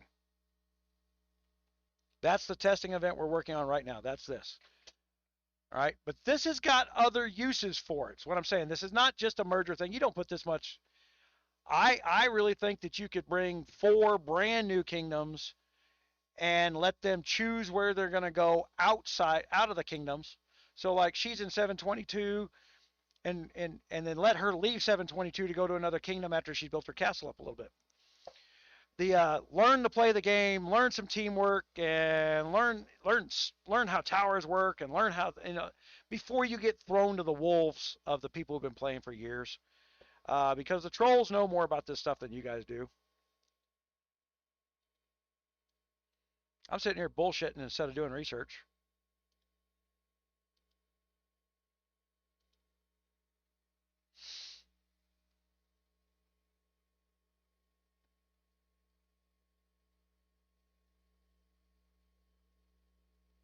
That's the leak. Yeah, Creed put it in a video. Disappointing Turtles channel. And then I think Muffin drew her own graphic of a map, trying to show that she wasn't stealing stuff out of the super secret server that she's in there, where they. But you have got to always remember they do trial balloons with those guys to see what will stick. You're not putting this much graphic effort into a one-time event for mergers. It's not going to happen. This had a heavy cost to it. So I'm starting to think of where else could this be applied, and I really think it could be applied out of the new kingdoms to fill other kingdoms. After we do the mergers, and there's only so many kingdoms, right? You're still going to get attritional loss after the mergers from the newly formed kingdoms.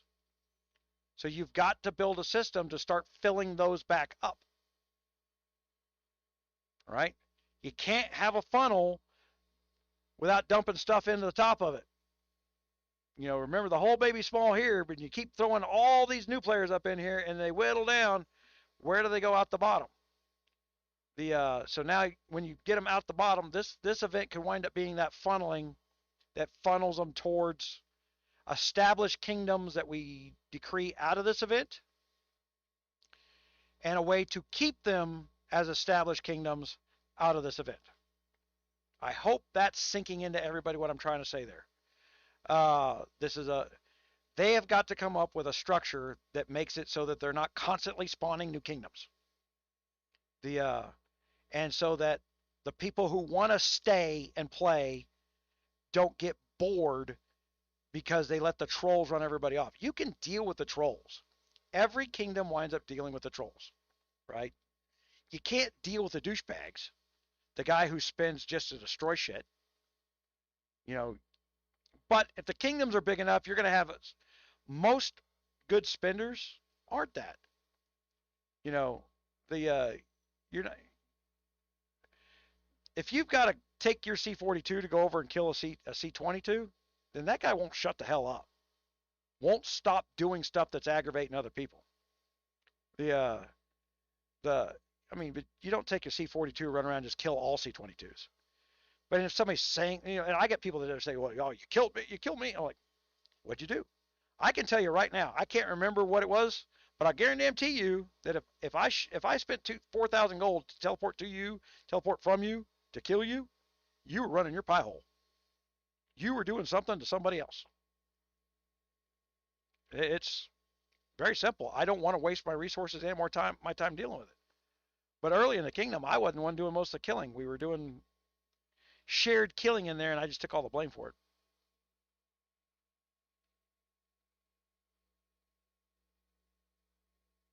The new channel for the crypto? Yeah. I'll try to pull something because there's actually a gaming tie-in there. Okay. So people who have gaming computers at home, you can make 40, 50 bucks a month just letting the damn thing run all night. So yeah, we're definitely working on that. I don't want to use the computer I have here because this produces income other than crypto. Yes, this one will make $8 a day if I turn it on and leave it running crypto. But if I break something, right now video cards are stupidly expensive. When I bought this graphics card, it cost me $250 last year. Used on eBay, they're $900 right now because there are so many people mining crypto. Now, I've got to hope the bottom's going to fall out of that market at some point for the hardware side. I'm buying those miners for $300 a pop. I'm cherry picking them out, and I'm making about $9 a day off of them. So 90 days, I'm getting my money back. Yeah, I've got, hold on, I'll unplug this. I've got stuff being prepped. Oh!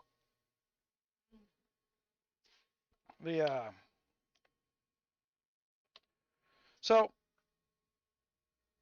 when I looked at the other YouTubers, what they were doing in this, the first thing that I noticed, hold on, I'm going to plug this back in. I got to replace the battery in my headset. And I haven't done it yet. So, here is a server power supply because I got these things laying around, right? So I've already bought these. And then here's what's called a breakout board. Costs $20 on frickin' on eBay. All right. And I can take this breakout board, plug it into this server power supply. Now, you can go on eBay and look for S9 miners that don't have a power supply and they're about $300, which is not a bad deal. But a power supply is $150 for one of those S9 miners if you buy the ones made for them. For $25, this power supply costs $25. This costs $25, so not $100. So I save you $100 showing you how to put this together. And then there's some safety issues. Oh my God, people don't know enough about electricity, and they think you can just, as long as electricity's flowing from point A to point B, it's all good. Man, I'm telling you, you want to make money in your house, you could burn down your damn house with the suggestions I've seen on YouTube. And those guys got hundreds of thousands of views. And I got to wonder how many house fires got started from them assholes. So I got things like this. This is a locking 115 plug. And then we got oversized 12 gauge plug wiring that I bought, right? And that cost me 20 bucks, and this cost me 10 bucks. I'm going to plug it in, but I'm not going to burn down my building because the standard computer cords that you get off of Amazon for $3 will catch fire if you're using them. These things draw too much electricity in amps. Actually, this one's going to draw much less electricity in amps. So, and then I'm going to demonstrate. Everybody goes, well, what's the difference between 110 and 220? And you got all these electricians like, oh, the meter reads the same. It doesn't really matter. One's as good as the other. And they're wrong. That's one of those things where the guy who designs your house wiring, yes, if I'm plugging a 110 in to a wall to produce 1,500 watts of power, 1,500 watts is 1,500 watts. But if I plug 220 in this one, then this machine's capable of taking either or. I don't even have to flip a switch. If I plug 220 in, it uses half the electricity. Yeah, because you get charged on the amps. This still produces 1,500 watts, and some jackass goes, well, you're still using 1,500 watts. You're using 1,500 watts, but to produce that 1,500 watts, you're using half the amps. So what your meter reads is half the electricity. Not only that, 220 doesn't generate as much heat on the cord, and you're less likely to burn your house down. So I'm going to do some Mr. Science stuff. Remember, we were talking, making smart-ass comments about how I know a lot of shit about a lot of shit. I'm going to put some proof in the pudding on the...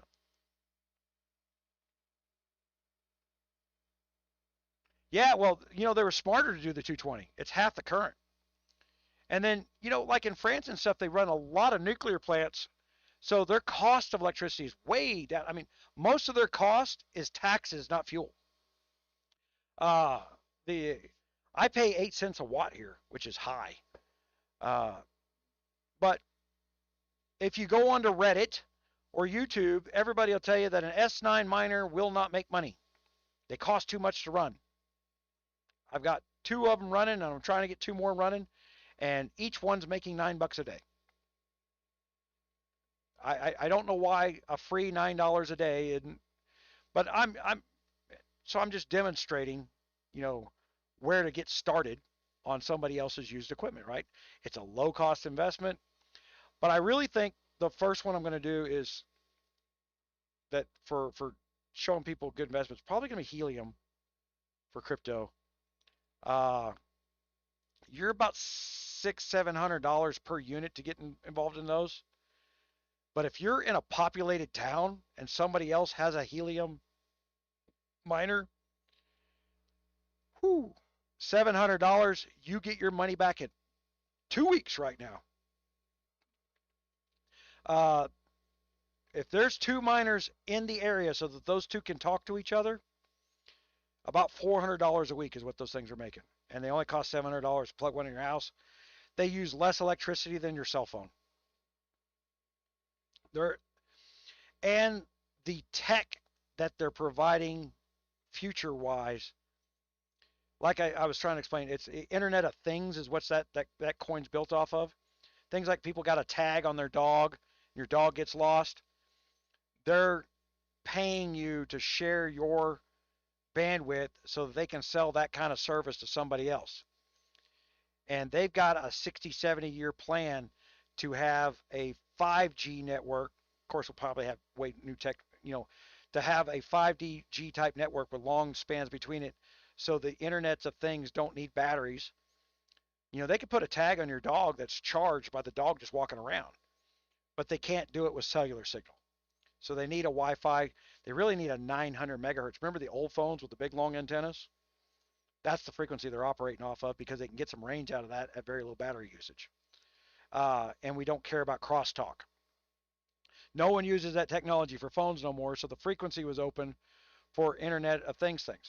People put those tags on their luggage in the airport, and they can literally just look, because the airport's got Wi-Fi, they can just look at their phone and go, yeah, well, you don't know where my luggage is, but I do. Whatever airport my luggage lands at, my phone's going to tell me. You know, yeah, yeah. So when you double the voltage, you cut the current in half, and you're built on the current. You're not built on the voltage. I've been converting all my stuff to 240. This building, I've got 1, 2, 3, 4, 5, 6, 7. I got 7 monitors that are over 40 inches. I got 6 computers running, 2 servers, and a monster cooler cooling my drinks in the background. I spend $30 a month. The what everybody says I should pay, I don't pay. Now, I'm going to be fair here. I built this building by hand. The wiring in my wall is not standard electrician grade wiring. 14 gauge is what's normally in a wire. They will normally do 6 outlets on one 14 gauge wire. I only did 3 outlets on 12 gauge wire. So the wiring in your building will consume electricity. That's why these things can be dangerous if you got a bunch of stuff plugged in. If you're my mom and you got 25 things plugged into one outlet, and you plug in one of these miners trying to make some money, you're going to set your house on fire. You better hope your circuit breaker works. You know what? Matter of fact, I'm going to make sure I make that recommendation. That the first thing that somebody does when they plug one of these miners in, go replace the circuit breaker for the circuit they're playing with a brand new circuit breaker to make sure that that's not going to be a problem that burns your damn house down. And if it trips, don't think there's something wrong with the circuit breaker. There's something wrong with your wiring.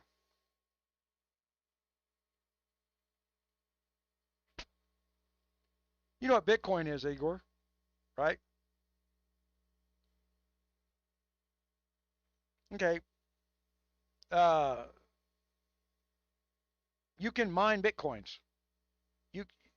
I make $9 per device per day, plugging them in the internet, and just forgetting about them, walking away. And what they're doing is they raised money through investors for another project, right? So helium mining, which is a different crypto other than Bitcoin. Everybody knows what Bitcoin is usually, and they think that's all there is out there. But there's like hundreds and hundreds of coins out there. They're raising money, but they put so much money into investment, and then the business structure that they built into the cryptocurrency needs to produce money so that the miners can get paid by mining the currency from the people who stake the currency, from investors. It is no different than going on to GoFundMe and giving somebody money to build a project. Only difference is the people who are donating are you, who turns around and you're donating your electricity to the cause. All right? That's what you're doing. So they have a bunch of code that needs crunched, or service they're going to sell that needs data processed. They're feeding that data to your machine. You're doing the math for them and sending them the answer back, and they're saying, thank you, here's some money. I hope I dumbed that down just enough.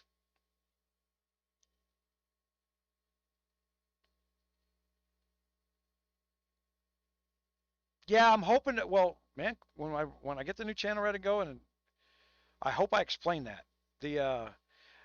This is a chaotic market right now, so I'm learning during the chaos market, but I'm also making money. I made $2,000 in the last 30 days. I put $2,000 into equipment. I only got to use $600 of the $2,000 worth of equipment. So when you realistically look at, I only got $600 working for me, plus the other stuff I did. I made $2,000 in 30 days. I'm very happy with what's happened. And this was the bottom of the bear market. It couldn't get any worse. In the last 4 days, I've made a little over $600 because the bear market's gone and we're on the way back up again. Yeah. Like I said, the Internet of Things, it makes sense that, you know, if a dog tag needs to talk to the internet, you've got to create a system to talk to the internet, right? So they built a mining crypto system to get people to put these devices in their house, and they'll pay you for it while they build their network. The multi-billion-dollar investors who put up the money to make the equipment, plus the people who put up the money for the people to make money putting the equipment in their house, they own the biggest profit for when the other services are selling. So the company that goes out and sells you a dog tag so you don't lose your dog, well, they tie into the mining circuit that you put into your house. And then as people come up with more projects for that, and I'll tell you already one of the projects that's coming on that, you're going to have phone companies buying bandwidth from that service probably within a year and a half. And then every company that comes in and buys into that service that's in your house, as you're mining that service, the amount of money that can be mined keeps going up. So you keep making more money because you got in early. Like I said, you're trading your electricity for the system they plan to build, but they know it's going to take years, maybe decades, to build this vast interconnected network. And they've got people convinced to put the money forward, and then they got to build the network. You know, otherwise these ideas become catch-22. You know, hey, I want something. I built this dog tag where you can find your dog anywhere. Great, what's it talk to? Nothing. Well, I built this other dog tag that talks to the cell phone company, so now you got to pay $100 a month for your dog to know where your dog's at. You know what? I'll just pay for a better gate. You know, won't let my dog out. So the point is, we've had technology where the dog tag will work. It'll work on 5G, 4G tags, but it's too expensive, and they need to get the price point down for the consumer. The way to do that is to build an interconnecting Wi-Fi network. They're building it off 900 megahertz, old technology that's cheap, can be made in China. Like I said, I looked at the technology of it, and that's what I do for companies, right? I look at the interconnectivity, the long term, the short term, and when I looked at that, I went, I think they got a good idea. I think they're smart on this one.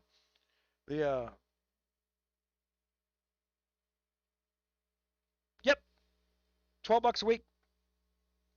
My suggestion right now on a helium miner, if you can get a hold of one, get two. You only need two addresses, okay? If you put two in the same house, you get a half a share, right? It doesn't work. The point is to spread the network out. But if you get two of them within 3 miles of each other, dude, go over to go like 2 doors down to your neighbor and said, man, can I put this in your house and try this for a month? And if it works out, I'll give you money, right? They got to be at like 300 to 600 feet apart minimum. And then it goes from like $12 a week for one. So that takes you about 6 months to pay them off, because they're like $700 on eBay right now, because you're paying a premium for them, to $400 a week if you can get two of them talking, and now you're paying it off in 14 days. You know, you'll throw that guy money just to leave that shit in his house.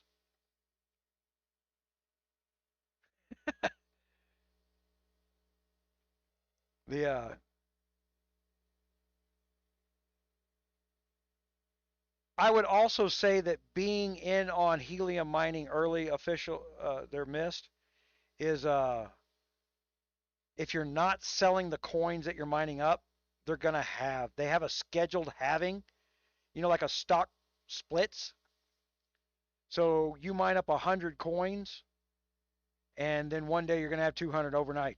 And when it halves, not only is you're going to have 200 of them versus 100 of them, they're going to be worth more money.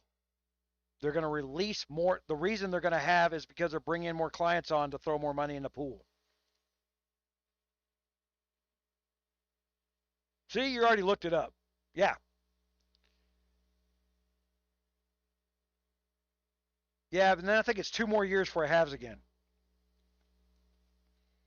So the $400 a week that you can make today is probably going to be $200 a week after August 1st.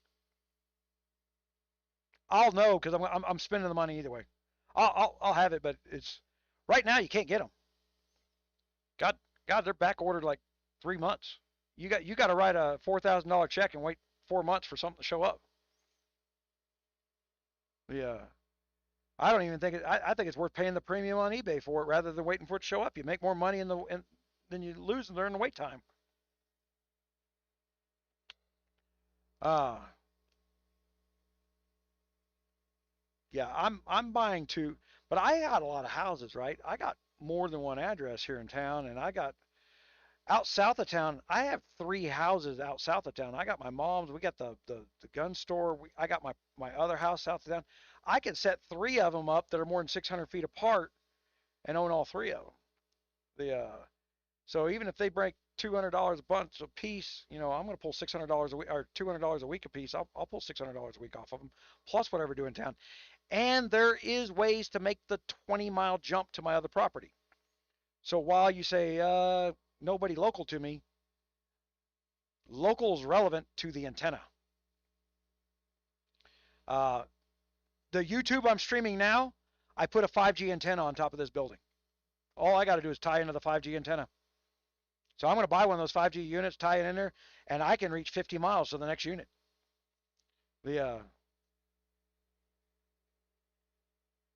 About $300. You're paying about $700 a unit.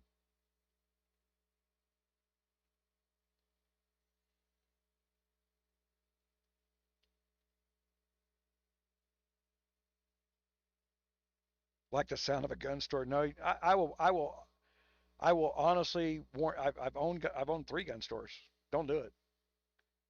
If you want to take all your money and put it on the shelf and let people fondle it, that's kind of the gun store. What's up, Gun or Jonathan? Yeah, the my last gun store, I had $1.9 million on the shelf, letting people just fondle my money. People don't even understand. I own all that stuff they're playing with. See people treat it rough, and they're like, man, it's got to be in good shape. People don't want to look at a ding or a scratch or anything. Yeah.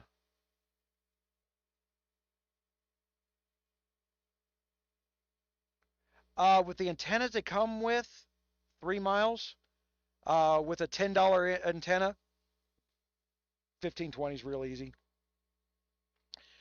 The dB gain on an antenna. So see, here we go talking about other crap I know about, right? So I'm an antenna expert. So you get the little 3 dB gain antennas. That determines how far up the signal goes before it makes an umbrella. All right. So the one that they give you is like a 300-meter antenna. You go to a 5 dB antenna, which costs like $8. That's going to give you like 3 miles. It goes up a little further. And the whole point is the signal goes up to clear a cluttered area. So more is not always better. There's an optimum, and I'll guarantee you that that's something I need to be putting on the Idle Tools website. They're missed. What if you know the distance that you're going to be between the units, what dB gain antenna would you need to get that, right? That's a math problem. That's a straight up math problem. That's a chart that I can build. People don't understand dB gain. 3 dB is double gain. So when you go from a 3 dB to a 5 dB, it's twice as powerful. But you go from a 5 dB to an 8 dB, the 8 dB is twice as powerful as a 5 dB, but it takes twice the power to get 20% more distance. So the gain of the antenna is twice as far, but the range is not twice as far. So that, like I said, I'd have to build a chart for people, because we do this for cell phone math out in the oil fields. Where a guy goes, I want to freaking, drive 70 miles out in the middle of the oil field and still use my cell phone and talk on the internet. I'm like, good luck with that. Where do you want me to put the repeater tower at? Because that, you can't amplify zero. If you're so far away from the tower that there is no signal, no amplifier on the planet's going to amplify it. So you got to have jump points. And that's what these things are building, is jump points. So I understand what it is they're trying to do. And like I said, they've even built into the system, and when I saw that they built into the system the ability for me to put high gain, high dollar antennas to jump 20 miles, I went, ah, yeah, they've already made it possible for me to make money with them. They didn't turn around and say, hey, I'm just going to take advantage of Joe Bob in the suburbs, which is what damn near every Wi-Fi company I've ever seen has done. These guys are smart. I really like what they're doing.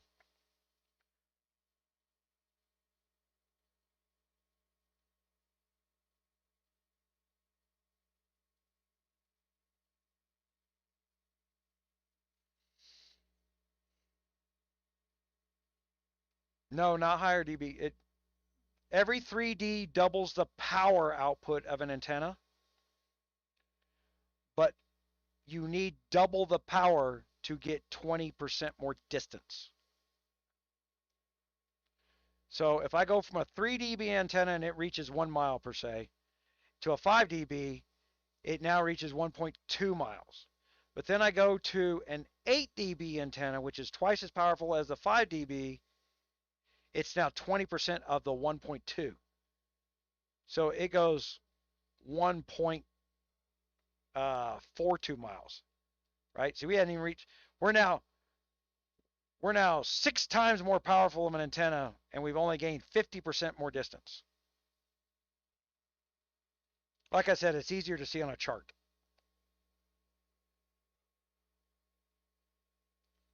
To the left, man. To the left. Like I said, but because signal goes up before it goes out, there's a sweet spot. So you just need to know what your antenna is.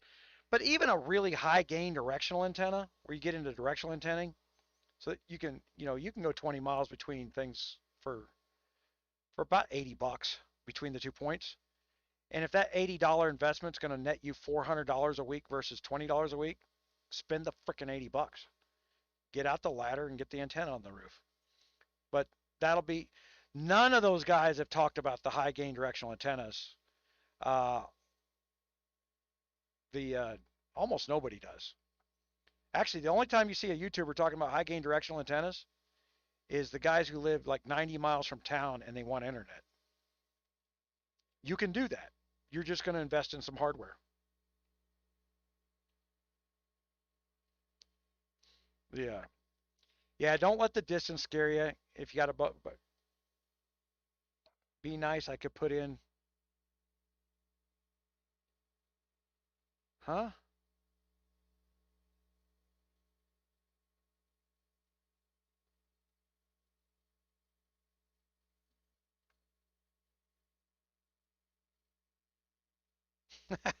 All right. Uh, Man, we went on to another 5-hour live video again, man. My gosh.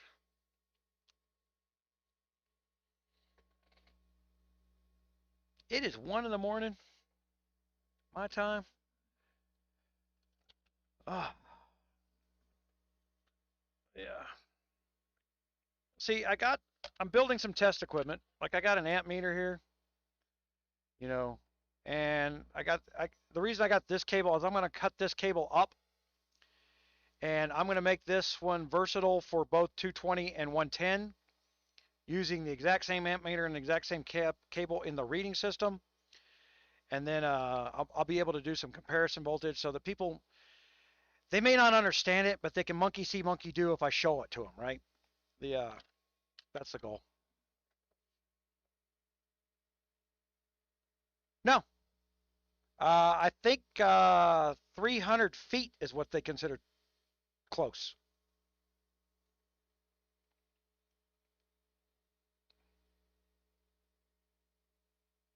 Yeah, 300 feet is what I think they're considering close in the math. Uh, they want them spread out just a little. They want them spread out. That's why if you got two of them in the same house, they don't count as double. They count as half each.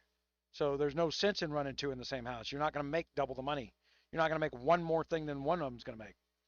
You've got to spread them out a little bit. Yeah.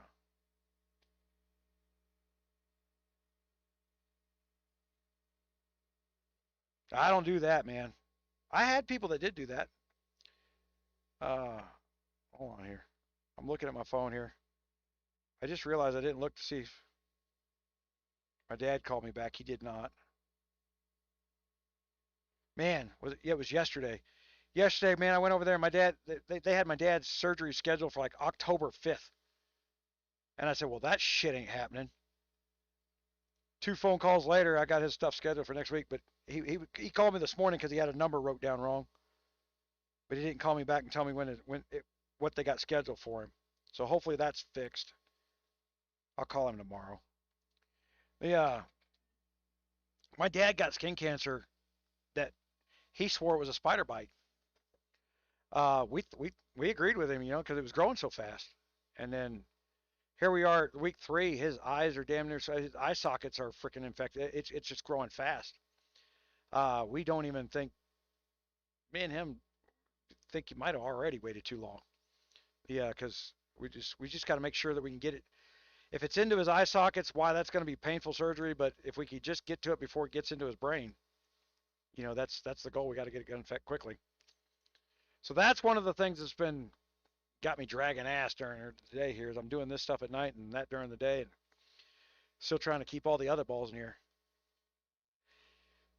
Man, me and my dad are just realists. It is what it is. There's no wishing about it. All we can do is make things happen, right? Yeah. It's where I learned that hard work. It's where I learned that hard work ethic from. My dad, when we owned a skydive drop zone, my dad would work a 60-hour work week out at the nuclear plant in Kansas, and then drive 30 miles to the airport. And every night we put 8 to 10 hours a day into building our skydive operation. Every single night. The 7 day, and then on the weekends it was 20-hour days on the weekends. And he did that for years. And then we held one of the largest boogies in the country in Kansas one year. I mean, I think 5 years into the operation, we were the largest skydive operation that year. When we got out of the skydive business, we sold everything to that movie Drop Zone. That's how we got out. We sold them all our equipment, planes, let them rent the pilots from us. That's how we got out of it. Well, we knew what was going on and what to do. The minute they said skin cancer, my wife had skin cancer. She got it while she was in Afghanistan. And then, they flew her to Germany. They did the initial cutout real quick, but they packed it open and then flew her back to the Bethesda in the States. And then she spent 2 months with her face cut open from her neck to above her head to get all the skin cancer out of her side of her head. So 2 months they had her with an open wound. We know what it takes to get rid of this, but the VA tried to pull a fast one, hoping he'd be dead before they got to the surgery, so they didn't have to pay for it. Yeah. Less than charging your cell phone. They're not miners like an ASIC miner, man. You can't even hear them. There's no fans. It's not traditional mining.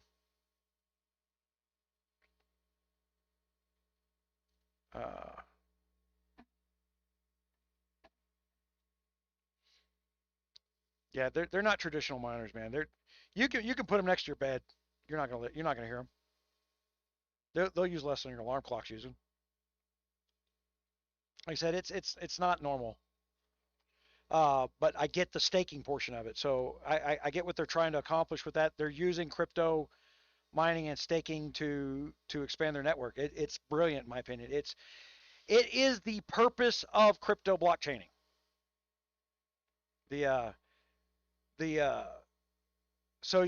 What you hear in the news all the time is somebody just got busted for setting up a crypto operation. Like all crypto is illegal. What they're getting busted for is creating what they call a token sale. Some company out of thin freaking air tries to sell some idea and get somebody to stake it and sell tokens and get people to mine tokens when there is no business structure behind it. They're just stealing the money. That's a token sale. All right. What you're basically doing there is counterfeiting currency. There has to be value behind the token. So if you're a minor investor or just doing things, I tell you, I'm making more money from trading than I'm making from mining. The Get started on your Binance-US exchange account as soon as you possibly can. Okay, so if you're wanting to get into that, Mist, I can tell you right now, you've got to get approved from Binance.us to open up an exchange account, or you can't sell the damn tokens. And right now, because of the Biden administration trying to cover up for the $6 trillion they printed, they're trying to stop people like me from taking my money and putting it into BitCurrency. Because I try to explain to people, it's not that Bitcoin fell from $48,000 to $30,000 and is going back up again. It's that your US dollar is so damn worthless, it takes 30,000 of them to buy one Bitcoin. That's how worthless the US dollar is. People need to stop talking about how much it costs to buy a Bitcoin and start talking about how little the dollar's worth, because then you start understanding why it's relevant. Why are people trusting this 1 and 0 more than they're trusting the paper in their wallet? One's back. Well, this is backed by a government. We need to eliminate BitCurrency because it's not backed by anything. It's backed by the trust of the people who hold it. On our currency it says, "In God we trust," but in our Constitution it says it's your property and it's the people that give the power to the government. They're trying to say, no, we value the dollar. It's ours. We say what it's worth. It's never been that. Not in the U.S. The minute they keep trying to tell everybody, and that's why we got to control Bitcoin, is because Bitcoin is now doing what the U.S. did prior to 1980. It's not that long ago that they tried to destroy this dollar. So it's just one of those things where you got to have some history and context of what's what.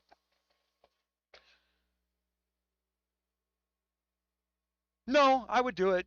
You can mine to a direct wallet, but what you can't do is sell it. You can trade it in later. Most people will mine it directly to Binance. But here's the thing. You can get your account at Binance-US. You can't open a Binance overseas account if you're in the United States. You can get that on day one.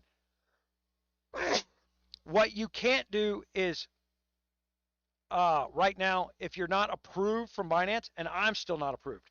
I'm in month 2 waiting for approval. So I cannot trade helium for cash and directly deposit to my bank account yet. But I can trade helium for other stuff like Bitcoin, move it to an exchange that I am approved in, and move it to my bank account. Now that the U.S. is trying to call money laundering. And it ain't money laundering. I already told the guy that sent me the letter. I called him on the phone. I got one of them letters that said, "You're money laundering. You're moving from this exchange to this exchange." I said, "Take me to a judge. You better have me in front of a judge another minute before you use that word with me."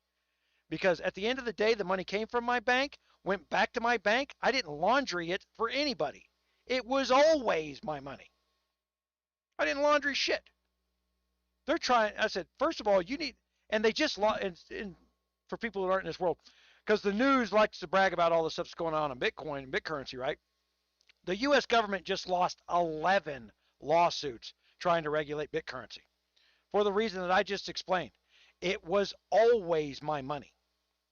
I bought ones and zeros and determined the value of those ones and zeros when I bought them and sold them for more money than what I bought them for because somebody else thinks they're worth more than what I paid for it. And then put the profit back in my bank account. That's not money laundering. That's every business on the planet. They can't even convince a judge to the shit they're spreading from the podium out there. This is all about printing money in the U.S.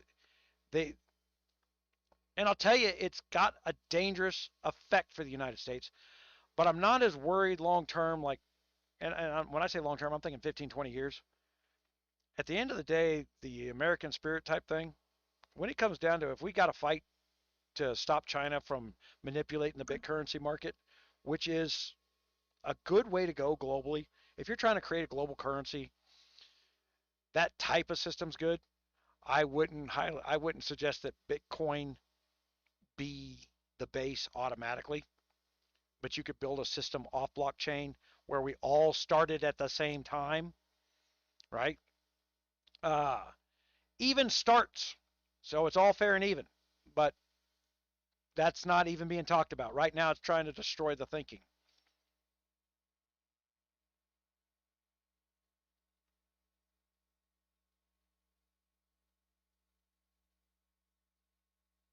I don't know what the laws are. A lot of countries jumped on the U.S. bandwagon trying to ban these exchanges, trying to stop you from moving it. So I don't know what your Canadian laws are. You got Trudeau up there, man. He's a freaking leftist nut. I guarantee you that man doesn't want. They're acting like the only people using crypto is drug dealers. While they are using crypto, don't get me wrong. I'm not saying they ain't, but it doesn't affect the value of my crypto. It's not hurting me that they're using crypto. They're not stealing my money because they're using crypto. But at the same time, what's the difference between them using crypto and a suitcase full of US dollars? You know, at least on the crypto, if you catch somebody dealing drugs later, there's a public blockchain that guy moved money to this guy. It's publicly accountable. So at the end of the day, the drug dealers, when you catch them on the other end, you got an evidence chain of what money moved where. So they're acting like it's like no, we got to get back into trading, moving money by the truckload. Uh, because the hard way to launder for drug dealers to launder the money is try to move it because money's heavy. You know, I'll show you. You got some. If you got $30,000, $40,000, I mean that's 3-4 pounds just in 30,000 right there, right? And here's the thing, and then the other stories they put out is, well, Joe Bob lost the password to his wallet, and now he's out $500 billion. Well, I set this down and forget where I put it, I lose $30,000. Right? What's the difference? Is somebody going to give me my $30,000 back if I forget where I set this down at? No. So don't turn around and the U.S. government saying, well, we're going to regulate it and we're going to make sure you get your money back when you forget your password. Bullshit. It's your responsibility to know where your money's at. It's not the government's. Don't let them tell you that there's a safety net there. The safety net that they're promising was there. It's called this. I don't want this anymore. I don't want their safety net. Go away. I'll take the risky bit currency. That's how simple that is.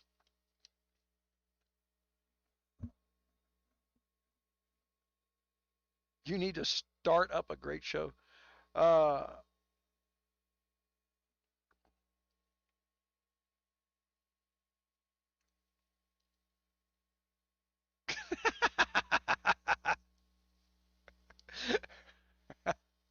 Banning a coffee company. Yeah, right. That's not the first time the left's made that. They banned water in California because somebody put the proposal in. Says dihydroxide,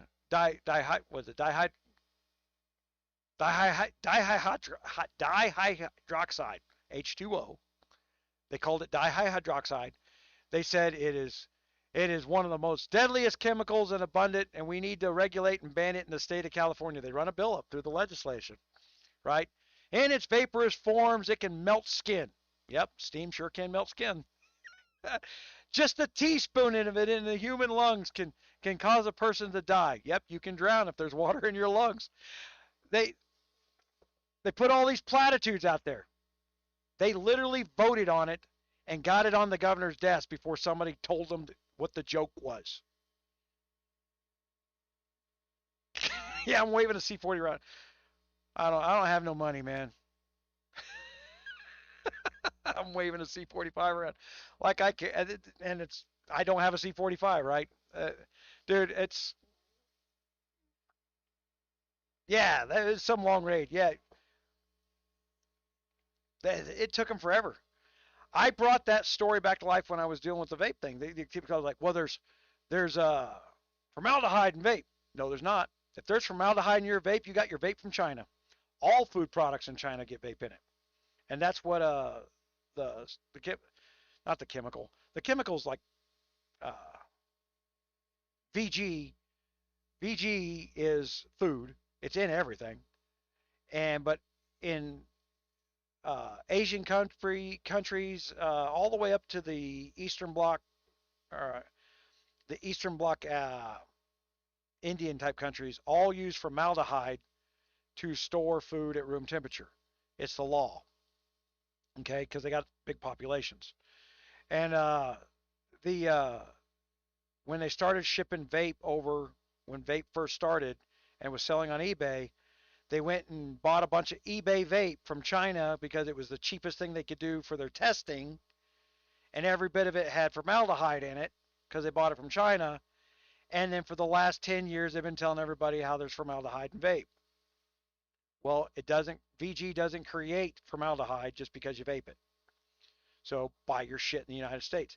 I owned a vape company there for a little while. We got our stuff made in Oklahoma at a pharmacy. To get $40,000 worth of vape fluid that we sell at $30 a bottle cost me $700 straight from the pharmacy. That's a great profit margin. So there's no sense in trying to figure out how to buy 15 cents. And they had these stores all over the United States, because I walked into one in Dallas where the Chinese have these wholesale marts selling to the guys reselling vape out of their house, and they're selling that Chinese vape. So they had a whole distribution network built. You just got to be smarter, walk up, tell the guy where you're getting your vape from. Any of you guys doing the vape thing, you can buy directly from that pharmacy in Oklahoma. Mix your own. For $9, you can get like 6 months worth of stuff. It's not hard. I change what I do about every 3 years. What I do for hobby businesses. Yeah. These are hobby businesses. This is what keeps me busy during my downtime.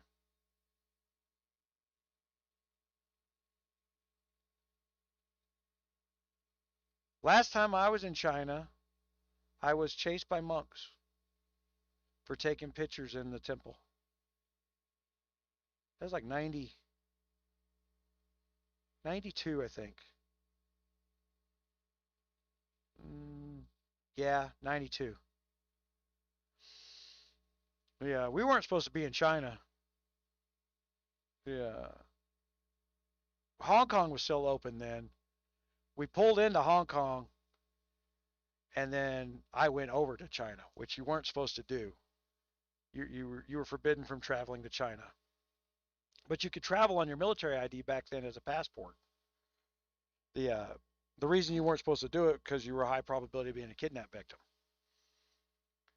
You ever watch in the 80s? They had the 3 sailors that got shot and thrown out of the airplane as it was taxiing down the runway because they were traveling on their military IDs when the terrorists took over the airplane. I don't know how many of you guys are old enough to remember that stuff.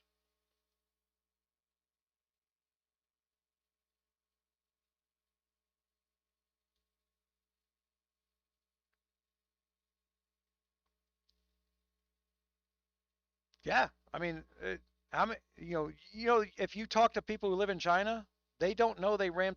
In the early 2000s, they were running people over with tanks when they protested. That I don't even think you can find that on Wikipedia anymore. That footage just does not exist. How dare you insult the Chinese?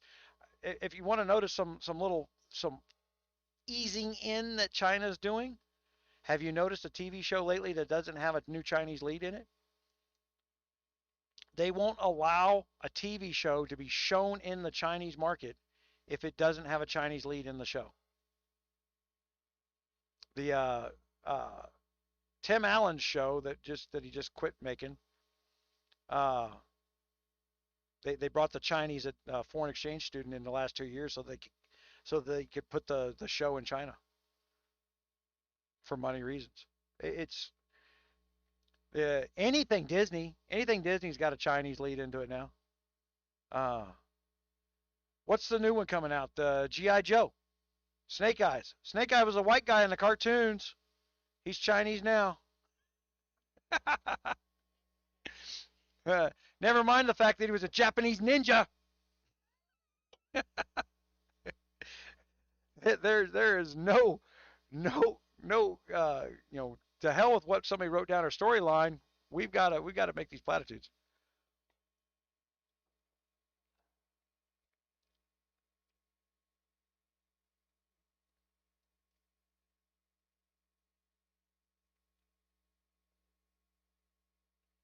If I'm immersed in the language, I can pick up some pretty quick, and then it fades quickly.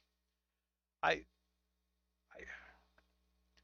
I think the most fluent foreign language I spoke was Tagali, and fuck, I can remember one or two words of it now. The the I spoke a little bit of Vietnamese, but that's mostly French, and but I can't remember any of that now either. The the and I don't even know what that language is called. I only spent 8 days in Rwanda. I never understood anything anybody was saying there. Yeah, we weren't in Rwanda long. It was a fast bloodbath. We left there quickly.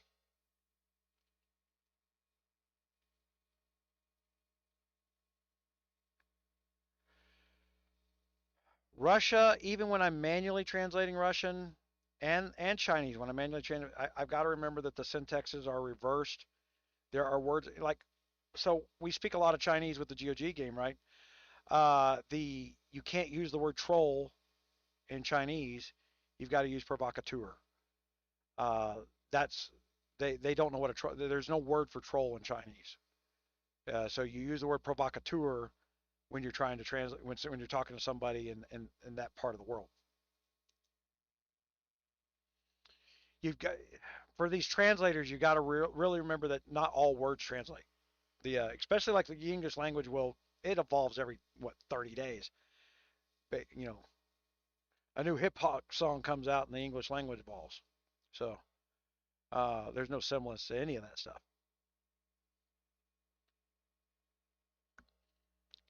You know what? I want to look at something here.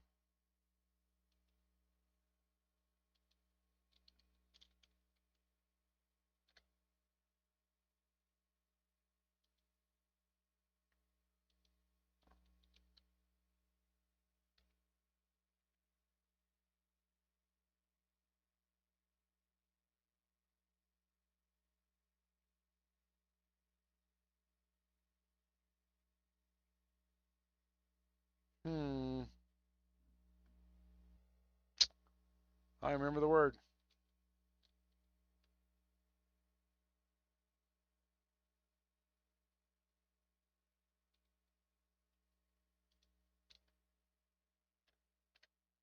See if I can find a word here. Sorry, not in the dictionary. That's a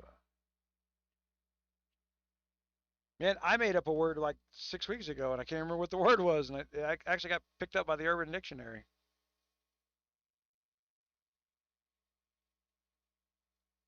What's the company down in Oklahoma that sells wholesale?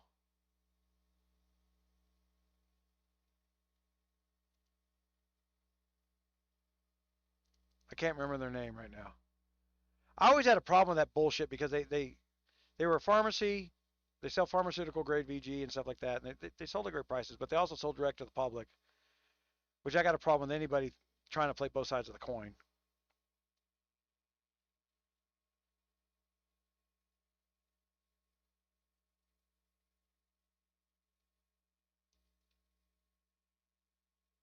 I would say it's 200 per. Well, look. I'm going off somebody else's information. I haven't done my own testing, right? It's the everyone you add on, if they're talking to each other, adds more money per week at an exponential. Right now, I know that right now, as of this morning, if you have two heliums, you can pay them off in 14 days. I don't know what it's going to be after August 1st. I'll have to see what happens on the halving. The math will change. The But I don't think it's a bad investment. But from my standpoint, again, it's one of those things. Invest what you can afford to lose, right? If you're going to throw $2,000 at something right now, Throw $2,000 at it. Consider it a loss, and if you make the money back in 15 days, jump for joy, get giddy, and start putting the money back in your pocket. The That's investing. I just think it's a smart investment. I like it, man. I own, and I still own the phone number uh, that spells out Skyvape, and I own Skyvape magazine, and I let that go. I think the Chinese own it now. The And then I had a number that spelled out Skyvape. I still own the phone number, and then uh,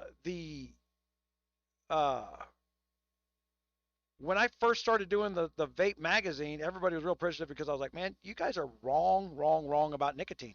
Everything everybody knows about what they think they know, what they know about nicotine. Nicotine didn't even start getting researched by medical professionals until the year 2001. How many of you knew that? The cigarette bans by the lawyers based on the consumption of nicotine happened before that research started. Number one medical research for nicotine, growing veins, not constricting veins. My grandfather was actually in the study where they did the quadruple bypass in his legs. They gave him high doses of nicotine to regrow the veins in his legs. And then a couple years later, he wound up with another quadruple bypass, reusing the veins he regrew on the nicotine program. The University of Duke did a lot of research on nicotine, the false information about nicotine, until the patch where nicotine could be absorbed through the skin without any other product came out. There was no scientific study of nicotine. None. Everything stated by a lawyer and reproduced by people getting paid by the U.S. government to put out, anti-smoking ads. Two guys with a fax machine to put out a cheap ad that gets paid a government grant for it. All horseshit. Doesn't exist. No science has been followed in that. And then because I understand a lot of electronics and heat and thermodynamics, things like that, I discovered like all the new devices were coming up. Remember the original devices that just had a battery in them, and you push the bottom of it, and everybody's doing these cloud machines and throwing the clouds out. You weren't getting any, and everybody had that like 28 freaking nicotine levels, and you weren't getting nicotine out of it because the nicotine wouldn't vaporize below 16 watts, and those little mechanical devices weren't capable of getting over 16 watts except for the very first burst of the battery. And I mean, it was like a microsecond could they get over 16 watts, no matter what you did with your coils and everything. And that's when everybody got into making coils with less ohms, trying to get the same volts and less amps to try and get bigger watts, right? But that doesn't work because it's the same amps, it's the same things. It's just they were applying heat quicker, and it wasn't producing more watts. And then the electronic devices came out where it's phasing to the coils, and you could mimic wattage from a battery rather than direct currenting a battery. So they run a phase to the coil, and then at that point you could go up. And then when they started getting into multi-coils, you had to regulate down the wattage to where you sat around 16 to 17 watts per coil. So no matter how many coils you had to start regulating. So I got a 200 watt unit, but you need to turn it down to however many coils are in the container. If you got 4, then it's 60 is about the optimum. After that, you're just burning cotton and inhaling them. And that's where they get to where you're inhaling metal. They go buy one of them 200 watt units. They hold it down. And it says, metal's coming out of this into your lungs? Yeah, you're stupid. You mean you put fire to metal and you know it melted? Yeah, you're a dumbass.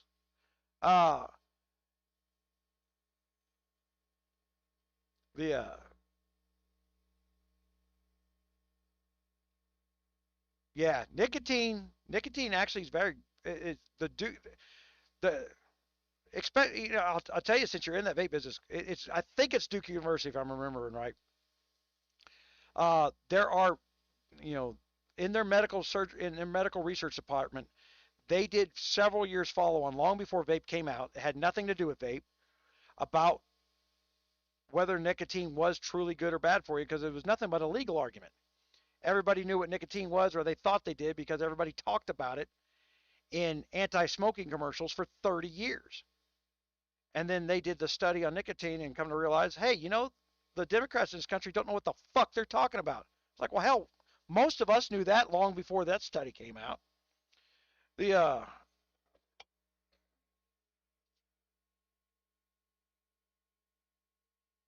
yeah, here's the funny thing. When I was running the vape store, the Surgeon General for the state of New Mexico wanted to legalize vaping for under 18s as long as there was no nicotine in it. And he was using the research that I was doing as part of my business, because I didn't start a vape store. This is when my health problems first started getting bad. I let somebody else come into my storefront and they said, "Can we bring vape in?" I looked at their shit. I listened to the customers for a couple of weeks and I went, "You all are full of shit." I'll tell you what the vape industry was when it started. It was two guys that were mowing lawns who suddenly became medical experts. That's what the vape industry truly was in its glory first days. People who went from mowing grass for a living to selling shit trying to talk about drug interactions. We built some CBD fluids. Uh, I had mine was called snake oil. Uh, and I had more people over 60 vaping my snake oil than anybody, because it was so good for the arthritis. The and it was a minuscule amount of CBD oil. None of this crap they're trying to sell today. The other guys, well, you know, THC and CBD are not the same thing. They don't belong together. And the more THC you got, the less effective CBD is. And CBD is the one doing the work. So you can't have a high with CBD. If you're getting high off your CBD oil, it's not CBD oil. That's some guy grinding up his weed that went bad. Yeah, that's that market exists. I promise you. They ruin a batch of weed that they were going to sell. They grind it up and call it CBD, but you can't get the two products from the same plant. They both exist in the plant, but you can't strip them the same. Then it gets into stripping process. There's a CO2 stripping and there's an alcohol stripping. And so for CBD, if CBD doesn't taste like you licked the bottom of a lawnmower deck, it's not good CBD. It's got to taste like you've been out mowing grass. It the I think it's the alcohol stripping where it doesn't taste bad. It's got no flavor to it. It's also got no CBD in it. Yeah, less than 0.02% THC. That's worldwide. That's why when you're a vape sailor, you've got to go to a pharmacy. You got to offload that liability. Like I said, I used a pharmacy in Oklahoma, and they're they're regulated by the FDA to make sure their products less than 0.02%. That way, I'm not buying it off some guy off the internet that had a bad batch of weed. He ground it up and turned and mixed it with a VG oil. You can get in trouble with that. Somebody walk in and test your shit, and then you're in trouble.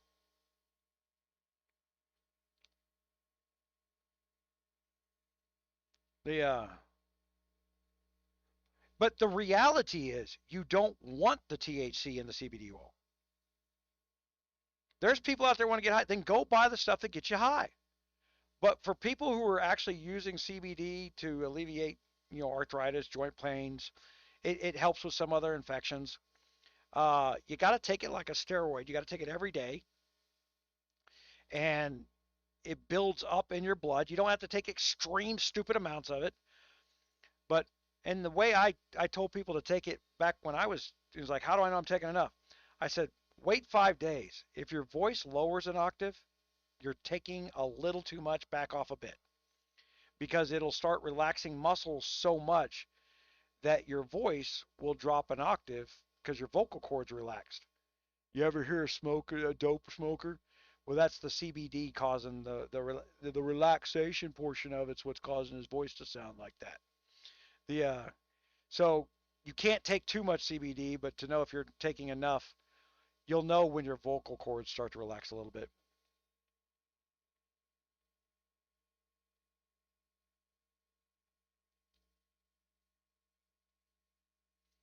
The I mixed. I had what was it? It was a strawberry. I had a little bit of the cooling. You know, there you can put that chemical in there that makes it feel like you've just put an ice cube in your mouth. I had a little bit of the cooling in there. I had strawberry and something else that I had in there. And then we ran uh, in a 30 ml vial. There was no more than 40 on the CBD and uh, a 0.5% of nicotine on my CBD. Nicotine does cross the blood-brain barrier, and I found that putting a 0.5% of nicotine in my CBD made the CBD feel more effective without getting the nicotine buzz. It just did the job of delivering the CBD a little better and help cross the blood-brain barrier a little better. That's some of the things you had to worry about with that. You know, like he studied it. I didn't. I just jumped in and learned it. I don't have a degree in chemistry. I just went mad scientist. Said, here, try this. Does it make you want to chase squirrels? All right, we're good.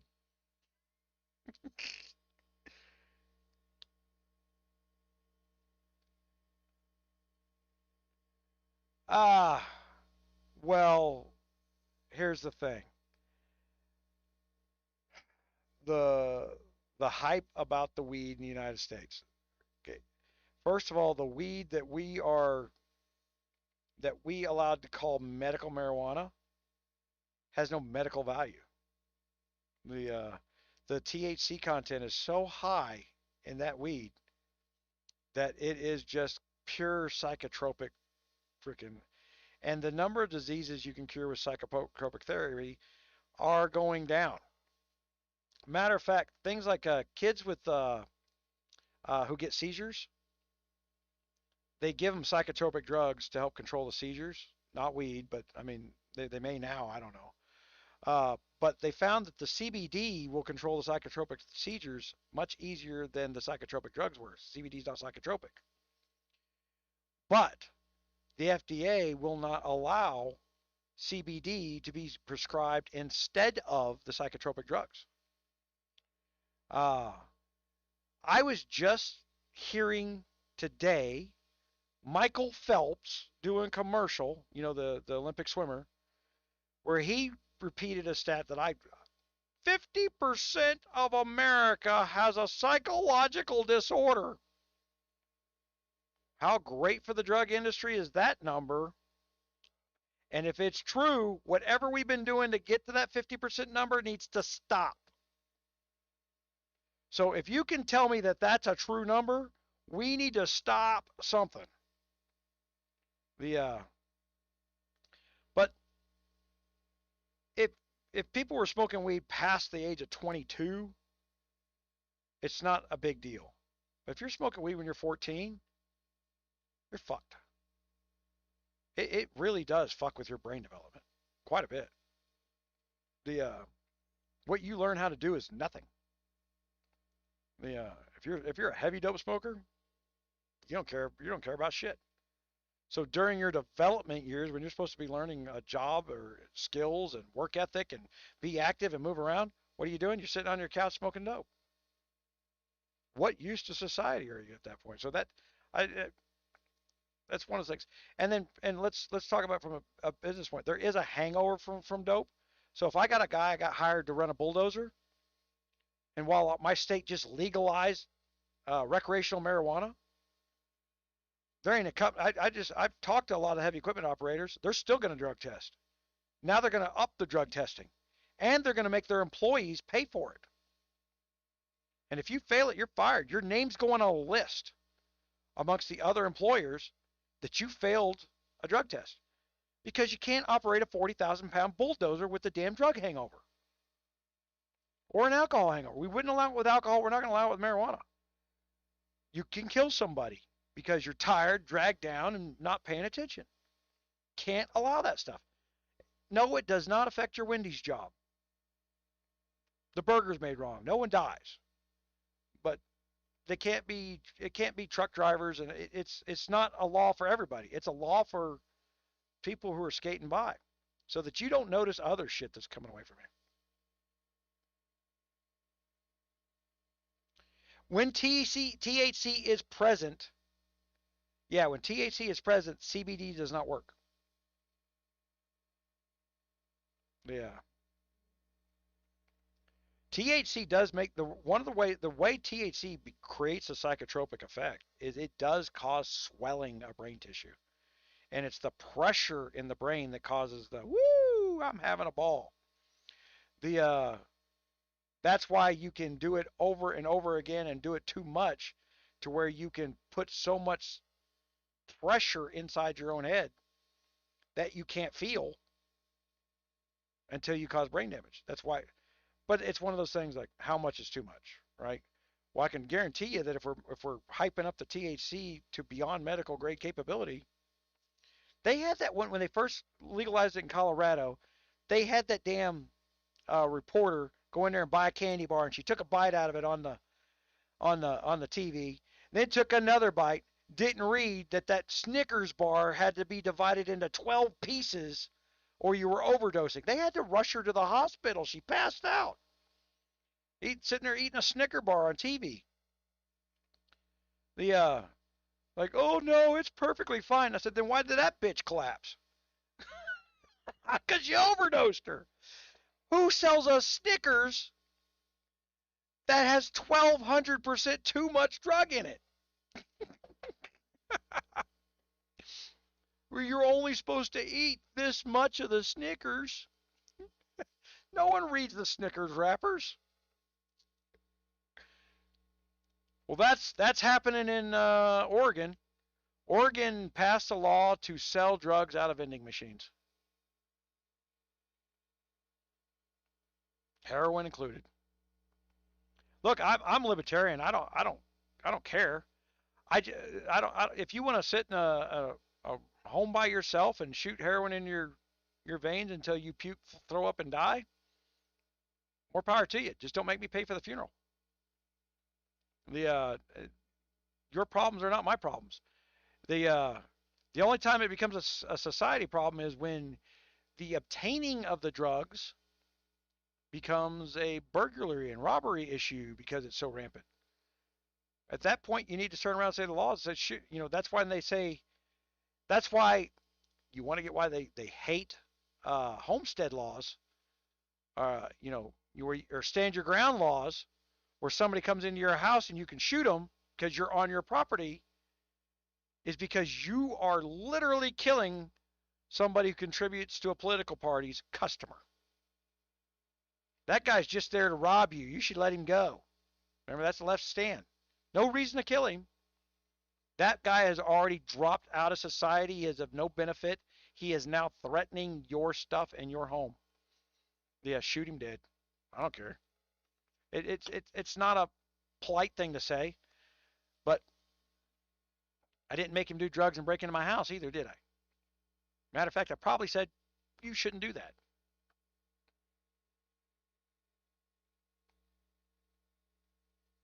Well,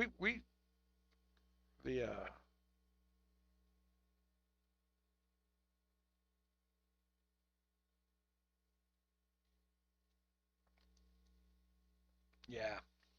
Well, it's like on the gun issue, I start to point out stats and stuff like that, like, well, we need to ban, the Florida shooting. I went right after when they had the Florida shooting where the FBI's kid happened to be the witness that they ran around in front of the podium. Matter of fact, It seemed like everybody that wound up doing the little speeches about kids are tired of guns and we need to eliminate them, they tried that mantra and no one gave a shit. And no one went, hey, why is everybody's kid a federal employee? And they were supposedly in different buildings and they weren't in the school the year before. Something smells funny here, guys. Why didn't the police go in there and save the kids that were being shot? Why did the cops tell them not to go in there? Why wasn't that coward fired on the spot? Had it been my kid in there while people were shooting and that cop said, now we'll wait outside, I guarantee you I'd have dragged his ass through the street. And good luck finding a jury to convict me. You ain't going to get 12 people to say, hey, they were shooting at your kid and you had to beat the cop up because he wouldn't do anything. Bye-bye. Good luck convicting my ass. That happened in Texas. One of the workers for a beer company, they're having a party. He come around the corner, and some guy was raping his little girl, like a 7 or 8 year old girl. And he was so mad, and he was a big damn guy. He hit the guy, and the coroner determined that the first punch killed him, but he hit him like 5 or 6 times. And so the DA charged him with manslaughter because he didn't stop hitting him after he killed him. And the jury went, so? And away he goes, right? They want to make it sound like, you can't defend yourself from yours. And that was just a punch. That wasn't a gun. They tried to prosecute the guy that stood up in the church in Texas year before last. Guy come in there with an AR-15, started shooting people. And one guy had his concealed carry, stood up from across the room and shot the guy between the eyes, one shot. And they tried to charge him that he shot him with the intent to kill, so he's the one that committed murder. Yeah, that was a 12-0, throw the case out. When somebody starts shooting at you, shoot back. That's how that shit works.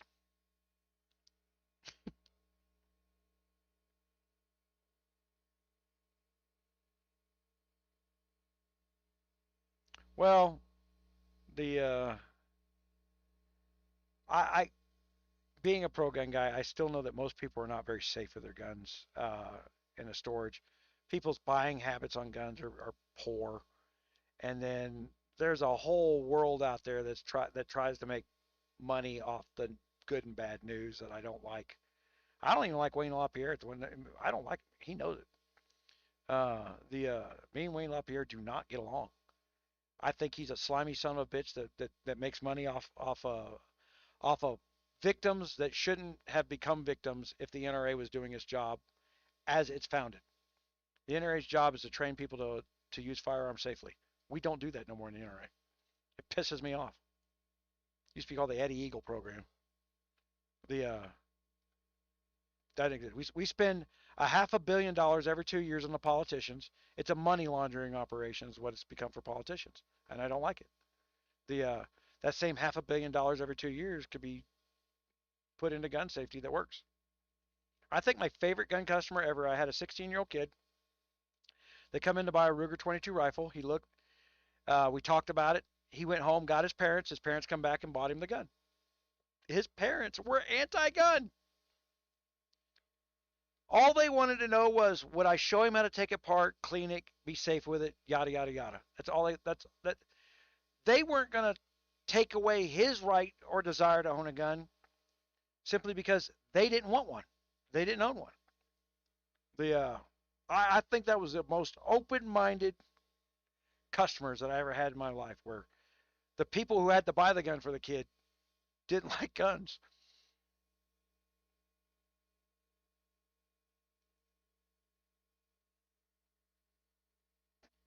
You can in a lot of states, Brick. I think it's only 33 states that's got a castle doctrine. It should be automatic. It's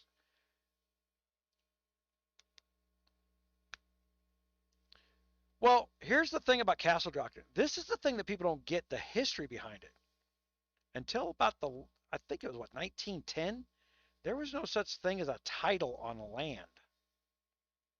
What you owned was what you could defend. You all see the old uh, stake in the ground Oklahoma Sooner rush from the 1850s.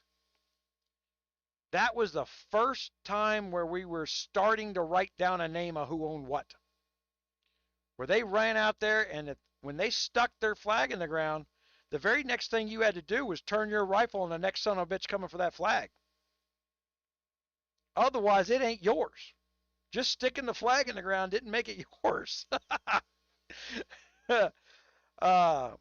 You had to defend it long enough to get it registered. The castle doctrine is the ability to stand your ground regardless. If somebody's in your home, you can shoot them. You don't have to drag them outside and, sprinkle gunpowder around the body. Here's the stats that no one talks about. When they have anti-gun laws in cities like Chicago, gun crimes go up because it's easier to rob somebody in an ATM for cash than it is to rob a house to get goods to sell at the pawn shop for cash, right? So, and cash doesn't leave a paper trail.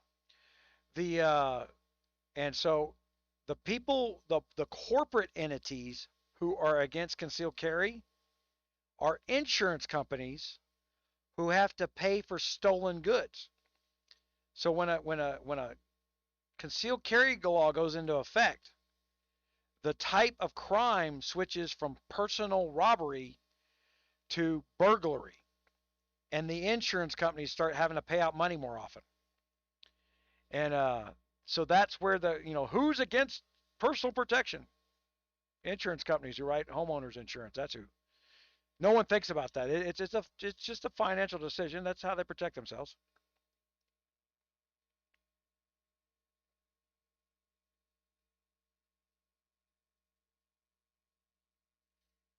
Here in New Mexico for the longest time, and I still recommend this to anybody who do a safety course, you can buy rubber bullets for a revolver that you, under the first round that you fire, have a rubber bullet and then have live ammo behind so that when you pull the trigger 5 times, the no DEA can argue that you loaded the gun with the intent to kill somebody. Because that's one of the ways they challenge your right to defend yourself in your home is the intent to kill. You loaded the gun with hollow points. No, put one rubber bullet underneath the first chamber, and it takes that legal argument completely off the table. It costs like $7 to buy a little box of rubber bullets. It's good legal defense.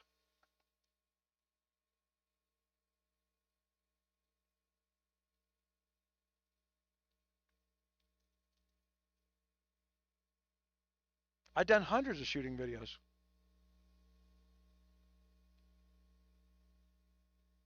We were talking yesterday, Goff, that Johnny Rollin, that I helped. I was working with Johnny Rollin back when we owned the GunMuse things, and the Johnny Rollin did 200 videos, put them in a can, and at SHOT Show in like 2001, we created the Outdoor Channel.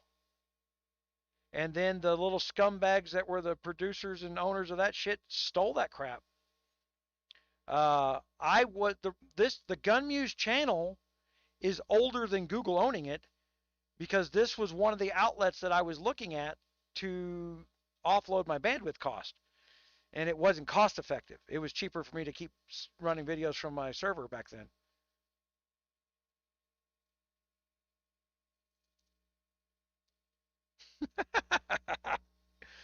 Yeah.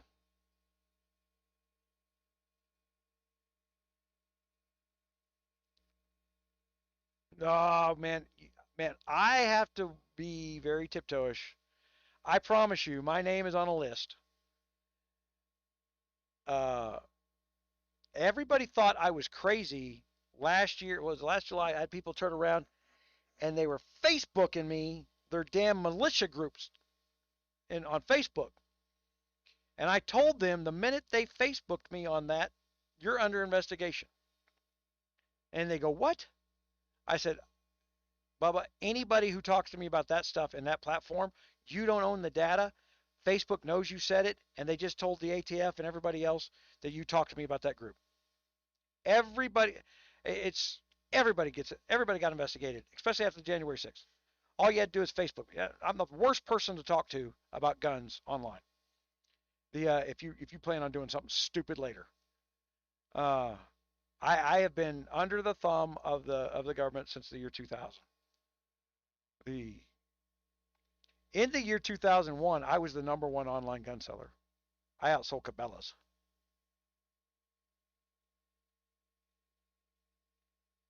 I was involved in the shooters.com project. GunMuse came out of the collapse of the shooters.com project. When shooters.com collapsed, I gave free web hosting and servers and everything else to about 700 gun stores because shooter.com just pulled the rug out from underneath them after stealing their money. And then we got in a big old long fight with ESPN Outdoors, who was trying to get a hold of those customers. But they were trying to get a hold of them for a devious purpose. They were hiding them underneath a search system that didn't work. So all those people weren't going to get anything. They were going to charge them $100 a month, and they were never going to get their money back.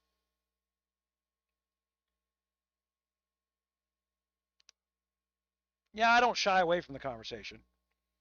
But then all my shit's straight, right? There's no one going to come in here and say, I took money out of my bank account, I bought this, I sold this, because it doesn't happen. There's no, you would have to make up a witness, because you're not going to, there's no dirt on me in that arena.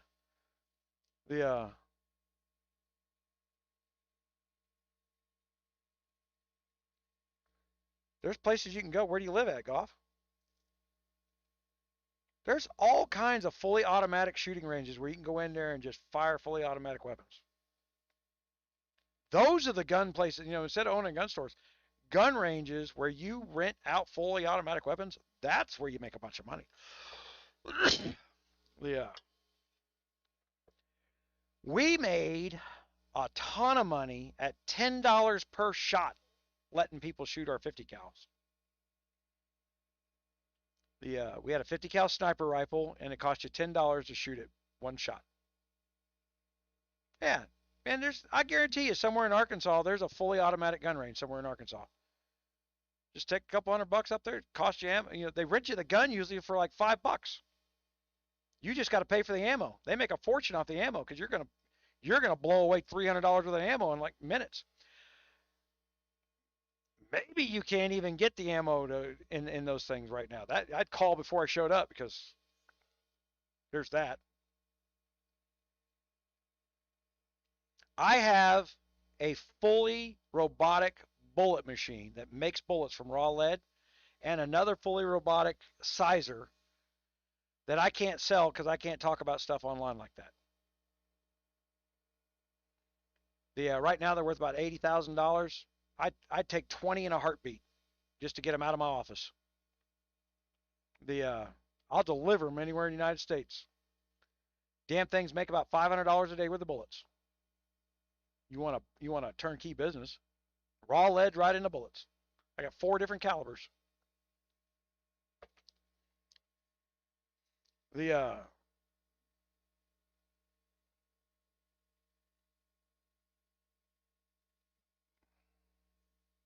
On SaveTheGovernment.com, I had the original anti-gun plan Obama put out, and I went through it bullet point by bullet point to prove to everybody that they are just full of bullshit. I was like, well, we're going to, and Biden like, well, we're going to stop these dealers from selling guns illegally. There's the word right there, illegally, boss. Go stop them. You don't need a new law to do it. It's illegal now, is what you're saying. But it just it doesn't exist. I mean, the people don't understand what was it, Sandy Hook? Not Sandy Hook. What was the one where the Border Patrol got shot? That campaign. They don't understand that. that the federal government went in and created the crime, sold guns illegally to Mexican nationals, and then when a Border Patrol agent got shot with one of those tag things, they tried to blame the dealer that they forced, not asked, forced to make an illegal sale. Yeah. That was Obama's Attorney General.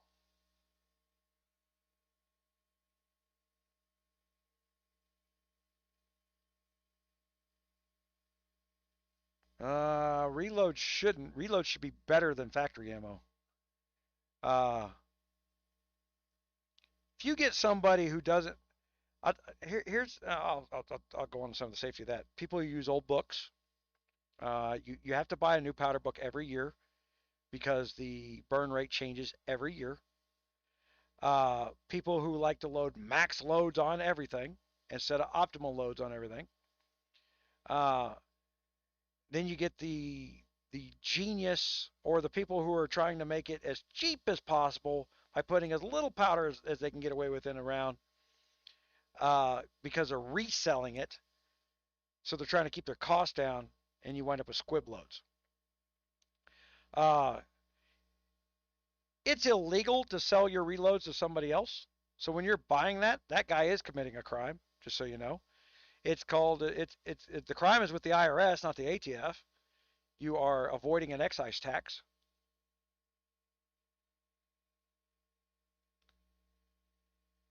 Well, depends on when you talk about Democrats. Democrats, for the most part, aren't against guns. Progressives are against guns because the firearm is the only piece of property in the United States that has two constitutional amendments protecting it. One, it's property, and two, it's got the Second Amendment that says you can't take a firearm from somebody. But it's also property. And every law that the Democrats have written since the communists have had control of them since the 1930s has been about seizing property. If we talk about the environment, hey, there might be a frog growing on your property. We own it now. That's all they got to do. Frogs that don't exist. They've literally taken people's property away because frogs might one day grow there.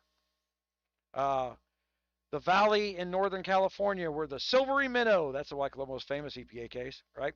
Not allowed to water your fields. Anybody know what the valley in Northern California did in the 1970s before they had the EPA? There was a thing called fundamentally changing the economy in China. 50 million people starved to death. And the valley out of Northern California, the soil is so rich, we fed all of China for 3 years out of it. And then they come up with some silvery minnow thing to where they won't let food grow in that valley anymore. You look at all four tenors of the Democrats' political agenda, and they really boil down to property rights. Other countries cannot control their population as long as you're allowed to own something in the United States. How do you tell somebody that's under the controls of another country, hey, I can go to the United States and what I earn, I get to keep some of it? That's just not true all over the world. I mean, people are they say they outlawed slavery, but they're slaves to their governments. That's why people are fleeing their countries and trying to come here. But they whittled it down to where there's no control to it. Like I was at the live the other night where I was talking about my friends from Lebanon. They were in New York. New York clamped down so hard on property ownership, taxes, everything else. They moved to Texas. I was like, well, how's Texas? It says, oh, it's the last bastion of freedom on the planet. Where, you feel like you own what you own. Yeah. Can't even collect rainwater.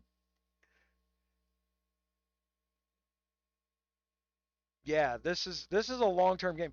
But you got to understand what a firearm in the United States is. This gets to that Bitcoin currency, right? We don't want you moving your money to Bitcoin currency. Why? Because they're printing money. They're going to make the dollar collapse. When that happens, the U.S. is the world reserve dollar. When they collapse the world reserve dollar doing what they're doing, there's going to be, the last time that happened was a world war. That was World War II. That's why we're the world reserve dollar. We're supposed to be responsible and not print money to prevent world wars. Meanwhile, they're trying to take your gun out of one hand and print so much money they cause a world war in the next hand. These people, in the progressive movement also believe there are too many people on the planet. World wars break down those numbers. Worldwide pandemics take care of that thing. The Irish have a tendency to blow shit up.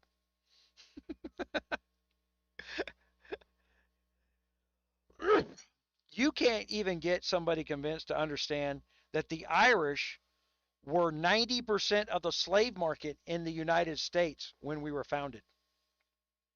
9 out of 10 slaves were white people from Ireland. Yeah. My great grandmother is Rose Kennedy, who was born on the night of the big wind.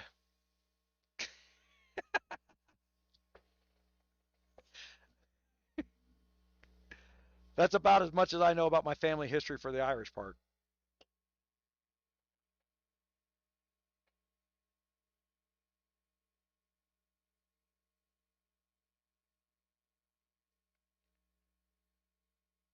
Solid investment. Yeah, well, guns have always been a solid investment.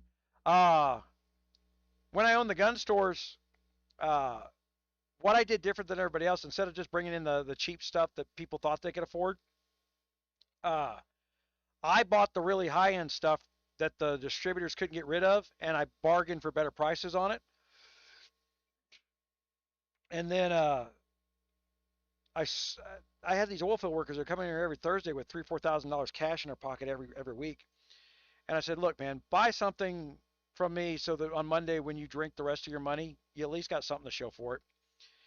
And then 5 years later, when oil collapsed, the oil field workers were selling their guns for more than what they paid for them from me because I sold them good quality product, and they were making their house payments and their car payments and feeding their kids. And I had so many people walking down the street just walk up and give you a hug and like, oh my God, if it hadn't been for the stuff you made me buy back when I was single, you know, I wouldn't be able to feed my kids this week.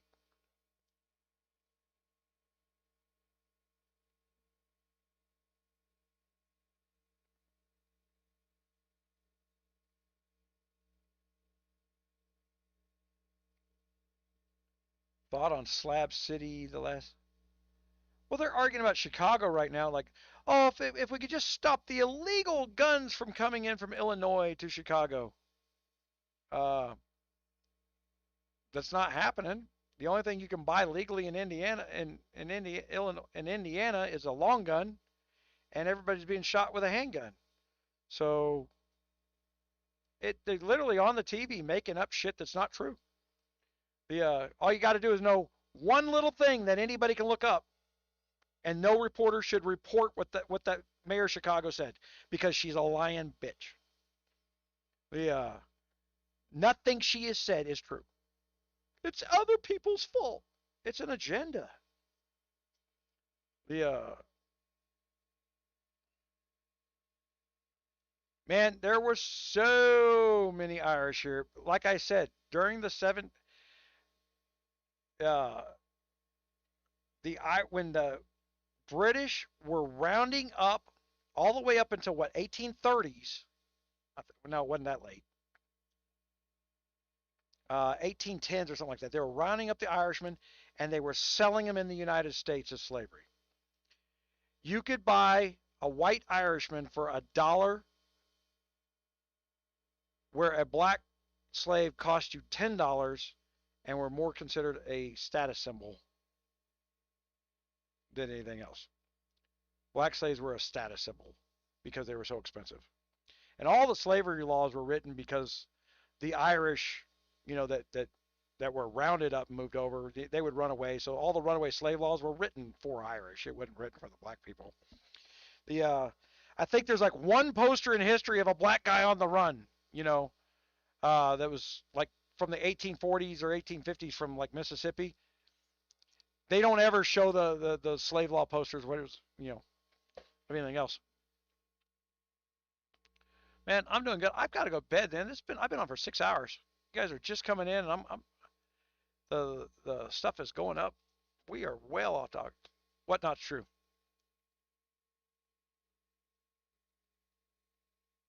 Lord Baltimore was an Irish landlord.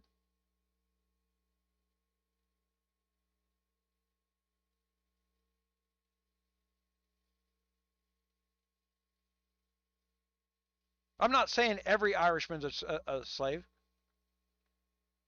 Don't if you're jumping to that conclusion, that's not what I'm saying. I'm just saying some were. Most of them, when they were brought over, were allowed, depending on who collected them, were allowed. They were treated like an indentured servants, and at 5 years, they were allowed to have paid off their debt that England had declared was a debt. Uh,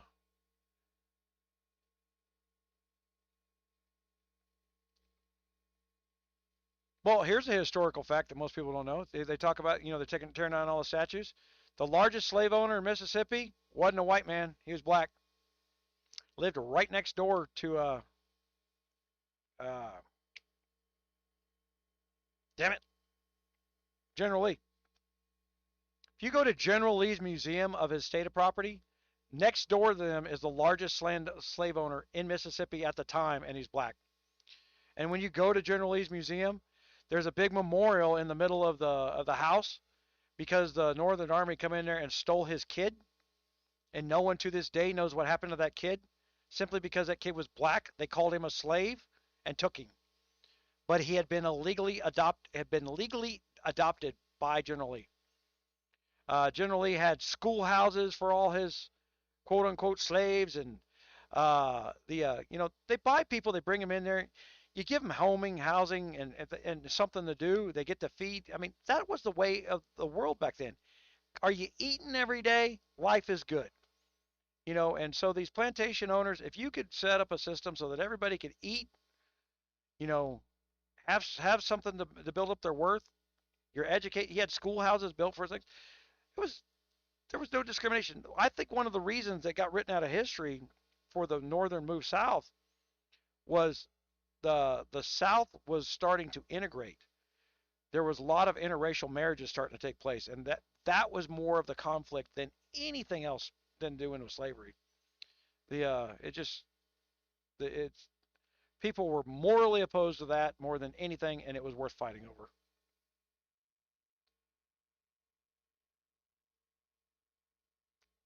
Not once, still is. The Sudan is still selling slaves on an open market. Open market meaning you literally walk them up on the block and people just bid. The China's buying them.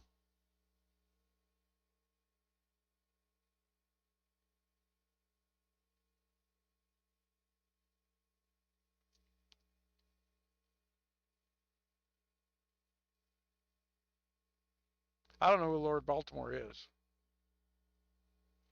What were you asking about, Allie? I'll make this my last question.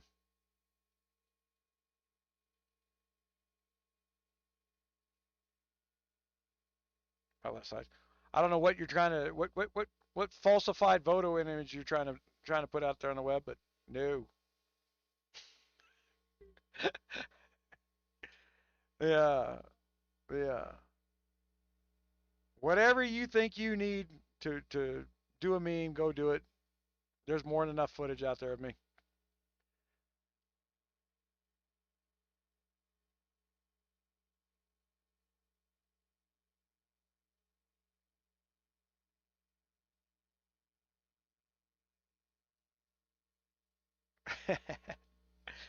the I don't think the Irish have been civilized yet. What do you mean they got civilized back then? I think we're going to Italy next summer, and I don't want to go to Italy. My wife wants to go to Italy. Uh, Ireland's one of the places I have not been. Yeah. I was supposed to go to London this spring, and then COVID hit. Or not this spring, last spring.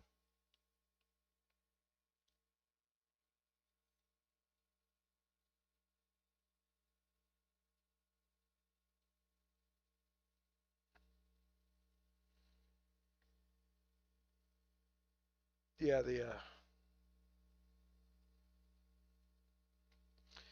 we used to burn the redheads as witches at the stake, but now we just put them in the porn. Yeah. Have you noticed how many redheads are on TV now? Uh, I mean, it's a lot. of redheads. I mean, it's like the kitschy cool thing, to have redheads. Yeah, my wife's a natural redhead. There's a lot of crazy in there.